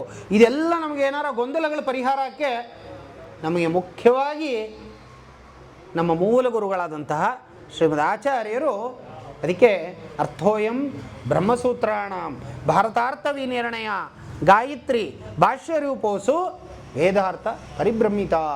ಸಕಲ ಸರ್ವಶಾಸ್ತ್ರಗಳನ್ನು ಶ್ರೀಮದ್ ಭಾಗವತಕ್ಕೆ ಕೊಟ್ಟರು. ಆ ಶ್ರೀಮದ್ ಭಾಗವತ ಪಿಬತ ಭಾಗವತಂ ರಸಂ ಆಲಯಂ ಅಲ್ವಾ? ಅಂತಹ ಅಮೃತವಾದಂತಹ ಶಾಸ್ತ್ರ ನಮ್ಮೆಲ್ಲರಿಗೂ. ಎಂಥ ಕಷ್ಟಗಳಿತ್ತು 7 ದಿವಸಗಳು ಆ ಒಂದು ಸಪ್ತಮ ಸ್ಕಂದ ಶ್ರೀಮದ್ ಭಾಗವತವನ್ನು ಶ್ರವಣ ಮಾಡಿ, ನರಸಿಂಹದೇವರ ಅವತಾರ, ಮಕ್ಕಳು ಕೂಸಾಗಬೇಕು ಅಥವಾ ಅನುಗ್ರಹ ಆಗಬೇಕು, 7 ದಿವಸ ಶ್ರೀಮದ್ ಭಾಗವತ ಸಪ್ತಾಹನ ಎಡಬಿಡದೆ ಕೇಳಿ ಅಂತ ಹೇಳ್ತಾರೆ. ಇದು ನಾವಲ್ಲ, ಯಾರು ಶುಕಮುನಿಗಳು ಪರೀಕ್ಷಿತ ರಾಜರಿಗೆ ಅನುಗ್ರಹ ಮಾಡಿ ಗಂಗಾ ತಟದಲ್ಲಿ ಮಾಡಬೇಕಾದ್ರೆ ಅನುಗ್ರಹ ಮಾಡಿದ್ದಾರೆ. ಇವತ್ತು ಅದನ್ನೆಲ್ಲ ನಾವು ಕೇಳಿ ಬರೀ ಶ್ರವಣ ಮಾಡಿದರೆ ಸಾಕು, ಎಲ್ಲ ಪಾಪಗಳು ಹೋಗುತ್ತೆ. ಕೋಟಿ ಜನ್ಮ ಕೃತಂ ಪಾಪಂ ನಶ್ಯತೆ ನಾತ್ರ ಸಂಶಯ. ಅಂದರೆ ಇಷ್ಟರ ಮಟ್ಟಿಗೆ ಶ್ರೀಮದ್ ಭಾಗವತವನ್ನು ಯಾಕೆ ಯಾವಾಗಲೂ ಶ್ರೀಮದ್ ಭಾಗವತ ಕೇಳಿ? ಯಾಕೆಂದರೆ ಎಲ್ಲ ಶಾಸ್ತ್ರಗಳು ಅದರೊಳಗೆ ಅಡಗಿದೆ. ಅದನ್ನು ಶ್ರವಣ ಮಾಡಿ ಅದನ್ನು ಅರ್ಥ ಮಾಡಿಕೊಂಡ್ರೆ ಸಾಕು. ನಮಗೆ ಒಂದೊಂದು ಹಂತದಲ್ಲೂ ನಮಗೆಲ್ಲ ಹೇಗೆ ಶ್ರೀ ಪರೀಕ್ಷಿತ ರಾಜರ ಅನುಗ್ರಹ ಮಾಡಿ ಆ ಗಂಗಾ ತಟದಲ್ಲಿ ಕೂತು ಆ 7 ದಿವಸಗಳ ಕಾಲ ಆ ದೋಷವನ್ನು ಪರಿಹಾರ ಮಾಡ್ಕೊಳ್ತಾರೋ, ಹಾಗೆ ಅನಂತ ಜನ್ಮಗಳಲ್ಲಿ ಯಾವ್ಯಾವ ಪಾಪಗಳಿದೆಯೋ ಎಲ್ಲವೂ ಪರಿಹಾರ ಆಗಬೇಕು. ಅಂದರೆ ಅದಕ್ಕೆ ನಮ್ಮ ಹಿರಿಯರು ಸದಾ ಕಾಲದಲ್ಲೂ ನರನಾಡಿಗಳಲ್ಲೂ ಅವರಿಗೆ ಬಿರುದೆ 171 ಬಿರುದಿತ್ತು ಅಂತ ನಮ್ಮ ಹಿರಿಯರು ನಮ್ಮ ಎಲ್ಲ ಹೇಳೋರು. ಹಾಗಾಗಿ ನಮ್ಮ ಪೂರ್ವಾಶ್ರಮ ತಂದೆ ಮತ್ತು ಪೂರ್ವಾಶ್ರಮ ಎಲ್ಲ ಕುಟುಂಬ ವರ್ಗದವರು ಅವರ ಜೊತೆ ಒಡನಾಟ ಅತೀ ನಿಕಟವಾಗಿದ್ದಂತಹ, ಈಗ ಕೃಷ್ಣಾಚಾರ್ಯ ಹೇಳಿದ್ರು, ನಮ್ಮಲ್ಲೇ ತಾವು ಹೇಳಿದ್ರಿ, ನಾವೆಲ್ಲ ಬೇರೆಯವರಲ್ಲ. ಅಂದರೆ ಎಲ್ಲ ವರ್ಗದವರಿಗೂ ಅರ್ಥ ಆಗೋ ರೀತಿ ಮತ್ತು ಅದನ್ನೇ ಒಪ್ಪಿ ಅದಕ್ಕೆ ಶರಣಾಗಬೇಕು. ಅದು ಯಾವುದು? ಅದು ಶ್ರೀಮದ್ ಭಾಗವತದ ಶಾಸ್ತ್ರದ ಮಹಿಮೆ. ಆ ತಪಸ್ಸು ಅವರ ಹಿರಿಯರು ಗುಂಬಳ್ಳಿ ನರಸಿಂಹಮೂರ್ತಾಚಾರ್ಯರ ಪೂರ್ಣ ಅನುಗ್ರಹದಿಂದ ಆ ಒಂದು ಶ್ರೀ ವ್ಯಾಸರಾಜರ ಶ್ರೀ ರಾಯರ ಮಂತ್ರಾಲಯ ಪ್ರಭುಗಳ ಸೇವೆಯನ್ನು, ಅದರಲ್ಲೂ ಇವತ್ತು ಅತ್ಯಂತ ಅರ್ಥಗರ್ಭಿತವಾದಂತಹ ಮತ್ತು ತುಂಬ ಪ್ರೀತಿಕರವಾದಂತಹ ದಿವಸ. ಯಾಕೆಂದರೆ ನಮ್ಮ ಗುರುಗಳು ಅವರ ಪೂರ್ವಾಶ್ರಮದಲ್ಲೇ ಪೂಜೆ ಮಾಡ್ತಿದ್ರು. ಶ್ರೀ ವಾದೀಂದ್ರ ತೀರ್ಥ ಶ್ರೀಪಾದಂಗಳವರು ಪೂಜೆ ಮಾಡಿದಂತಹ ನರಸಿಂಹದೇವರು ನಮ್ಮ ಗುರುಗಳು ಪ್ರತಿನಿತ್ಯದಲ್ಲಿ ಸಪ್ತಮಸ್ಕಂದ ಶ್ರೀಮದ್ ಭಾಗವತ ಹೇಳಿ ಅಭಿಷೇಕ ಮಾಡ್ತಿದ್ರು ಅಂತ ನಮ್ಮ ಪೂರ್ವಾಶ್ರಮ ತಂದೆಯವರು ಹೇಳ್ತಿದ್ರು. ಅದನ್ನು ನೋಡಿದವರು ಇದ್ದಾರೆ, ಅದರಿಂದ ಅನುಗ್ರಹ ಪಡೆದವರು ಇದ್ದಾರೆ. ಹಾಗಾಗಿ ಅಂತಹ ವಾದೀಂದ್ರ ತೀರ್ಥ ಶ್ರೀಪಾದಂಗಳವರು ಅವರ ಹಿರಿಯರ ಪರಂಪರೆ ಶ್ರೀ ಮೂಲರಾಮಚಂದ್ರ ದೇವರ ಸೇವೆಯನ್ನು ಅನಂತ ಕಾಲದಲ್ಲಿ ನಮ್ಮ ಮಾಡಿಕೊಂಡು ಬಂದು ಈ ಕಡೆ ಗೋಪಾಲಕೃಷ್ಣ ದೇವರು ಭಿನ್ನ ರೂಪ, ಶ್ರೀ ವ್ಯಾಸರಾಜರು ರಾಯರು ಇಬ್ಬರೂ ಒಬ್ಬರೇ. ಅಂತಹ ಶ್ರೀ ಪ್ರಹ್ಲಾದರಾಜರು ನರಸಿಂಹದೇವರನ್ನು ಅನುಗ್ರಹ ಪಡೆದಂತಹ ಶ್ರೀಮದ್ ಭಾಗವತವನ್ನು ಅಪರೂಪವಾದ ವಿಚಾರಗಳನ್ನು ಪ್ರತಿಯೊಬ್ಬರಿಗೂ ಅರ್ಥವಾಗುವ ರೀತಿ ಮತ್ತು ನಮ್ಮ ಗುರುಗಳ ವಾಕ್ಯಗಳನ್ನು ಸ್ವತಃ ಶ್ರವಣ ಮಾಡಿ ಆ ಸಮನ್ವಯ ಮಾಡಿದಂತಹ ಎಲ್ಲ ಶಾಸ್ತ್ರಗಳು ಮತ್ತು ಬೇರೆ ವರ್ಗದ ಜನರು ಅದನ್ನು ಒಪ್ಪಿ ಆನಂದಪಟ್ಟಂತಹ ಅಮೃತವಾದಂತಹ ಆ ಒಂದು ಸಮಯ, ಅಮೃತ ಸಮಯ ಅಂತಲೇ ಹೇಳಬೇಕು. ಈ ಅಮೃತ ಗಳಿಗೆ ಅಂತಾರಲ್ಲ ಹಾಗೆ. ಯಾಕಂದರೆ ನಮ್ಮ ಗುರುಗಳ ಜೊತೆ ಅದನ್ನೆಲ್ಲ ನೋಡಿದ್ದಾರೆ ಅಂದರೆ ಅದೊಂದು ಪರ್ವಕಾಲ ಅಂತಾರೆ. ಯಾಕೆಂದರೆ ಎಲ್ಲರಿಗೂ ಸಿಕ್ಕಿಲ್ಲ ಅಲ್ವಾ? ಸಿಕ್ಕಿದ್ರೂ ಕೆಲವರಿಗೆ ಹೇಳ್ಕೊಳ್ಳೋಕೆ ಯೋಗ್ಯತೆ ಇಲ್ಲ. ಹೇಳಿದ್ದಾರೆ ಅಂದರೆ ಅವರಿಗೆ ಯೋಗ್ಯತೆ ಇದೆ, ಹೇಳ್ತಾ ಇದ್ದಾರೆ ಅಂತ ಅರ್ಥ. ಯಾಕೆಂದರೆ ಈ ರೀತಿಯಾದಂತಹ ಗುರುಗಳ ಅನುಗ್ರಹ ಕೆಲವರಿಗೆ ಬೆರಳೆಣಿಕೆ ಜನಕ್ಕೆ ಮಾತ್ರ. ಹೇಗೆ ಶ್ರೀಮದ್ ಭಾಗವತ ಶ್ರವಣ ಮಾಡಲಿಕ್ಕೆ ಕೆಲವರಿಗೆ ಮಾತ್ರ ಯೋಗ್ಯತೆ ಇದೆಯೋ, ಹಾಗೆ ನಮ್ಮ ಗುರುಗಳ ಅನುಗ್ರಹ ಆಗಬೇಕು ಅಂದರೆ ಕೆಲವರಿಗೆ ಮಾತ್ರ ಅದು ಯೋಗ್ಯತೆ ಇರೋದು. ಯಾಕೆಂದರೆ ಎಲ್ಲರಿಗೂ ಇಲ್ಲ. ಕೆಲವರು ಮನೆಯಲ್ಲಿ ಶೋಕೇಸಲ್ಲೂ ಇರುತ್ತೆ ಶ್ರೀಮದ್ ಭಾಗವತ, ನಾವು ಆಡ್ಕೊಳ್ತಾ ಇಲ್ಲ. ಅದಕ್ಕೆ ಬೇರೆ ರೀತಿಯಾದಂತಹ ಸುಮ್ಮನೆ ನವರಾತ್ರಿ ದಿವಸಗಳಲ್ಲಿ ಮಂಗಳಾರತಿ ಮಾಡ್ತಾರೆ. ಆದರೆ ಅದಿದ್ರೂ ಎಷ್ಟೋ ಪಾಪಗಳು ಪರಿಹಾರ ಆಗಿದೆ ಅಂತ ಅವ್ರಿಗೆ ಗೊತ್ತಿಲ್ಲ. ಹಾಗೆ ನಮ್ಮ ಗುರುಗಳ ಕೃಪಾ ದೃಷ್ಟಿ ಬಿದ್ದಿದ್ದರೂ ಅದು ಎಷ್ಟೋ ಕುಲಕೋಟಿ ಉದ್ಧಾರ ಅಂತಹ ಗುರುಗಳ ಆ ಜನ್ಮ ಶತಮಾನೋತ್ಸವದ ಪರ್ವಕಾಲ, ಗೊಂಬಳ್ಳಿ ಮಿಥುನ ಸಂಕ್ರಮಣ, ಇಂತಹ ಪರ್ವಕಾಲದಲ್ಲಿ ನಮ್ಮ ಪವನ್ ಮತ್ತು ನಮ್ಮ ಪೂರ್ವಾಶ್ರಮ ಅಣ್ಣಂದರೆ ಅವರು ಮತ್ತು ಅವರ ಕುಟುಂಬ ಸೇರಿ ಈ ಅವರ ಗೃಹದಲ್ಲಿ ಗುರುಗಳ ಆ ಒಂದು ಸೇವೆ ಮಾಡಬೇಕು ಅಂತ ಅಪೇಕ್ಷೆ ಪಟ್ಟರು. ಹಾಗಾಗಿ ಇದು ಒಬ್ಬರಿಗೆ ಇಬ್ಬರಿಗೆ ಅಲ್ಲ, ಪ್ರತಿಯೊಬ್ಬರ ಮನೆಯಲ್ಲೂ ಶ್ರೀಮದ್ ಭಾಗವತ ಶಾಸ್ತ್ರ ನಿರಂತರವಾಗಿ ನಡಿಬೇಕು. ಕೇವಲ ಈ ಜನ್ಮ ಶತಮಾನೋತ್ಸವಕ್ಕೆ ಇದು ಸೀಮಿತ ಅಲ್ಲ. ಜನ್ಮ ಶತಮಾನೋತ್ಸವದಿಂದ ಪ್ರಾರಂಭಗೊಂಡು ಅನಂತ ಕಾಲದವರೆಗೆ ಅವರ ಸ್ವಂತ ಶತಮಾನೋತ್ಸವ ಮಾಡಿಕೊಳ್ಳೋ ತನಕನೂ ನಿರಂತರವಾಗಿ ಈ ಒಂದು ದೇವತಾ ಕಾರ್ಯ ನಡಿಬೇಕು ಅಂತ ಈ ಮೂಲಕದಲ್ಲಿ ಮತ್ತು ನಮ್ಮ ಆಚಾರ್ಯರು ಅತ್ಯಂತ ಶ್ರದ್ಧೆ ಭಕ್ತಿಯಿಂದ ಆ ವಿಶ್ವಾಸ ಮಂತ್ರಾಲಯ ಕ್ಷೇತ್ರದಲ್ಲಿ ಚಾತುರ್ಮಾಸ ಕೂತಾಗ ನೋಡ್ತಾ ಇದ್ದರು. ಇಂತಹ ಒಂದು ಪರ್ವಕಾಲದಲ್ಲಿ ಆಚಾರ್ಯರು ಬಂದು ವಿಶೇಷವಾದಂತಹ ಜ್ಞಾನ ಕಾರ್ಯವನ್ನು ನಡೆಸಿ ಪ್ರತಿಯೊಬ್ಬರಿಗೂ ಸುಲಲಿತವಾಗಿ ಅರ್ಥವಾಗುವ ರೀತಿಯನ್ನು ಶ್ರವಣ ಮಾಡಿಸಿದ್ದೀರಾ. ನಿಮಗೆ, ನಿಮ್ಮ ಕುಟುಂಬ ವರ್ಗದವರಿಗೆ ಎಲ್ಲರಿಗೂ ಭಗವಂತ ಜ್ಞಾನ ಭಕ್ತಿ ವೈರಾಗ್ಯವನ್ನು ಕೊಟ್ಟು ಮತ್ತು ಇಲ್ಲಿ ಶ್ರವಣ ಮಾಡಿ ಪ್ರತಿಯೊಬ್ಬರಿಗೂ ಶ್ರವಣ ಮಾಡಿಸಿದಂತಹ ಫಲ ಅವರಿಗೆ ವಿಶೇಷವಾಗಿ ಭಗವಂತ ಧಾರೆ ಏರಿಲಿ. ಆಚಾರ್ಯರು ಕೂಡ ಅವರಿಗೆ ವಿಶೇಷವಾದಂತಹ ಅನುಗ್ರಹವನ್ನು ಮಾಡಿ ನಮ್ಮ ಉಪಾಸ್ಯ ಮಾಡದೆಯಾದಂತಹ ಮೂಲಗೋಪಾಲಕೃಷ್ಣ ದೇವರು ನಿರಂತರವಾಗಿ ಜ್ಞಾನ ಕಾರ್ಯ ಪ್ರತಿಯೊಬ್ಬರ ಮನೆಯಲ್ಲೂ ಜ್ಞಾನಗಂಗೆಯಾಗಿ ಹರಿಯಲಿ.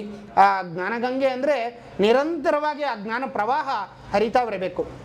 ಅಂತಹ ಕಾರ್ಯ ನಡೆಯಲಿಕ್ಕೆ ಶಕ್ತಿ ನಮ್ಮ ಸ್ವರೂಪೋದ್ಧಾರಕರ ಗುರುಗಳು, ಅವರ ಅಂತರ್ಯಾಮದ ಅಂತಹ ನಮ್ಮ ಪರಮ ಗುರುಗಳು ಶ್ರೀ ವಿದ್ಯಾ ಪಯೋನಿಧಿ ತೀರ್ಥ ಶ್ರೀಪಾದಂಗಳವರು ಮತ್ತು ಅವರ ಅಂತರ್ಯಾಮದ ಭಾರತೀಯ ಕಿಪ್ರಾಣಾಂತರದ ಶ್ರೀ ಭಹಿಷ್ಮಿ ಸತ್ಯಾಸಮಿದ ಮೂಲಗೋಪಾಲಕೃಷ್ಣ ದೇವರು ಸದಾಕಾಲದಲ್ಲೂ ಎಲ್ಲರಿಗೂ ನಿಂತು ಈ ದೇವತಾ ಕಾರ್ಯವನ್ನು ನಡೆಸಿ ಅನುಗ್ರಹ ಮಾಡಲಿ ಅಂತ ಹೇಳ್ತಾ ನಾರಾಯಣ ಸ್ಮರಣೆ ಮಾಡ್ತಾ ಇದ್ದೀವಿ. ಸರ್ವೇ ಜನ ಸುಖಿನೋ ಭವಂತು, ಸಮಸ್ತ ಸನ್ಮಂಗಳಾನಿ ಭವಂತು. ಶ್ರೀಕೃಷ್ಣ ಅರ್ಪಣಮಸ್ತು.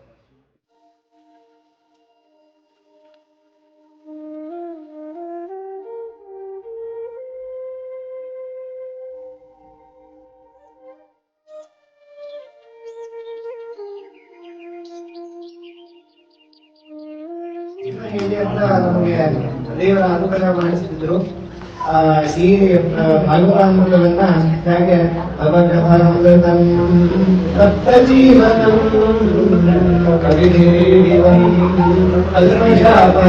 ಅಂತ ಶ್ರೀ ಗೋಪಿಗೀತಾದಲ್ಲಿ ಹೇಳಿದಂತೆ ಆ ಕಥಾಮೃತವನ್ನ ಅನಂತ ಜನ್ಮಕ್ಕೂ ನಮಗೆ ಇದೆಯೇ ಈ ಭಾಗವತಾಮೃತವನ್ನ ಈ ವರ್ಷಕ್ಕೆ ಎಲ್ಲಾ ಭಗವದ್ಭಕ್ತರಿಗೂ ದೇವರು ಕೊಟ್ಟು ಅನುಗ್ರಹ ಮಾಡಲಿ. ನಮ್ಮ ಅಣ್ಣಂದಿರಾದ ಪವನ್ ಅವರ ಸಂಗ್ರಹದಲ್ಲಿ ಆಗ್ಬೇಕು ಅಂತ ಅವರ ಇಚ್ಛೆ ಅಪೇಕ್ಷೆ 2 ತಿಂಗಳು ಮುಂಚೆನೇ ಇತ್ತು. ಆದ್ರೆ ದೇವರು ಈ ಪರ್ವಕಾಲದಲ್ಲಿ ಆಗ್ಬೇಕು ಅಂತ ಸಂಕಲ್ಪ. ಆದ್ದರಿಂದ ಎಲ್ಲ ಭಗವದ್ ಭಕ್ತರಿಗೂ ಶ್ರೀ ವಿದ್ಯಾ ವಾಚಸ್ಪತಿ ಶ್ರೀಪಾದಂಗಳವರು ಹಾಗೂ ವಿದ್ಯಾ ಮನೋಹರ ತೀರ್ಥರು ಅನುಗ್ರಹ ಮಾಡಲಿ ಅಂತ ವಂದನಾಗ್ತಾರೆ.